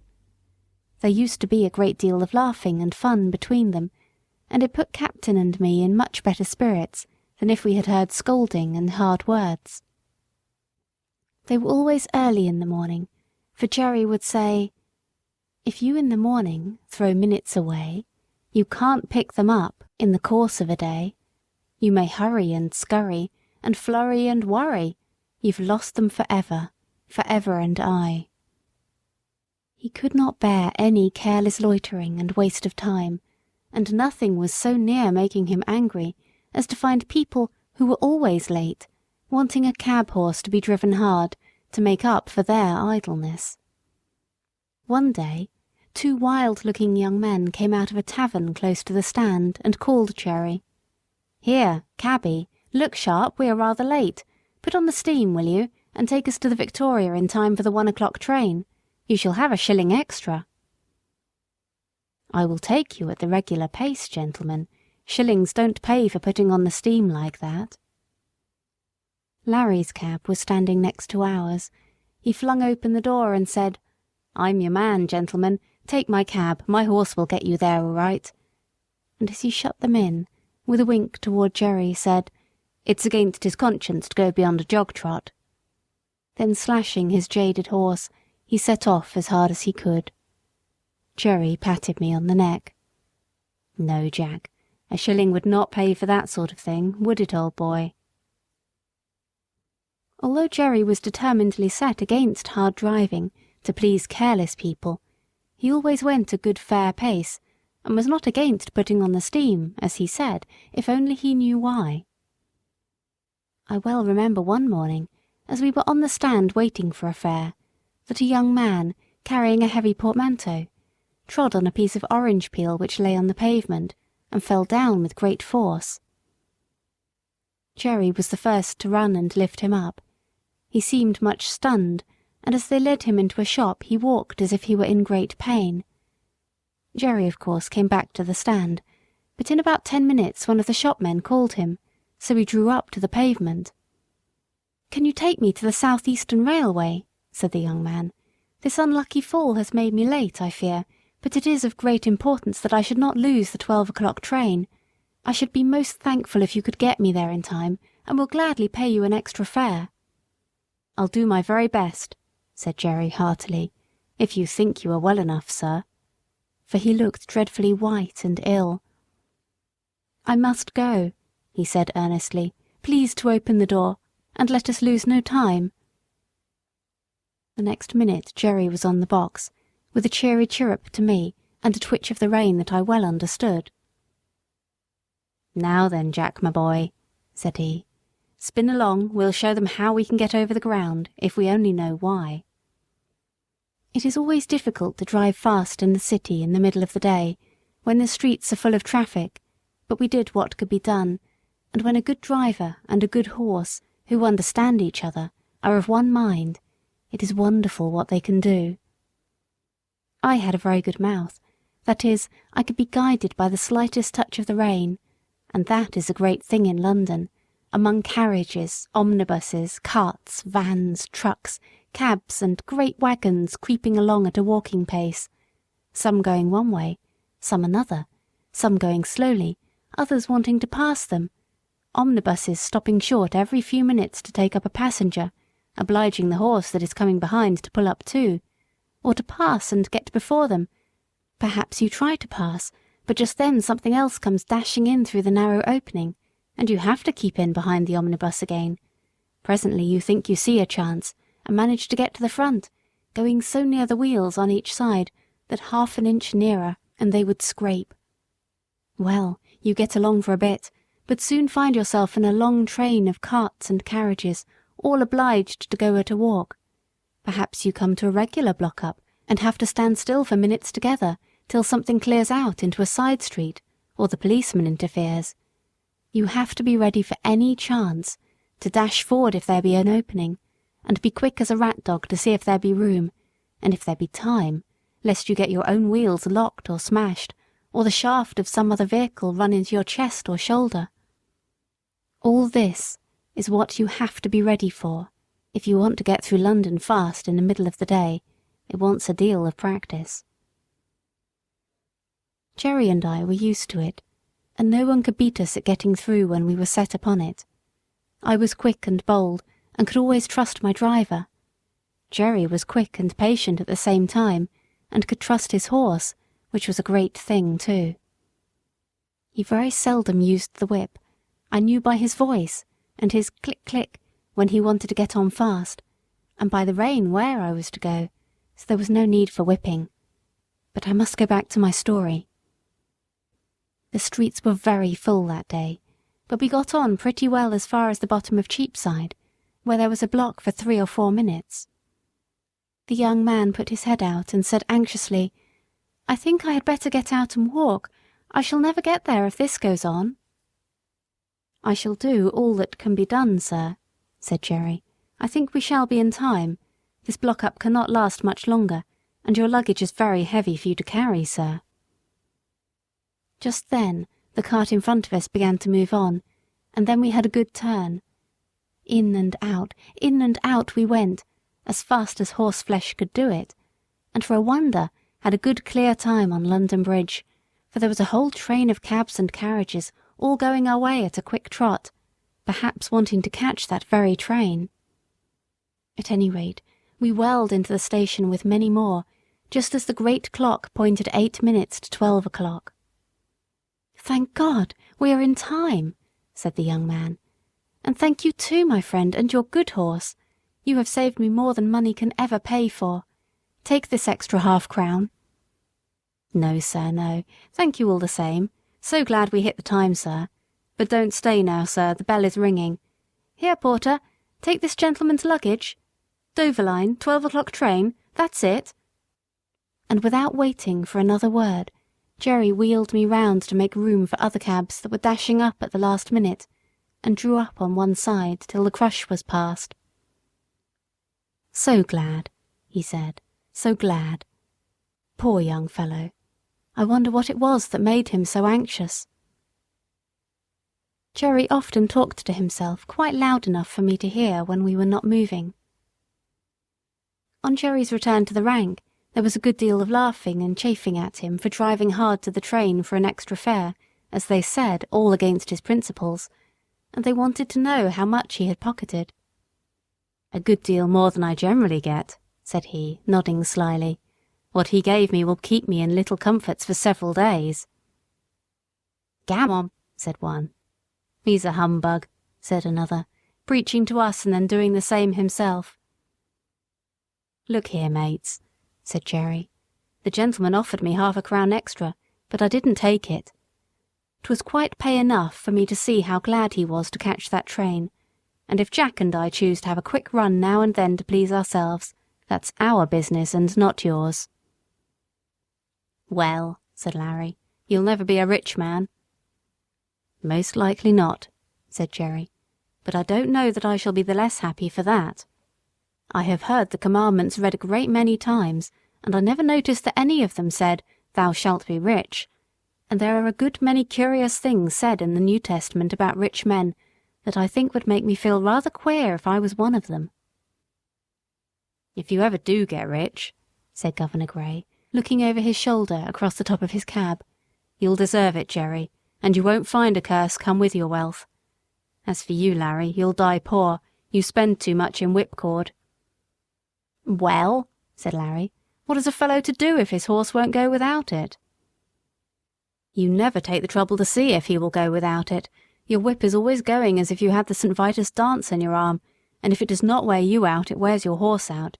You know you are always changing your horses. And why? Because you never give them any peace or encouragement." "Well, I have not had good luck," said Larry. "That's where it is." "And you never will," said the governor. "Good luck is rather particular who she rides with, and mostly prefers those who have got common sense and a good heart. At least that is my experience." Governor Gray turned round again to his newspaper, and the other men went to their cabs. End of chapter 35.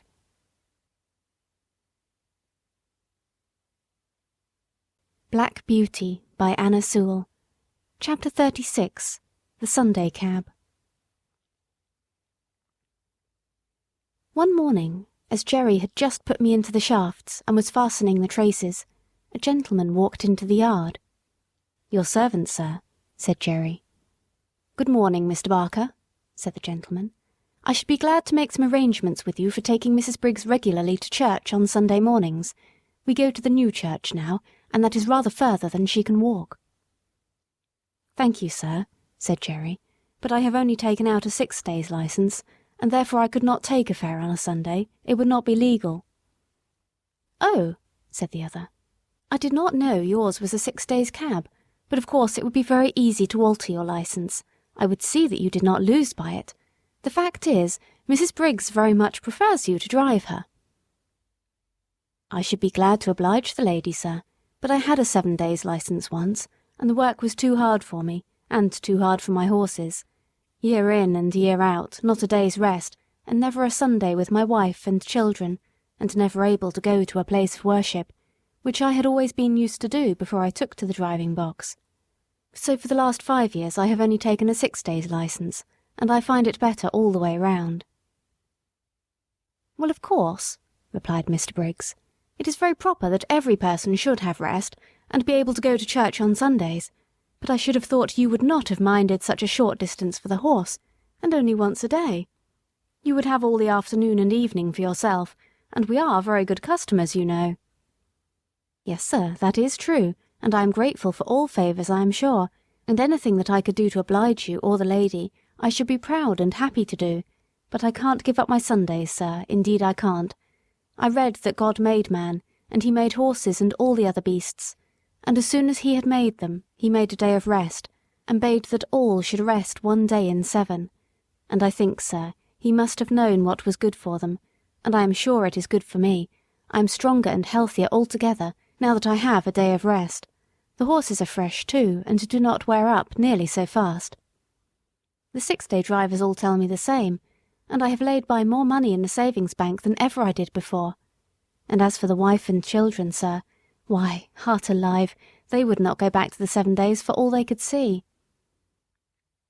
"Oh, very well," said the gentleman. "Don't trouble yourself, Mr. Barker, any further. I will inquire somewhere else." And he walked away. "Well," says Jerry to me, "we can't help it, Jack, old boy. We must have our Sundays." "Polly!" he shouted. "Polly, come here!" She was there in a minute. "What is it all about, Jerry?" "Why, my dear, Mr. Briggs wants me to take Mrs. Briggs to church every Sunday morning. I say I only have a 6 days' license. He says, get a 7 days' license and I'll make it worth your while. And you know, Polly, they are very good customers to us. Mrs. Briggs often goes out shopping for hours or making calls, and then she pays down fair and honourable like a lady. There's no beating down or making 3 hours into 2 hours and a half, as some folks do. And it is easy work for the horses, not like tearing along to catch trains for people that are always a quarter of an hour too late. And if I don't oblige her in this matter, it is very likely we shall lose them altogether. What do you say, little woman?" "I say, Jerry," says she, speaking very slowly, "I say, if Mrs. Briggs would give you a sovereign every Sunday morning, I would not have you as 7 days cabman again. We have known what it was to have no Sundays, and now we know what it is to call them our own. Thank God you earn enough to keep us, though it is sometimes close work to pay for all the oats and hay, the licence and the rent besides. But Harry will soon be earning something, and I would rather struggle on harder than we do, than go back to those horrid times when you hardly had a minute to look at your own children, And we never could go to a place of worship together, or have a happy, quiet day. God forbid that we should ever turn back to those times. That's what I say, Jerry." "And that is just what I told Mr. Briggs, my dear," said Jerry, "and what I mean to stick to. So don't go and fret yourself, Polly," for she had begun to cry. "I would not go back to the old times if I earned twice as much, so that is settled, little woman. Now, cheer up, and I'll be off to the stand." 3 weeks had passed away after this conversation, and no order had come from Mrs. Briggs, so there was nothing but taking jobs from the stand. Jerry took it to heart a great deal, for of course the work was harder for horse and man. But Polly would always cheer him up, and say, "Never mind, father, never mind. Do your best, and leave the rest. 'Twill all come right, some day or night." It soon became known that Jerry had lost his best customer, and for what reason. Most of the men said he was a fool, but 2 or 3 took his part. "If working men don't stick to their Sunday," said Truman, "they'll soon have none left. It is every man's right and every beast's right. By God's law we have a day of rest, and by the law of England we have a day of rest, and I say we ought to hold to the rights these laws give us, and keep them for our children." "All very well for you religious chaps to talk so," said Larry, "but I'll turn a shilling when I can. I don't believe in religion, for I don't see that your religious folks are any better than the rest." "If they are not better," put in Jerry, "it is because they are not religious. You might as well say that our country's laws are not good because some people break them. If a man gives way to his temper, and speaks evil of his neighbour, and does not pay his debts, he is not religious, I don't care how much he goes to church. If some men are shams and humbugs, that does not make religion untrue. Real religion is the best and truest thing in the world, and the only thing that can make a man really happy, or make the world we live in any better." "If religion was good for anything," said Jones, "it would prevent your religious people from making us work on Sundays, as you know many of them do, and that's why I say religion is nothing but a sham. Why, if it was not for the church and chapel goers, it would be hardly worth while our coming out on a Sunday. But they have their privileges, as they call them, and I go without. I shall expect them to answer for my soul if I can't get a chance of saving it." Several of the men applauded this, till Jerry said, "That may sound well enough, but it won't do. Every man must look after his own soul. You can't lay it down at another man's door like a foundling, and expect him to take care of it. And don't you see, if you are always sitting on your box waiting for a fare, they will say, 'If we don't take him, someone else will,' and he does not look for any Sunday. Of course, they don't go to the bottom of it, or they would see if they never came for a cab it would be no use you standing there. But people don't always like to go to the bottom of things. It may not be convenient to do it, but if you Sunday drivers would all strike for a day of rest, the thing would be done." "And what would all the good people do if they could not get to their favourite preachers?" said Larry. "'Tis not for me to lay down plans for other people," said Jerry. "But if they can't walk so far, they can go to what is nearer, and if it should rain they can put on their mackintoshes as they do on a week-day. If the thing is right, it can be done, and if it is wrong, it can be done without, and a good man will find a way. And that is as true for us cabmen as it is for the churchgoers." End of chapter 36.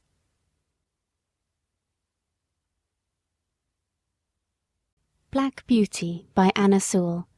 Chapter 37. The Golden Rule. 2 or 3 weeks after this, as we came into the yard rather late in the evening, Polly came running across the road with the lantern. She always brought it to him, if it was not very wet. "It has all come right, Jerry. Mrs. Briggs sent her servant this afternoon to ask you to take her out tomorrow at 11 o'clock. I said, yes, I thought so, but we supposed she employed someone else now." "Well," said he, "the real fact is, Master was put out because Mr. Barker refused to come on Sundays, and he has been trying other cabs, but there's something wrong with them all. Some drive too fast, and some too slow, and the mistress says there is not one of them so nice and clean as yours, and nothing will suit her but Mr. Barker's cab again." Polly was almost out of breath. and Jerry broke out into a merry laugh. "'Twill all come right some day or night. You were right, my dear, you generally are. Run in and get the supper, and I'll have Jack's harness off and make him snug and happy in no time." After this, Mrs. Briggs wanted Jerry's cab quite as often as before, never, however, on a Sunday. But there came a day when we had Sunday work, and this was how it happened. We had all come home on the Saturday night very tired, and very glad to think that the next day would be all rest, but so it was not to be. On Sunday morning, Jerry was cleaning me in the yard, when Polly stepped up to him, looking very full of something. "What is it?" said Jerry. "Well, my dear," she said, "poor Dinah Brown has just had a letter brought to say that her mother is dangerously ill, and that she must go directly if she wishes to see her alive. The place is more than 10 miles away from here, out in the country, and she says if she takes the train she should still have 4 miles to walk. And so weak as she is, and the baby only 4 weeks old, of course that would be impossible. And she wants to know if you would take her in your cab, and she promises to pay you faithfully, as she can get the money." "Tut, tut, we'll see about that. It was not the money I was thinking about, but of losing our Sunday. The horses are tired, and I am tired too. That's where it pinches." "It pinches all round, for that matter," said Polly, "for it's only half Sunday without you. But you know we should do to other people as we should like they should do to us, and I know very well what I should like if my mother was dying.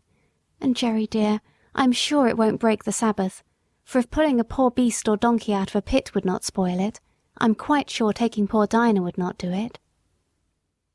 "Why, Polly, you are as good as the minister. And so, as I've had my Sunday morning sermon early today, you may go and tell Dinah that I'll be ready for her as the clock strikes 10. But stop, just step round to Butcher Braden's with my compliments, and ask him if he would lend me his light trap. I know he never uses it on the Sunday, and it would make a wonderful difference to the horse." Away she went, and soon returned, saying that he could have the trap and welcome. "All right," said he. "Now put me up a bit of bread and cheese, and I'll be back in the afternoon as soon as I can." "And I'll have the meat pie ready for an early tea instead of for dinner," said Polly, and away she went, while he made his preparations to the tune of "Polly's the Woman and no mistake," of which tune he was very fond. I was selected, and at 10 o'clock we started, in a light, high-wheeled gig, which ran so easily that after the 4-wheeled cab it seemed like nothing. It was a fine May day, and as soon as we were out of the town, the sweet air, the smell of the fresh grass, and the soft country roads were as pleasant as they used to be in the old times, and I soon began to feel quite fresh. Dinah's family lived in a small farmhouse up a green lane, close by a meadow with some fine shady trees. There were 2 cows feeding in it. A young man asked Jerry to bring his trap into the meadow, and he would tie me up in the cowshed. He wished he had a better stable to offer. "If your cows would not be offended," said Jerry, "there is nothing my horse would like so well as to have an hour or 2 in your beautiful meadow. He's quiet, and it would be a rare treat for him." "Do, and welcome," said the young man. "The best we have is at your service for your kindness to my sister. We shall be having some dinner in an hour, and I hope you'll come in, though with mother so ill we are all out of sorts in the house."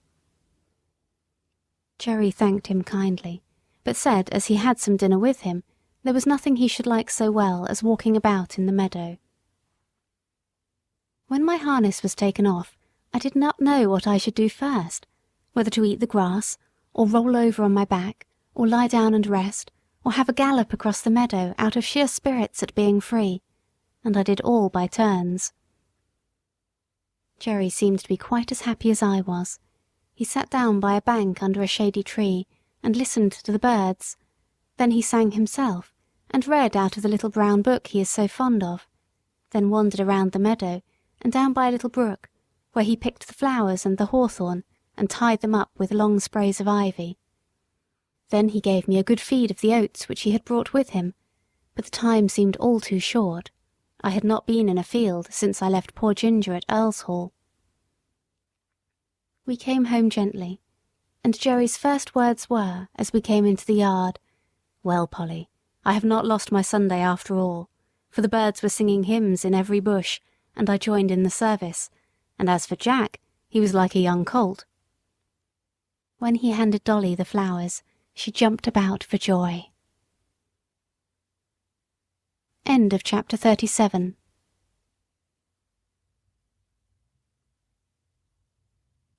Black Beauty by Anna Sewell. Chapter 38. Dolly and a Real Gentleman. Winter came in early, with a great deal of cold and wet. There was snow or sleet or rain almost every day for weeks, changing only for keen driving winds or sharp frosts. The horses all felt it very much. When it is a dry cold, a couple of good thick rugs will keep the warmth in us, but when it is soaking rain they soon get wet through and are no good. Some of the drivers had a waterproof cover to throw over, which was a fine thing, but some of the men were so poor that they could not protect either themselves or their horses, and many of them suffered very much that winter. When we horses had worked half the day, we went to our dry stables and could rest, while they had to sit on their boxes, sometimes staying out as late as 1 or 2 in the morning if they had a party to wait for. When the streets were slippery with frost or snow, that was the worst for all of us horses. 1 mile of such travelling, with a weight to draw and no firm footing, would take more out of us than 4 on a good road.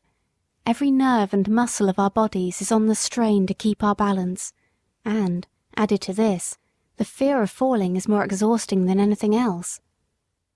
If the roads are very bad indeed, our shoes are roughened, but that makes us feel nervous at first. When the weather was very bad, many of the men would go and sit in a tavern close by, and get someone to watch for them, but they often lost a fare in that way, and could not, as Jerry said, be there without spending money. He never went to the Rising Sun. There was a coffee shop near, where he now and then went, or he bought of an old man who came to our rank with tins of hot coffee and pies. It was his opinion that spirits and beer made a man colder afterward, and that dry clothes, good food, cheerfulness, and a comfortable wife at home were the best things to keep a cabman warm. Polly always supplied him with something to eat when he could not get home, and sometimes he would see little Dolly peeping from the corner of the street to make sure if father was on the stand. If she saw him, she would run off at full speed and soon come back with something in a tin or basket, some hot soup or pudding Polly had ready. It was wonderful how such a little thing could get safely across the street, often thronged with horses and carriages, but she was a brave little maid, and felt it quite an honour to bring father's first course, as he used to call it. She was a general favourite on the street, and there was not a man who would not have seen her safely across the street if Jerry had not been able to do it. One cold, windy day, Dolly had brought Jerry a basin of something hot, and was standing by him while he ate it. He had scarcely begun when a gentleman, walking toward us very fast, held up his umbrella. Jerry touched his hat in return, gave the basin to Dolly, and was taking off my cloth, when the gentleman, hastening up, cried out, "No, no, finish your soup, my friend. I have not much time to spare, but I can wait until you have done, and set your little girl safe on the pavement." So saying, he seated himself in the cab. Jerry thanked him kindly, and came back to Dolly. "There, Dolly, that's a gentleman. That's a real gentleman, Dolly. He has got time and thought for the comfort of a poor cabman and a little girl." Jerry finished his soup, set the child across, and then took his orders to drive to Clapham Rise. Several times after that the same gentleman took our cab. I think he was very fond of dogs and horses, for whenever we took him to his own door, 2 or 3 dogs would come bounding out to meet him. Sometimes he came round and patted me, saying in his quiet, pleasant way, "This horse has got a good master, and he deserves it." It was a very rare thing for anyone to notice the horse that had been working for him. I have known ladies to do it now and then, and this gentleman, and 1 or 2 others have given me a pat and a kind word, but 99 persons out of 100 would as soon think of patting the steam engine that drew the train. The gentleman was not young, and there was a forward stoop in his shoulders, as if he was always going at something. His lips were thin and close shut, though they had a very pleasant smile. His eye was keen, and there was something in his jaw and the motion of his head that made one think he was very determined in anything he set about. His voice was pleasant and kind. Any horse would trust that voice, though it was just as decided as everything else about him. One day he and another gentleman took our cab.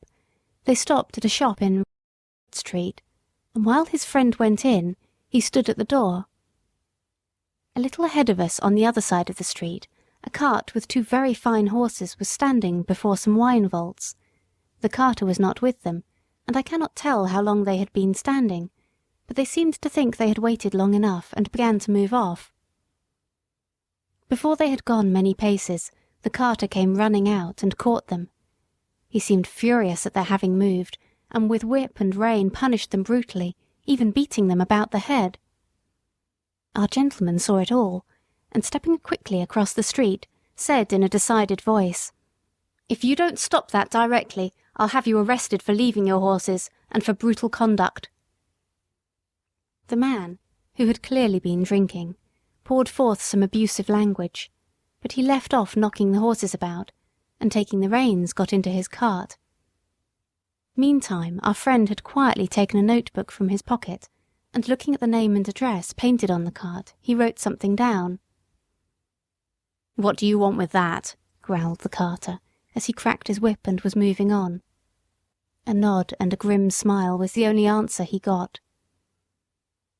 On returning to the cab, our friend was joined by his companion, who said laughingly, "I should have thought, right, you had enough business of your own to look after, without troubling yourself about other people's horses and servants."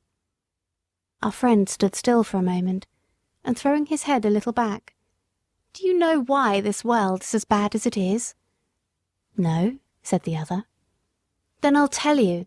It is because people think only about their own business, and won't trouble themselves to stand up for the oppressed, nor bring the wrongdoer to light. I never see a wicked thing like this without doing what I can, and many a master has thanked me for letting him know how his horses have been used." "I wish there were more gentlemen like you, sir," said Jerry, "for they are wanted badly enough in this city." After this we continued our journey, and as they got out of the cab, our friend was saying, "My doctrine is this, that if we see cruelty or wrong that we have the power to stop, and do nothing, we make ourselves sharers in the guilt." End of chapter 38.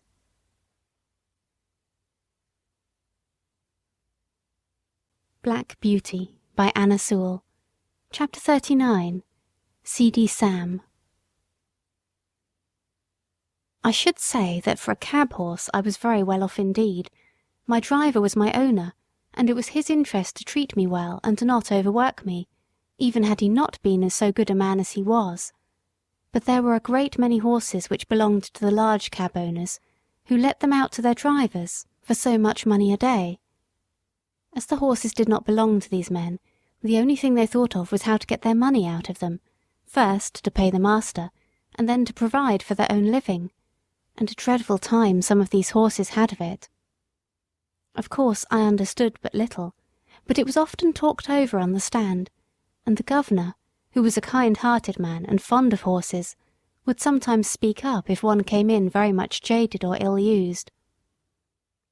One day, a shabby, miserable-looking driver, who went by the name of C.D. Sam, brought in his horse looking dreadfully beat, and the governor said, "You and your horse look more fit for the police station than for this rank."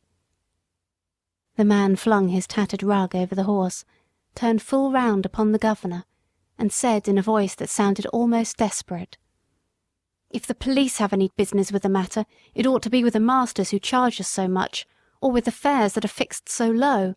If a man has to pay 18 shillings a day for the use of a cab and 2 horses, as many of us have to do in a season, and must make that up before we earn a penny for ourselves, I say 'tis more than hard work.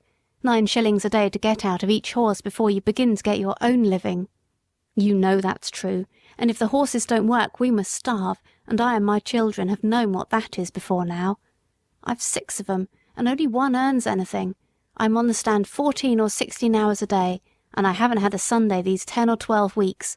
You know Skinner never gives a day if he can help it, and if I don't work hard, tell me who does. I want a warm coat and a mackintosh, but with so many to feed, how can a man get it? I had to pledge my clock a week ago to pay Skinner, and I shall never see it again." Some of the other drivers stood round, nodding their heads and saying he was right. The man went on. "You that have your own horses and cabs, or drive for good masters, have a chance of getting on and a chance of doing right. I haven't. We can't charge more than 6pence a mile after the first, within the 4-mile radius. This very morning I had to go a clear 6 miles, and only took 3 shillings. I could not get a return fare, and had to come all the way back. There's 12 miles for the horse, and 3 shillings for me. After that I had a 3-mile fare, and there were bags and boxes enough to have brought in a good many 2pences if they had been put outside, but you know how people do. All that could be piled up inside on the front seat were put in, and 3 heavy boxes went on the top. That was 6pence, and the fare 1 and 6pence. Then I got a return for a shilling. Now that makes 18 miles for the horse, and 6 shillings for me. There's 3 shillings still for that horse to earn, and 9 shillings for the afternoon horse before I touch a penny. Of course it is not always so bad as that, but you know it often is, and I say, 'tis a mockery to tell a man that he must not overwork his horse, for when a beast is downright tired, there's nothing but the whip that will keep his legs a-going. You can't help yourself. You must put your wife and children before the horse. The masters must look to that. We can't. I don't ill-use my horse for the sake of it. None of you can say I do. There's wrong lays somewhere, never a day's rest, never a quiet hour with the wife and children. I often feel like an old man, though I'm only 45. You know how quick some of the gentry are to suspect us of cheating and overcharging.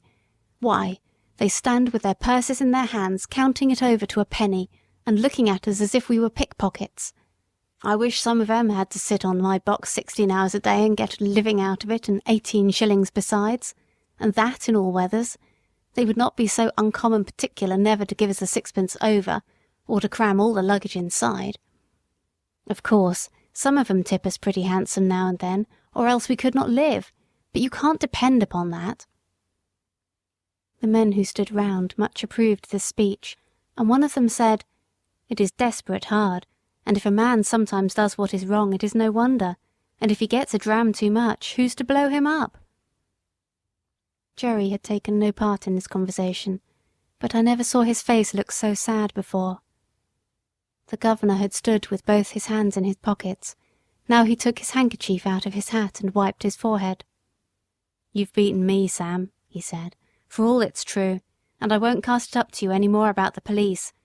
It was the look in that horse's eye that came over me. It is hard lines for man, and it is hard lines for beast, and who's to mend it I don't know. But anyway, you might tell the poor beast that you were sorry to take it out of him in that way.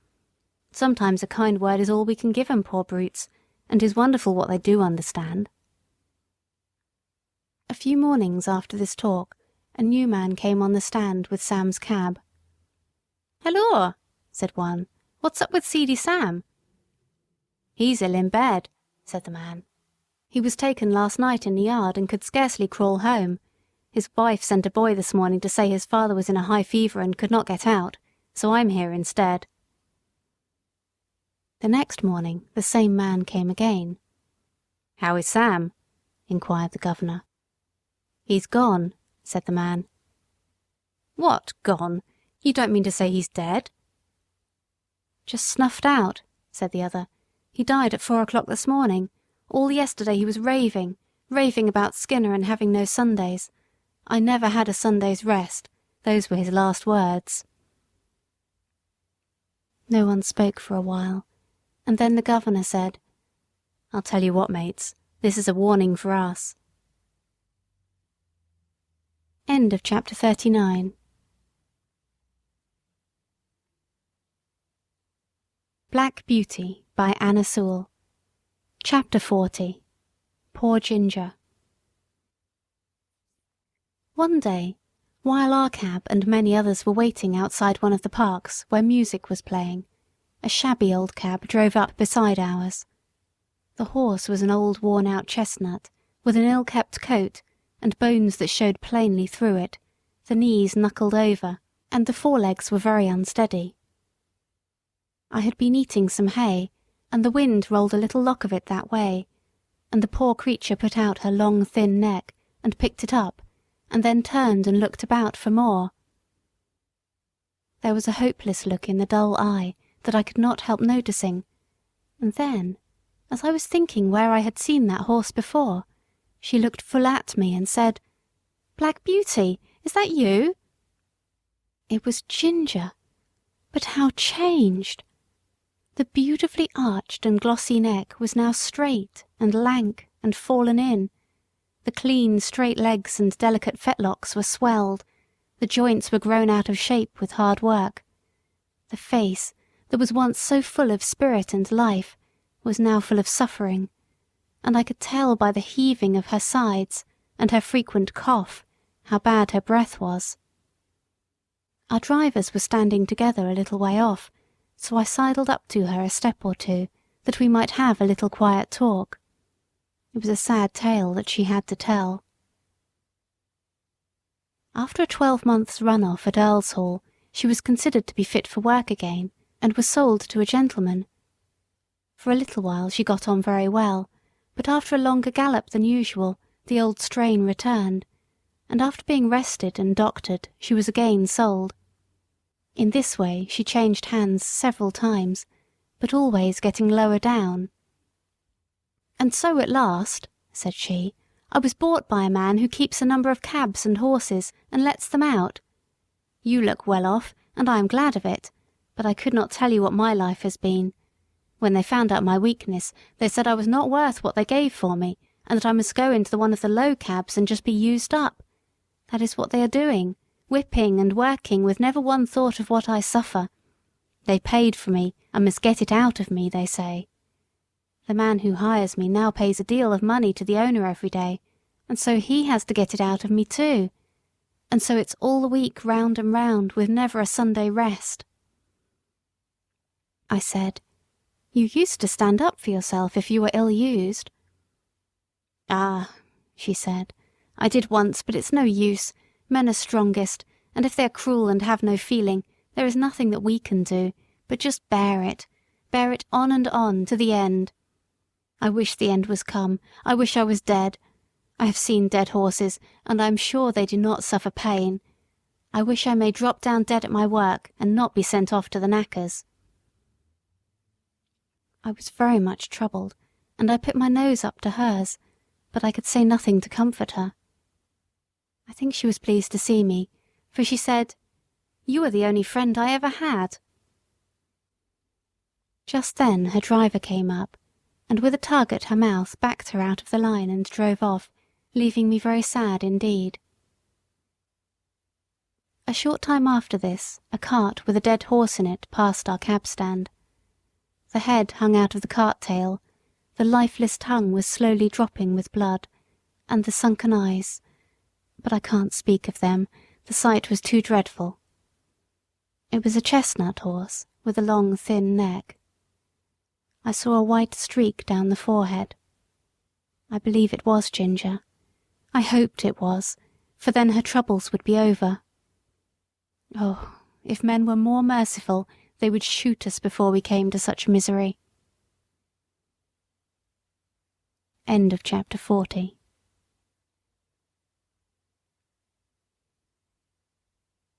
Black Beauty by Anna Sewell. Chapter 41. The Butcher. I saw a great deal of trouble among the horses in London, and much of it might have been prevented by a little common sense. We horses do not mind hard work if we are treated reasonably, and I am sure there are many driven by quite poor men who have a happier life than I had when I used to go in the Countess of 's carriage with my silver-mounted harness and high feeding. It often went to my heart to see how the little ponies were used, straining along with heavy loads or staggering under heavy blows from some low, cruel boy. Once I saw a little grey pony with a thick mane and a pretty head, and so much like Merrylegs that if I had not been in harness I should have neighed to him. He was doing his best to pull a heavy cart, while a strong, rough boy was cutting him under the belly with his whip and chucking cruelly at his little mouth. Could it be Merrylegs? It was just like him, but then Mr. Bloomfield was never to sell him, and I think he would not do it. But this might have been quite as good a little fellow, and had as happy a place when he was young. I often noticed the great speed at which butchers' horses were made to go, though I did not know why it was so till one day when we had to wait some time in St. John's Wood. There was a butcher's shop next door, and as we were standing, a butcher's cart came dashing up at a great pace. The horse was hot and much exhausted. He hung his head down, while his heaving sides and trembling legs showed how hard he had been driven. The lad jumped out of the cart and was getting the basket, when the master came out of the shop much displeased. After looking at the horse, he turned angrily to the lad. "How many times shall I tell you not to drive in this way? You ruined the last horse and broke his wind, and you are going to ruin this in the same way. If you were not my own son, I would dismiss you on the spot. It is a disgrace to have a horse brought to the shop in a condition like that. You are liable to be taken up by the police for such driving. And if you are, you need not look to me for bail, for I have spoken to you till I'm tired. You must look out for yourself." During this speech the boy had stood by, sullen and dogged. But when his father ceased, he broke out angrily. It wasn't his fault, and he wouldn't take the blame. He was only going by orders all the time. "You always say, 'Now be quick, now look sharp,' and when I go to the houses, one wants a leg of mutton for an early dinner, and I must be back with it in a quarter of an hour. Another cook has forgotten to order the beef. I must go and fetch it and be back in no time, or the mistress will scold. And the housekeeper says they have company coming unexpectedly, and must have some chops sent up directly. And the lady at number 4 in the Crescent never orders her dinner till the meat comes in for lunch, and it's nothing but hurry, hurry all the time. If the gentry would think of what they want, and order their meat the day before, there need not be this blow-up." "I wish to goodness they would," said the butcher.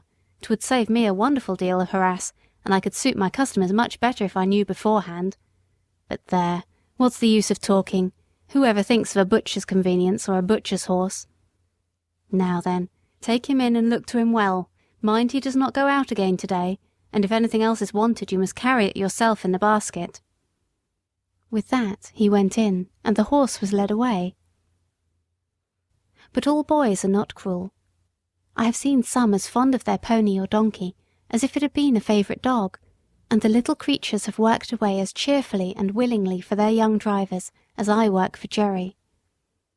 It may be hard work sometimes, but a friend's hand and voice make it easy. There was a young coster boy who came up our street with greens and potatoes. He had an old pony, not very handsome, but the cheerfullest and pluckiest little thing I ever saw, and to see how fond those two were of each other was a treat. The pony followed his master like a dog, and when he got into his cart, would trot off without a whip or a word, and rattle down the street as merrily as if he had come out of the Queen's stables. Jerry liked the boy, and called him Prince Charlie, for he said he would make a king of drivers some day. There was an old man, too, who used to come up our street with a little coal cart. He wore a coal heaver's hat, and looked rough and black. He and his old horse used to plod together along the street, like two good partners who understood each other. The horse would stop of his own accord at the doors where they took coal of him. He used to keep one ear bent towards his master. The old man's cry could be heard up the street long before he came near. I never knew what he said, but the children called him Old Bar-ah-ah-hoo, for it sounded like that.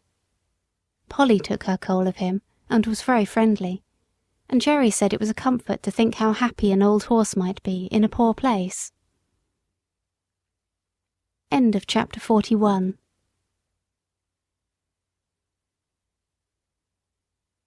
Black Beauty by Anna Sewell. Chapter 42. The Election. As we came into the yard one afternoon, Polly came out. "Jerry, I've had Mr. B here asking about your vote, and he wants to hire your cab for the election. He will call for an answer." "Well, Polly, You may say that my cab will be otherwise engaged. I should not like to have it pasted over with their great bills, and as to making Jack and Captain race about to the public houses to bring up half-drunken voters, why, I think 'twould be an insult to the horses. No, I shan't do it." "I suppose you'll vote for the gentleman? He said he was of your politics." "So he is in some things, but I shall not vote for him, Polly. You know what his trade is?" "Yes." "Well, a man who gets rich by that trade may be all very well in some ways, but he is blind as to what working men want. I could not in my conscience send him up to make the laws. I dare say they'll be angry, but every man must do what he thinks to be the best for his country." On the morning before the election, Jerry was putting me into the shafts when Dolly came into the yard sobbing and crying, with her little blue frock and white pinafore spattered all over with mud. "Why, Dolly, what is the matter?" "Those naughty boys," she sobbed, "have thrown the dirt all over me and called me a little ragga. "They called her a little blue ragamuffin, father," said Harry, who ran in looking very angry. "But I have given it to them. They won't insult my sister again. I have given them a thrashing they will remember, a set of cowardly, rascally, orange blackguards." Jerry kissed the child and said, "Run in to mother, my pet, and tell her I think you had better stay at home today and help her." Then, turning gravely to Harry, "My boy, I hope you will always defend your sister, and give anyone who insults her a good thrashing. That is as it should be. But mind, I won't have any election blackguarding on my premises. There are as many blue blackguards as there are orange, and as many white as there are purple or any other colour, and I won't have any of my family mixed up with it. Even women and children are ready to quarrel for the sake of a colour, and not 1 in 10 of them knows what it is about." "Why, father, I thought blue was for liberty." "My boy, liberty does not come from colours.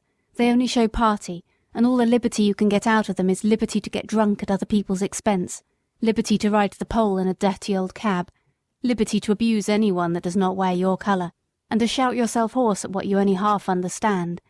That's your liberty." "Oh, father, you are laughing."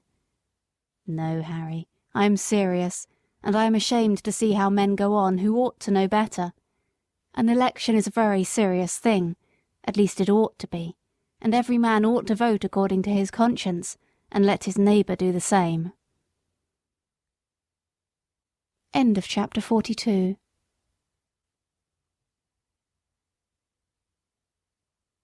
Black Beauty by Anna Sewell. Chapter 43. A Friend in Need. The election day came at last. There was no lack of work for Jerry and me. First came a stout, puffy gentleman with a carpet bag. He wanted to go to the Bishopsgate station. Then we were called by a party who wished to be taken to the Regent's Park. And next we were wanted in a side street, where a timid, anxious old lady was waiting to be taken to the bank. There we had to stop to take her back again, and just as we had set her down, a red-faced gentleman with a handful of papers came running up out of breath, and before Jerry could get down he had opened the door, popped himself in, and called out, "Bow Street Police Station, quick!" So off we went with him, and when, after another turn or two, we came back, there was no other cab on the stand. Jerry put on my nose-bag, for, as he said, "We must eat when we can on such days as these, so munch away, Jack, and make the best of your time, old boy." I found I had a good feed of crushed oats, wetted up with a little bran. This would be a treat any day, but very refreshing then. Jerry was so thoughtful and kind. What horse would not do his best for such a master?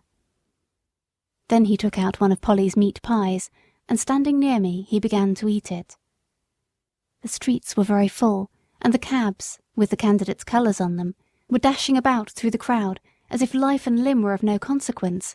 We saw 2 people knocked down that day, and one was a woman. The horses were having a bad time of it, poor things, but the voters inside thought nothing of that. Many of them were half drunk, hurrahing out of the cab windows if their own party came by.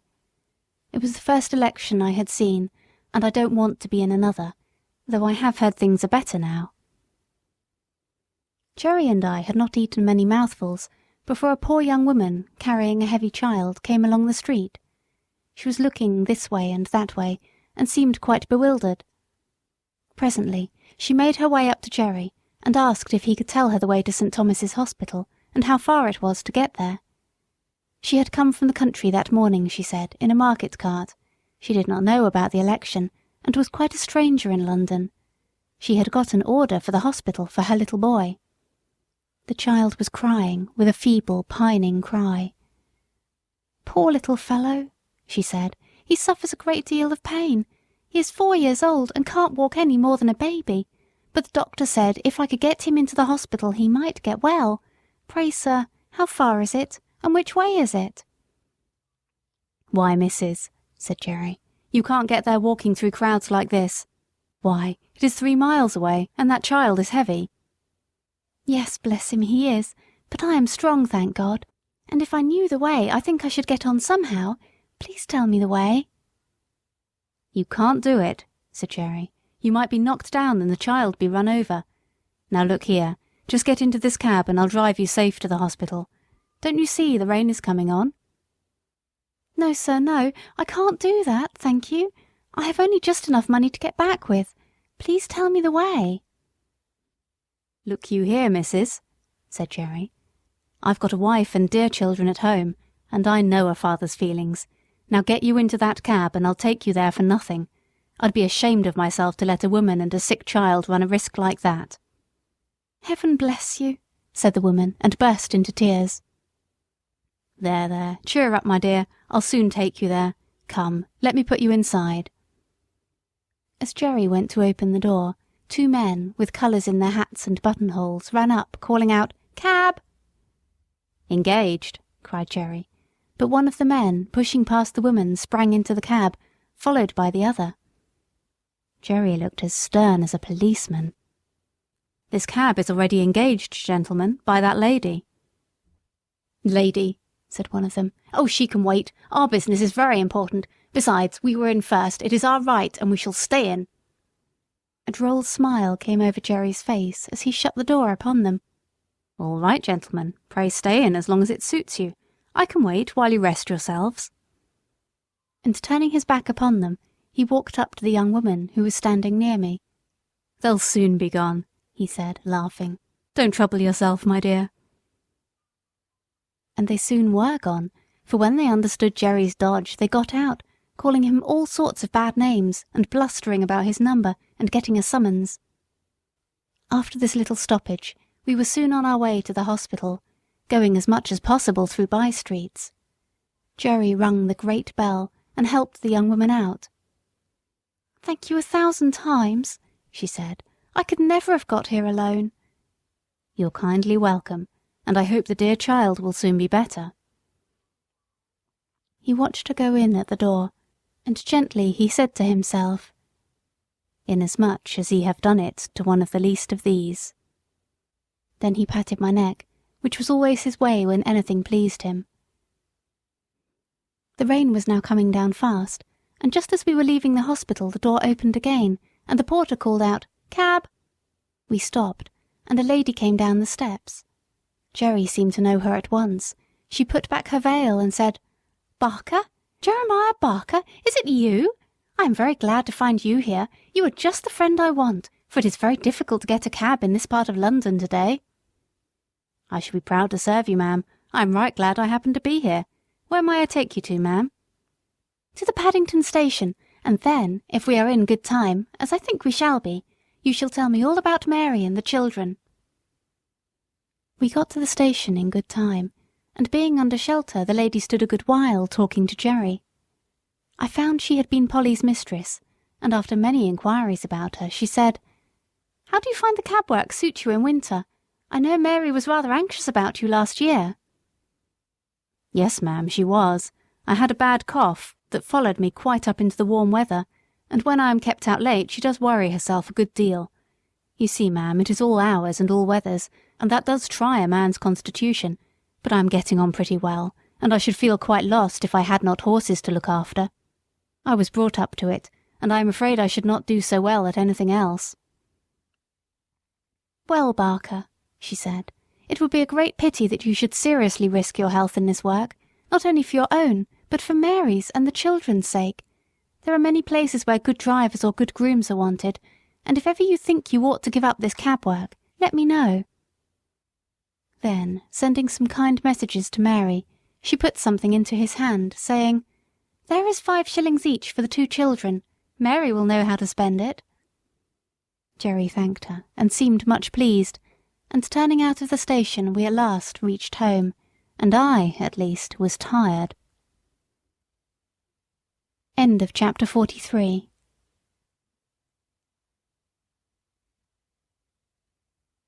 Black Beauty by Anna Sewell.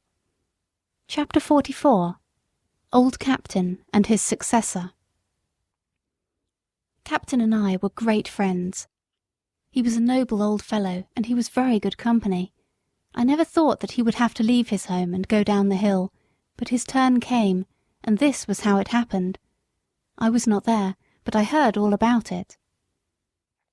He and Jerry had taken a party to the great railway station over London Bridge, and were coming back, somewhere between the bridge and the monument, when Jerry saw a brewer's empty dray coming along drawn by 2 powerful horses.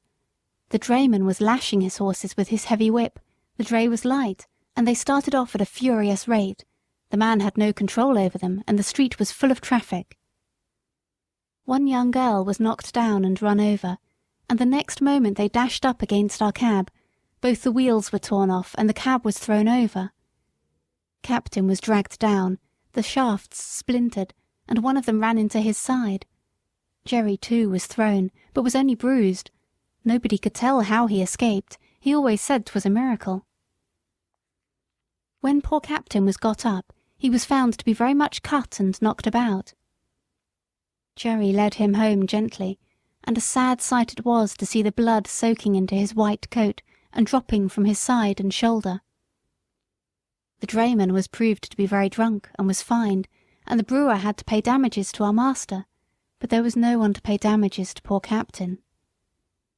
The farrier and Jerry did the best they could to ease his pain and make him comfortable. The fly had to be mended, and for several days I did not go out, and Jerry earned nothing. The first time we went to the stand after the accident, the governor came up to hear how Captain was.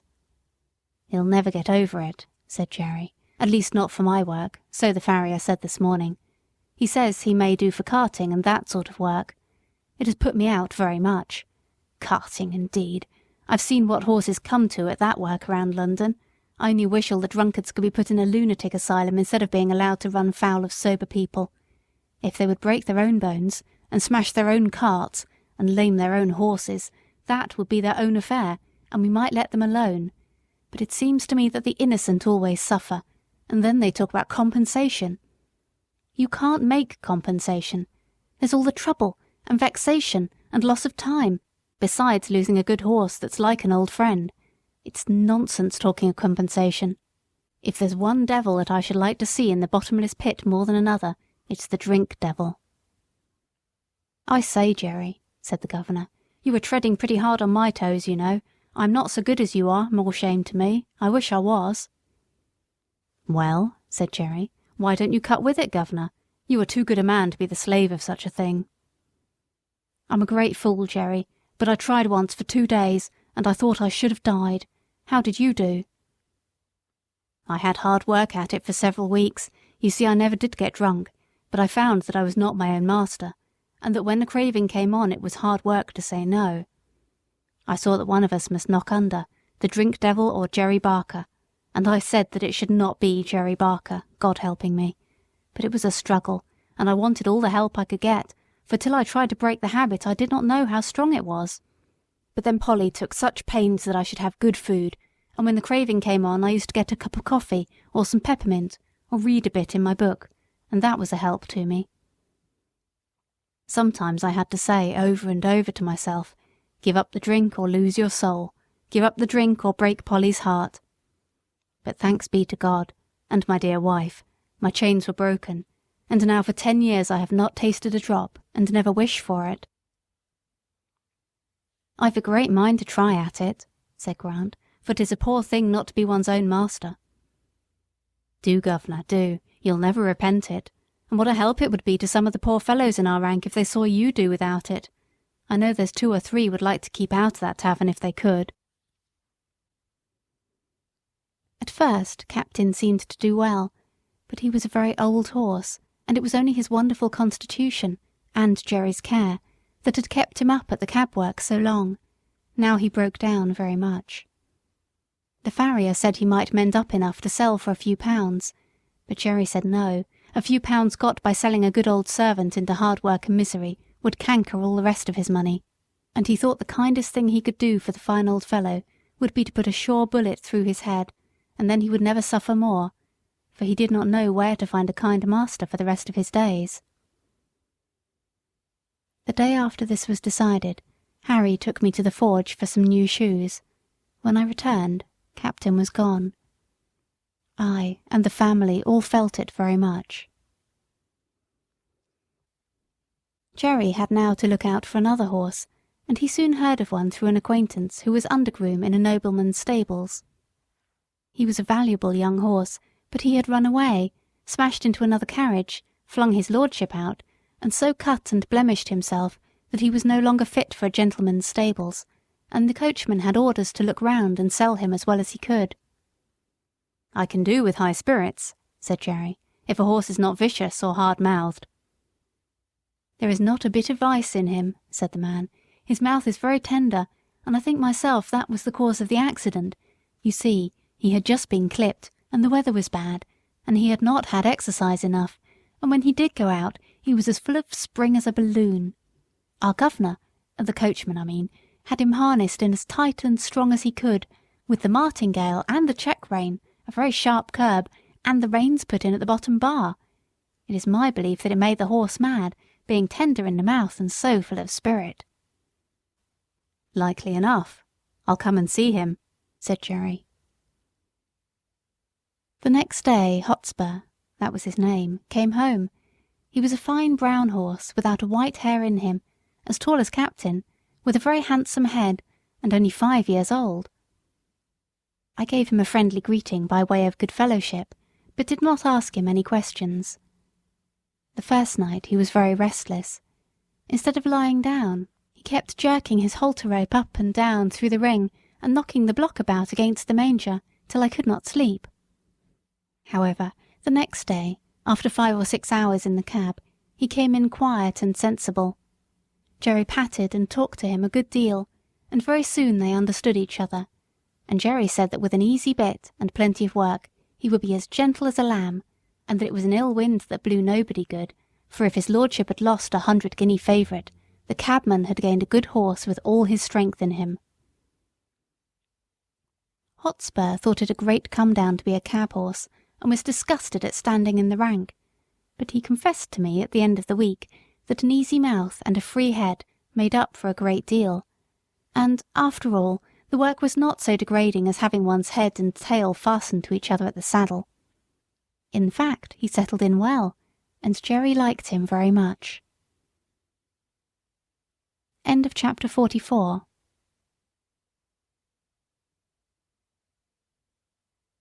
Black Beauty by Anna Sewell. Chapter 45. Jerry's New Year.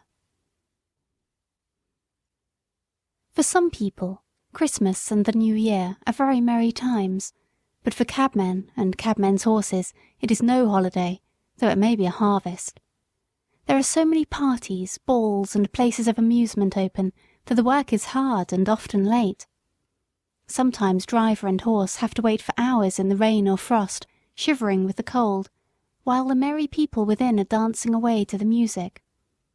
I wonder if the beautiful ladies ever think of the weary cabman waiting on his box, and his patient beast standing till his legs get stiff with cold. I had now most of the evening work, as I was well accustomed to standing, and Jerry was also more afraid of Hotspur taking cold.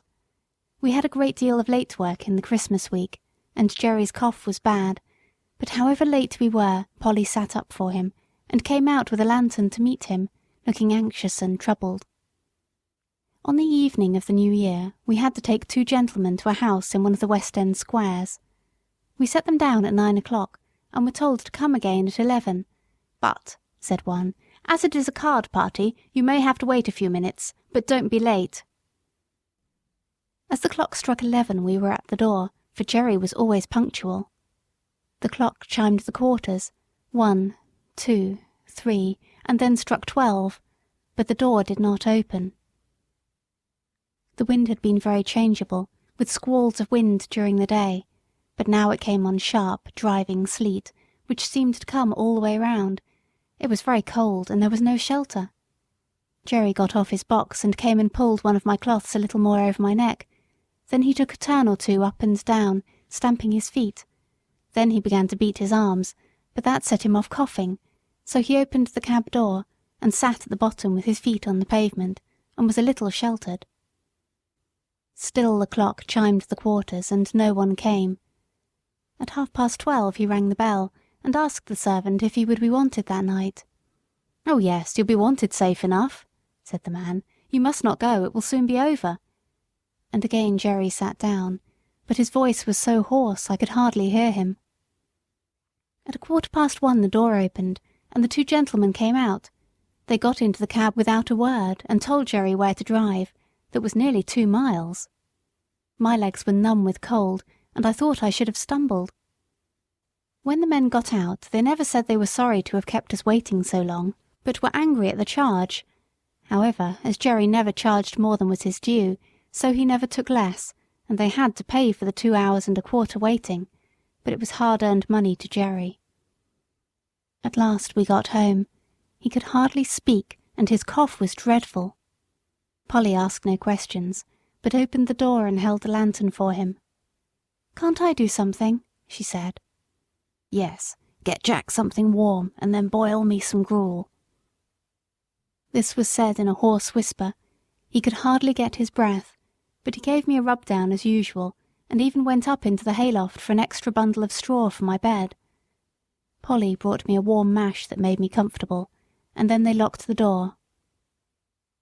It was late the next morning before anyone came, and then it was only Harry. He cleaned us and fed us and swept out the stalls, then he put the straw back again as if it was Sunday. He was very still, and neither whistled nor sang. At noon he came again and gave us our food and water. This time Dolly came with him. She was crying, and I could gather from what they said that Jerry was dangerously ill, and the doctor said it was a bad case. So 2 days passed, and there was great trouble indoors. We only saw Harry, and sometimes Dolly. I think she came for company, for Polly was always with Jerry, and he had to be kept very quiet. On the 3rd day, while Harry was in the stable, a tap came at the door, and Governor Grant came in. "I wouldn't go to the house, my boy," he said, "but I want to know how your father is." "He is very bad," said Harry. "He can't be much worse. They call it bronchitis. The doctor thinks it will turn one way or another tonight." "That's bad, very bad," said Grant, shaking his head. "I know 2 men have died of that last week. It takes them off in no time. But while there's life there's hope, so you must keep up your spirits." "Yes," said Harry quickly, "and the doctor said that father had a better chance than most men because he didn't drink. He said yesterday the fever was so high that if father had been a drinking man it would have burned him up like a piece of paper. But I believe he thinks he will get over it. Don't you think he will, Mr. Grant?" The governor looked puzzled. "If there's any rule that good men should get over these things, I'm sure he will, my boy. He's the best man I know. I'll look in early tomorrow." Early next morning he was there. "Well?" said he. "Father is better," said Harry. "Mother hopes he will get over it." "Thank God," said the governor. "And now you must keep him warm and keep his mind easy, and that brings me to the horses. You see, Jack will be all the better for the rest of a week or 2 in a warm stable, and you can easily take him a turn up and down the street to stretch his legs. But this young one, if he does not get work, he will soon be all up on end, as you may say, and will be rather too much for you, and when he does go out there'll be an accident." "It is like that now," said Harry. "I have kept him short of corn, but he's so full of spirit I don't know what to do with him." "Just so," said Grant. "Now look here, will you tell your mother that if she is agreeable I will come for him every day till something is arranged, and take him for a good spell of work, and whatever he earns I'll bring your mother half of it, and that will help with the horses' feed. Your father is in a good club, I know, but that won't keep the horses, and they'll be eating their heads off all this time. I'll come at noon and hear what she says." And without waiting for Harry's thanks, he was gone. At noon I think he went and saw Polly, for he and Harry came to the stable together, harnessed Hotspur, and took him out. For a week or more he came for Hotspur, and when Harry thanked him or said anything about his kindness, he laughed it off, saying it was all good luck for him, for his horses were wanting a little rest which they would not have otherwise had. Jerry grew better steadily, but the doctor said he must never go back to the cab work again if he wished to be an old man. The children had many consultations together about what father and mother would do, and how they could help to earn money. One afternoon Hotspur was brought in very wet and dirty. "The streets are nothing but slush," said the governor. "It will give you a good warming, my boy, to get him clean and dry." "All right, governor," said Harry. "I shall not leave him till he is. You know I have been trained by my father." "I wish all the boys had been trained like you," said the governor. While Harry was sponging off the mud from Hotspur's body and legs, Dolly came in, looking very full of something. "Who lives at Fairstowe, Harry? Mother has a letter from Fairstowe. She seemed so glad, and ran upstairs to father with it." "Don't you know? Why, it is the name of Mrs. Fowler's place, mother's old mistress, you know, the lady that father met last summer, who sent you and me 5 shillings each." "Oh, Mrs. Fowler! Of course I know all about her. I wonder what she is writing to mother about." "Mother wrote to her last week," said Harry. "You know she told father if ever he gave up the cab work she would like to know. I wonder what she says. Run in and see, Dolly." Harry scrubbed away at Hotspur with a whoosh, whoosh, like any old hostler. In a few minutes Dolly came dancing into the stable. "Oh, Harry, there was never anything so beautiful. Mrs. Fowler says we are all to go and live near her. There is a cottage now empty that will just suit us, with a garden and a hen house and apple trees and everything, and her coachman is going away in the spring, and then she will want father in his place. And there are good families round, where you can get a place in the garden or the stable or as a page boy, and there's a good school for me, and mother is laughing and crying by turns, and father does look so happy." "That's uncommon jolly," said Harry, "and just the right thing, I should say. It will suit father and mother both. But I don't intend to be a page boy with tight clothes and rows of buttons. I'll be a groom or a gardener." It was quickly settled that as soon as Jerry was well enough, they should remove to the country, and that the cab and horses should be sold as soon as possible. This was heavy news for me, for I was not young now, and could not look for any improvement in my condition. Since I left Birtwick, I had never been so happy as with my dear Master Jerry, but 3 years of cab work, even under the best conditions, will tell on one's strength, and I felt that I was not the horse that I had once been. Grant said at once that he would take Hotspur, and there were men on the stand who would have bought me, but Jerry said I should not go to cab work again with just anybody, and the governor promised to find a place for me where I should be comfortable. The day came for going away. Jerry had not been allowed to go out yet, and I never saw him after that New Year's Eve. Polly and the children came to bid me good-bye. "Poor old Jack, dear old Jack, I wish we could take you with us," she said, and then laying her hand on my mane, she put her face close to my neck and kissed me. Dolly was crying and kissed me too. Harry stroked me a great deal, but said nothing, only he seemed very sad, and so I was led away to my new place. End of chapter 45. End of part 3.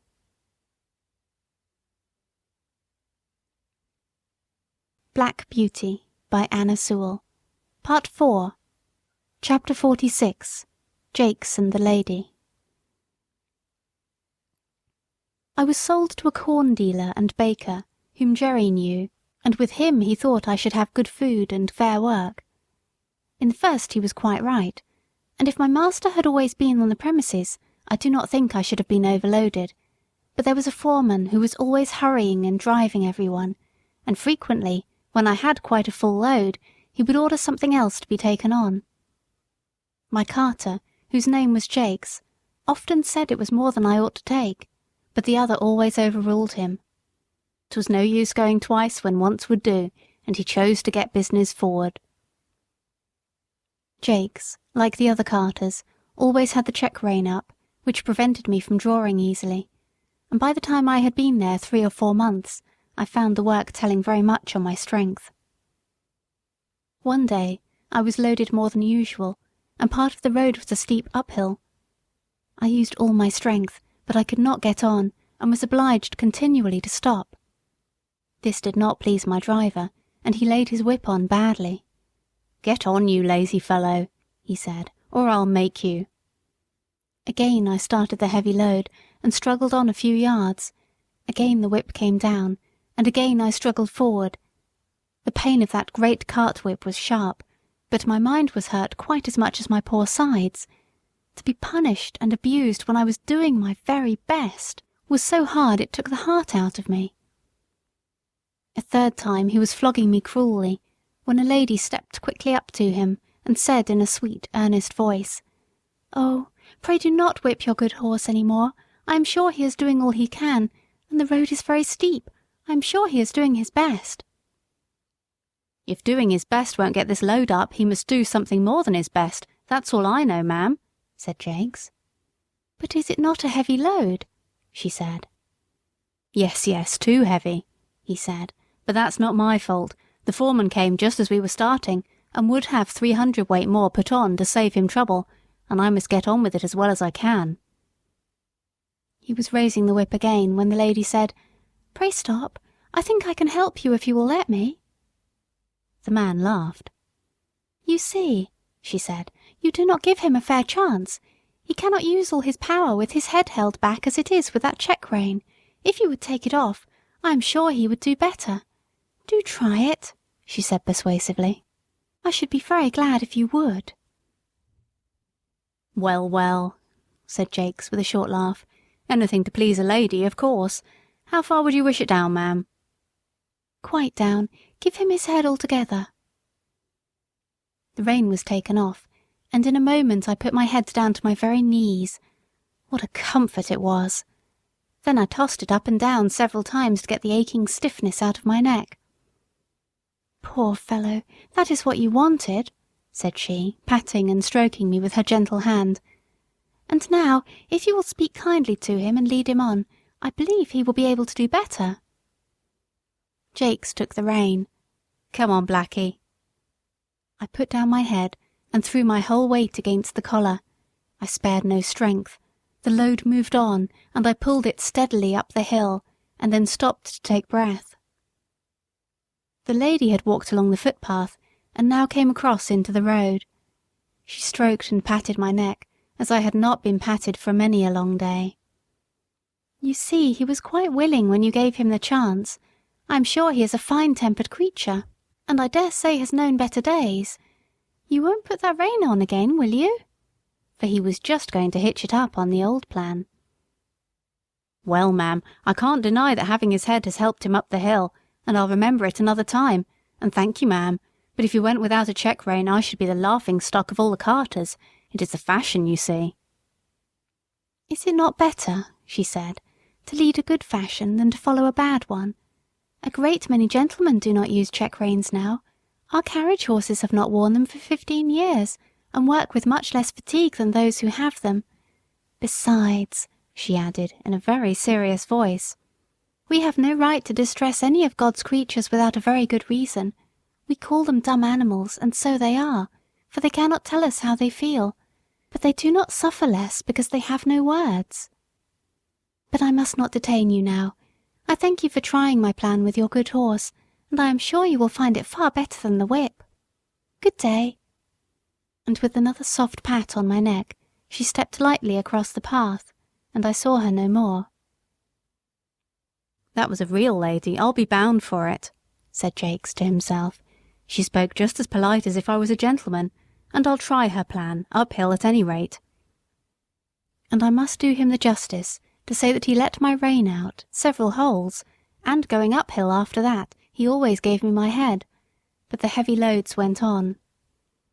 Good feed and fair rest will keep up one's strength under full work, but no horse can stand against overloading, and I was getting so thoroughly pulled down from this cause that a younger horse was bought in my place. I may as well mention here what I suffered at this time from another cause. I had heard horses speak of it, but had never myself had experience of the evil. This was a badly lighted stable. There was only one very small window at the end, and the consequence was that the stalls were almost dark. Besides the depressing effect this had on my spirits, it very much weakened my sight, and when I was suddenly brought out of the darkness into the glare of daylight, it was very painful to my eyes. Several times I stumbled over the threshold and could scarcely see where I was going. I believe, had I stayed there very long, I should have become purblind, and that would have been a great misfortune, for I have heard men say that a stone-blind horse was safer to drive than one which had imperfect sight, as it generally makes them very timid. However, I escaped without any permanent injury to my sight, and was sold to a large cab owner. End of chapter 46.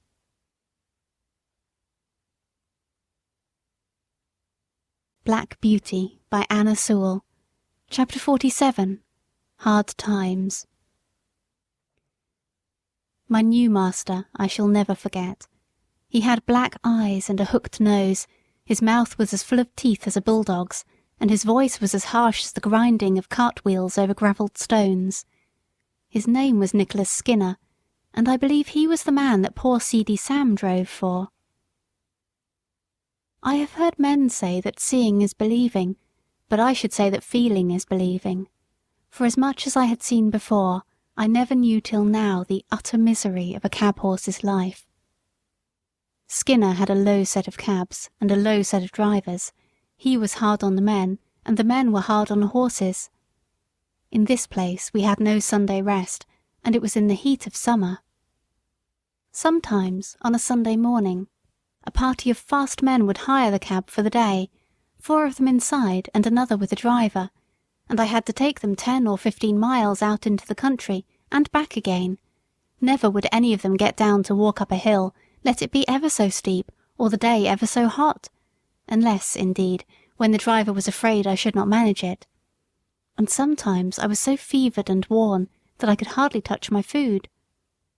How I used to long for the nice bran mash with nitre in it that Jerry used to give us on Saturday nights in hot weather. They used to cool us down and make us so comfortable. Then we had 2 nights and a whole day for unbroken rest, and on Monday morning we were as fresh as young horses again. But here there was no rest, and my driver was just as hard as his master. He had a cruel whip with something so sharp at the end that it sometimes drew blood, and he would even whip me under the belly and flip the lash out at my head. Indignities like these took the heart out of me terribly, but still I did my best and never hung back, for, as poor Ginger said, it was no use, men are the strongest.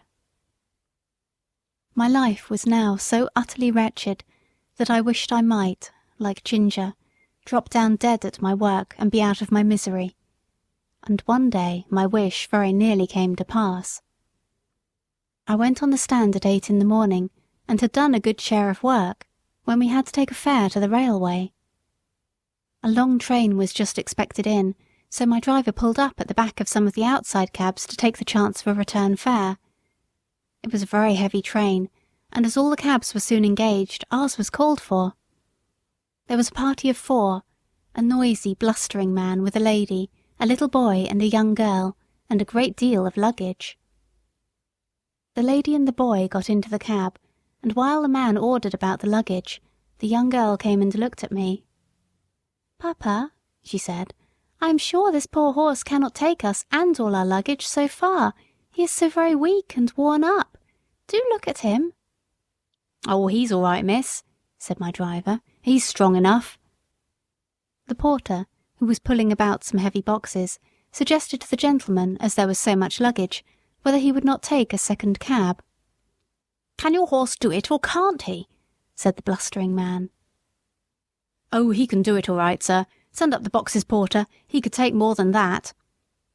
And he helped to haul up a box so heavy that I could feel the springs go down.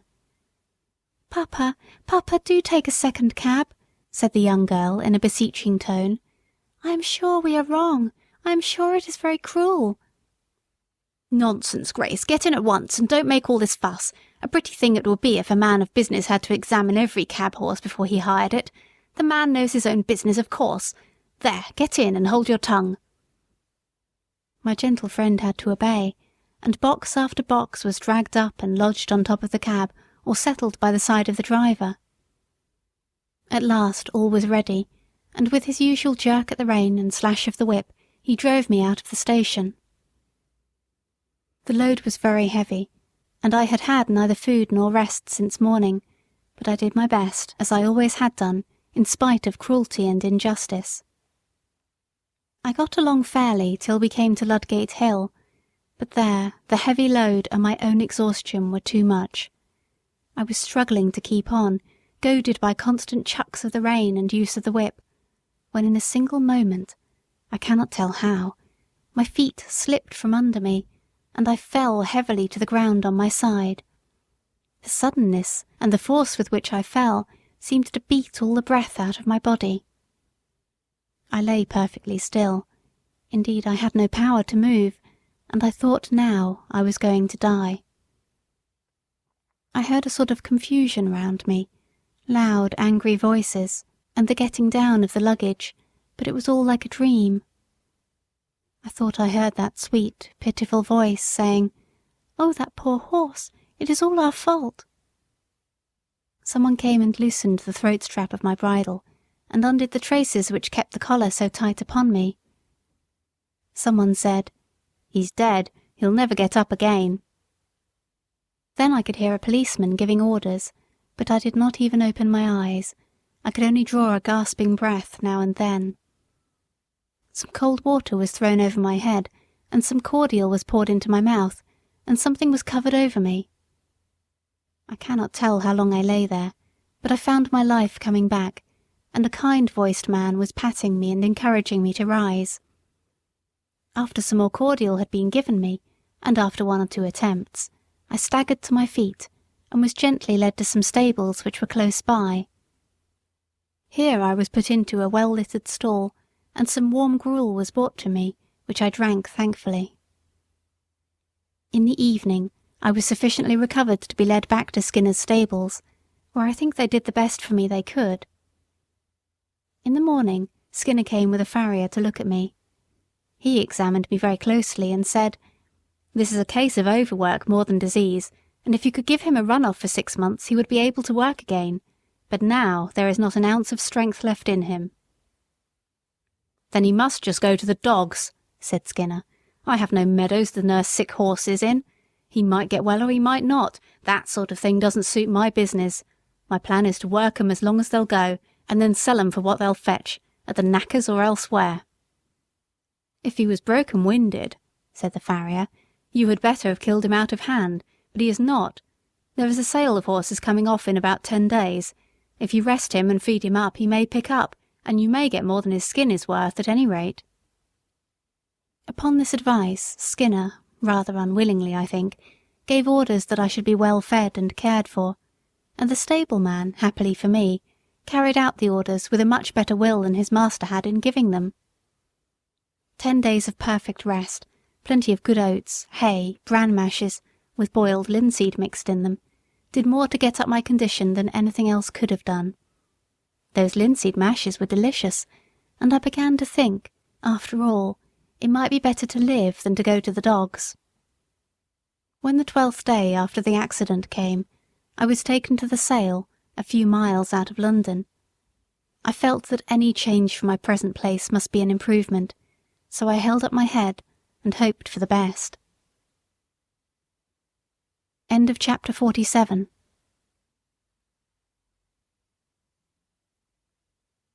Black Beauty by Anna Sewell. Chapter 48. Farmer Thorogood and his grandson Willie. At this sale, of course I found myself in company with the old broken-down horses, some lame, some broken-winded, some old, and some that I am sure it would have been merciful to shoot. The buyers, and sellers too, many of them, looked not much better off than the poor beasts they were bargaining about. There were poor old men trying to get a horse or a pony for a few pounds that might drag about some little wood or coal cart. There were poor men trying to sell a worn-out beast for 2 or 3 pounds, rather than have the greater loss of killing him.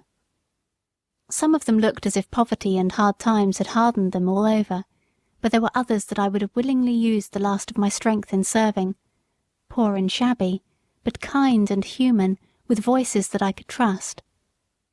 There was one tottering old man who took a great fancy to me, and I to him, but I was not strong enough. It was an anxious time. Coming from the better part of the fair, I noticed a man who looked like a gentleman farmer, with a young boy by his side. He had a broad back and round shoulders, a kind ruddy face, and he wore a broad-brimmed hat. When he came up to me and my companions, he stood still and gave a pitiful look round upon us. I saw his eye rest on me.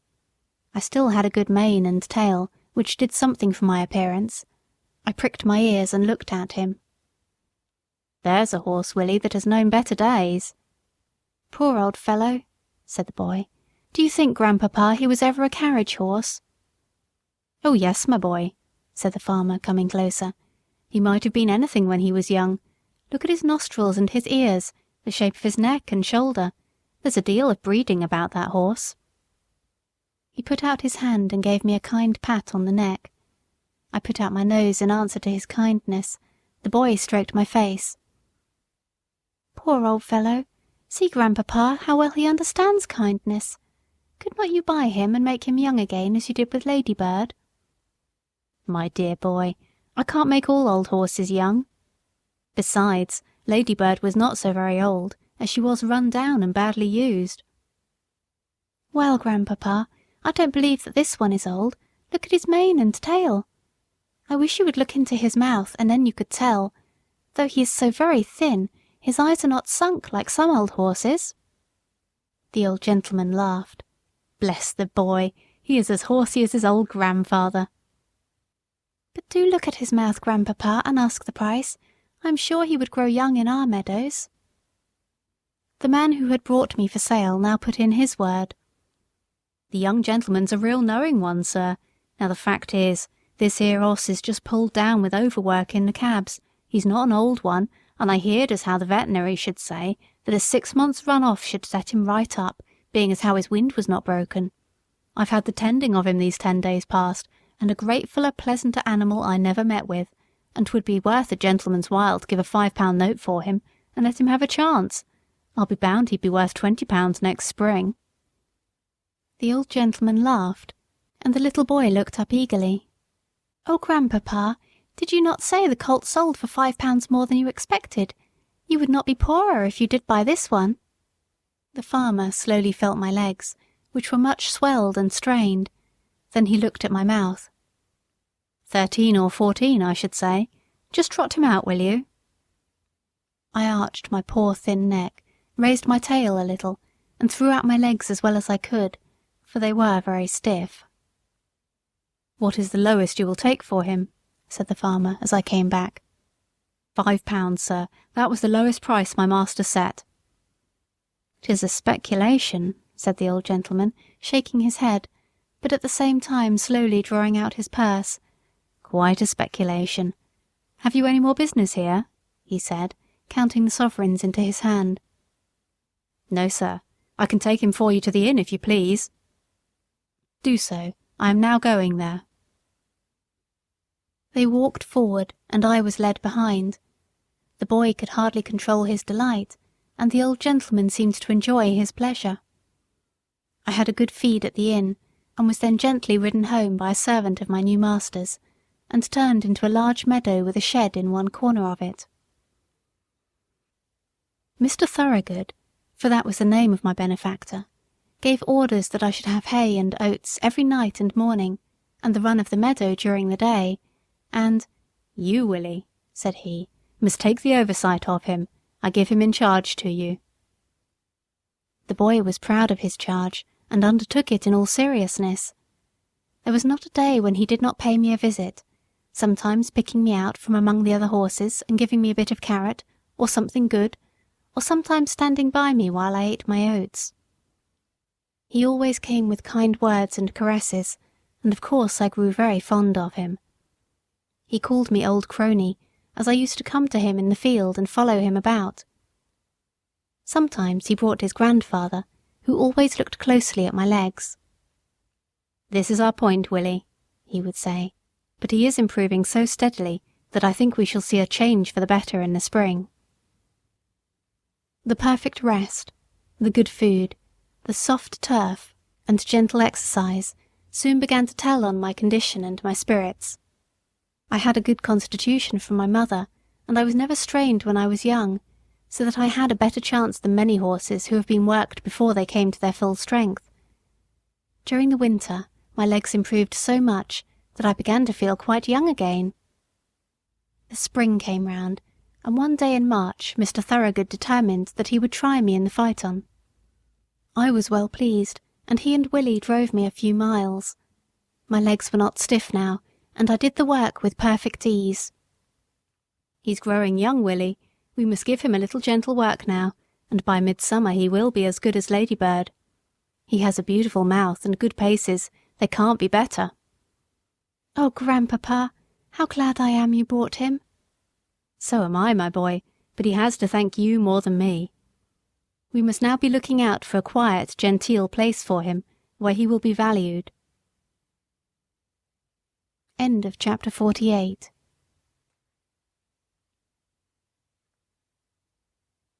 Black Beauty by Anna Sewell.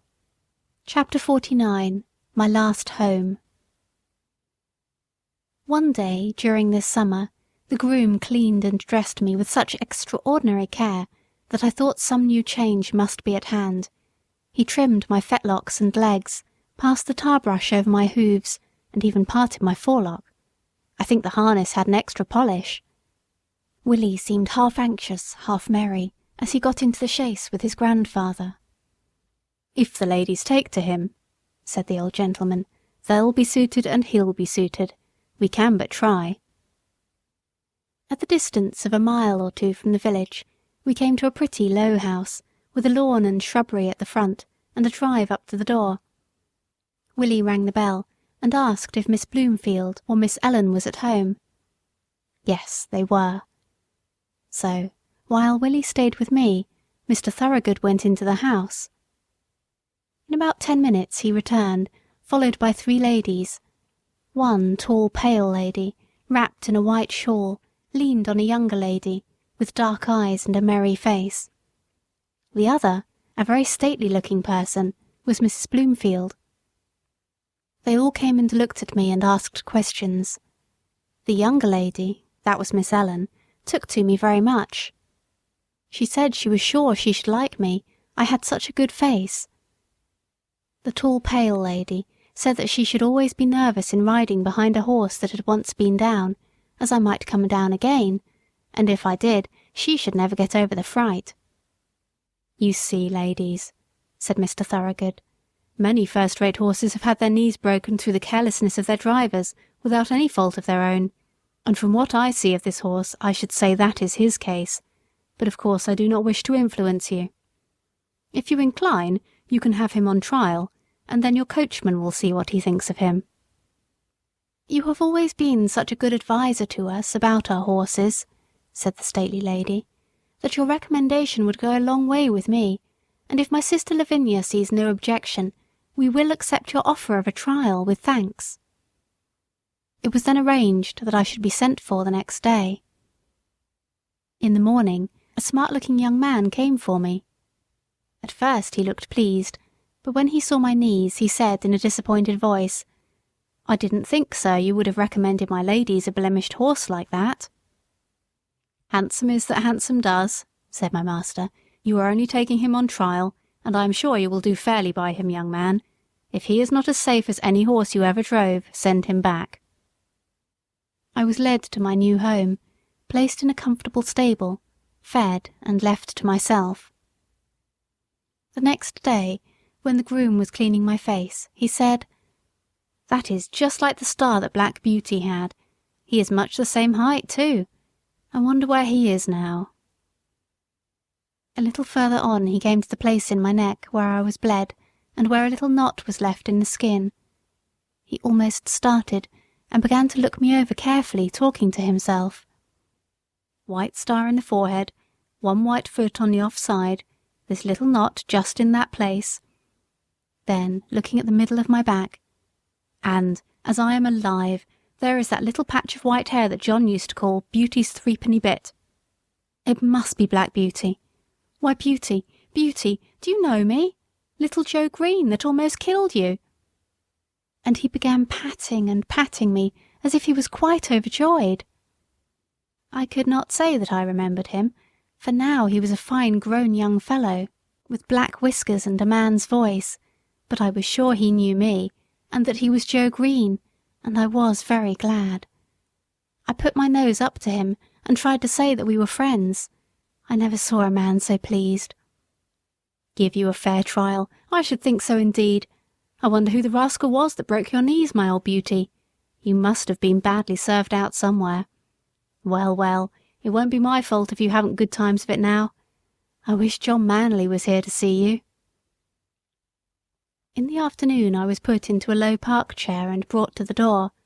Miss Ellen was going to try me, and Green went with her. I soon found that she was a good driver, and she seemed pleased with my paces.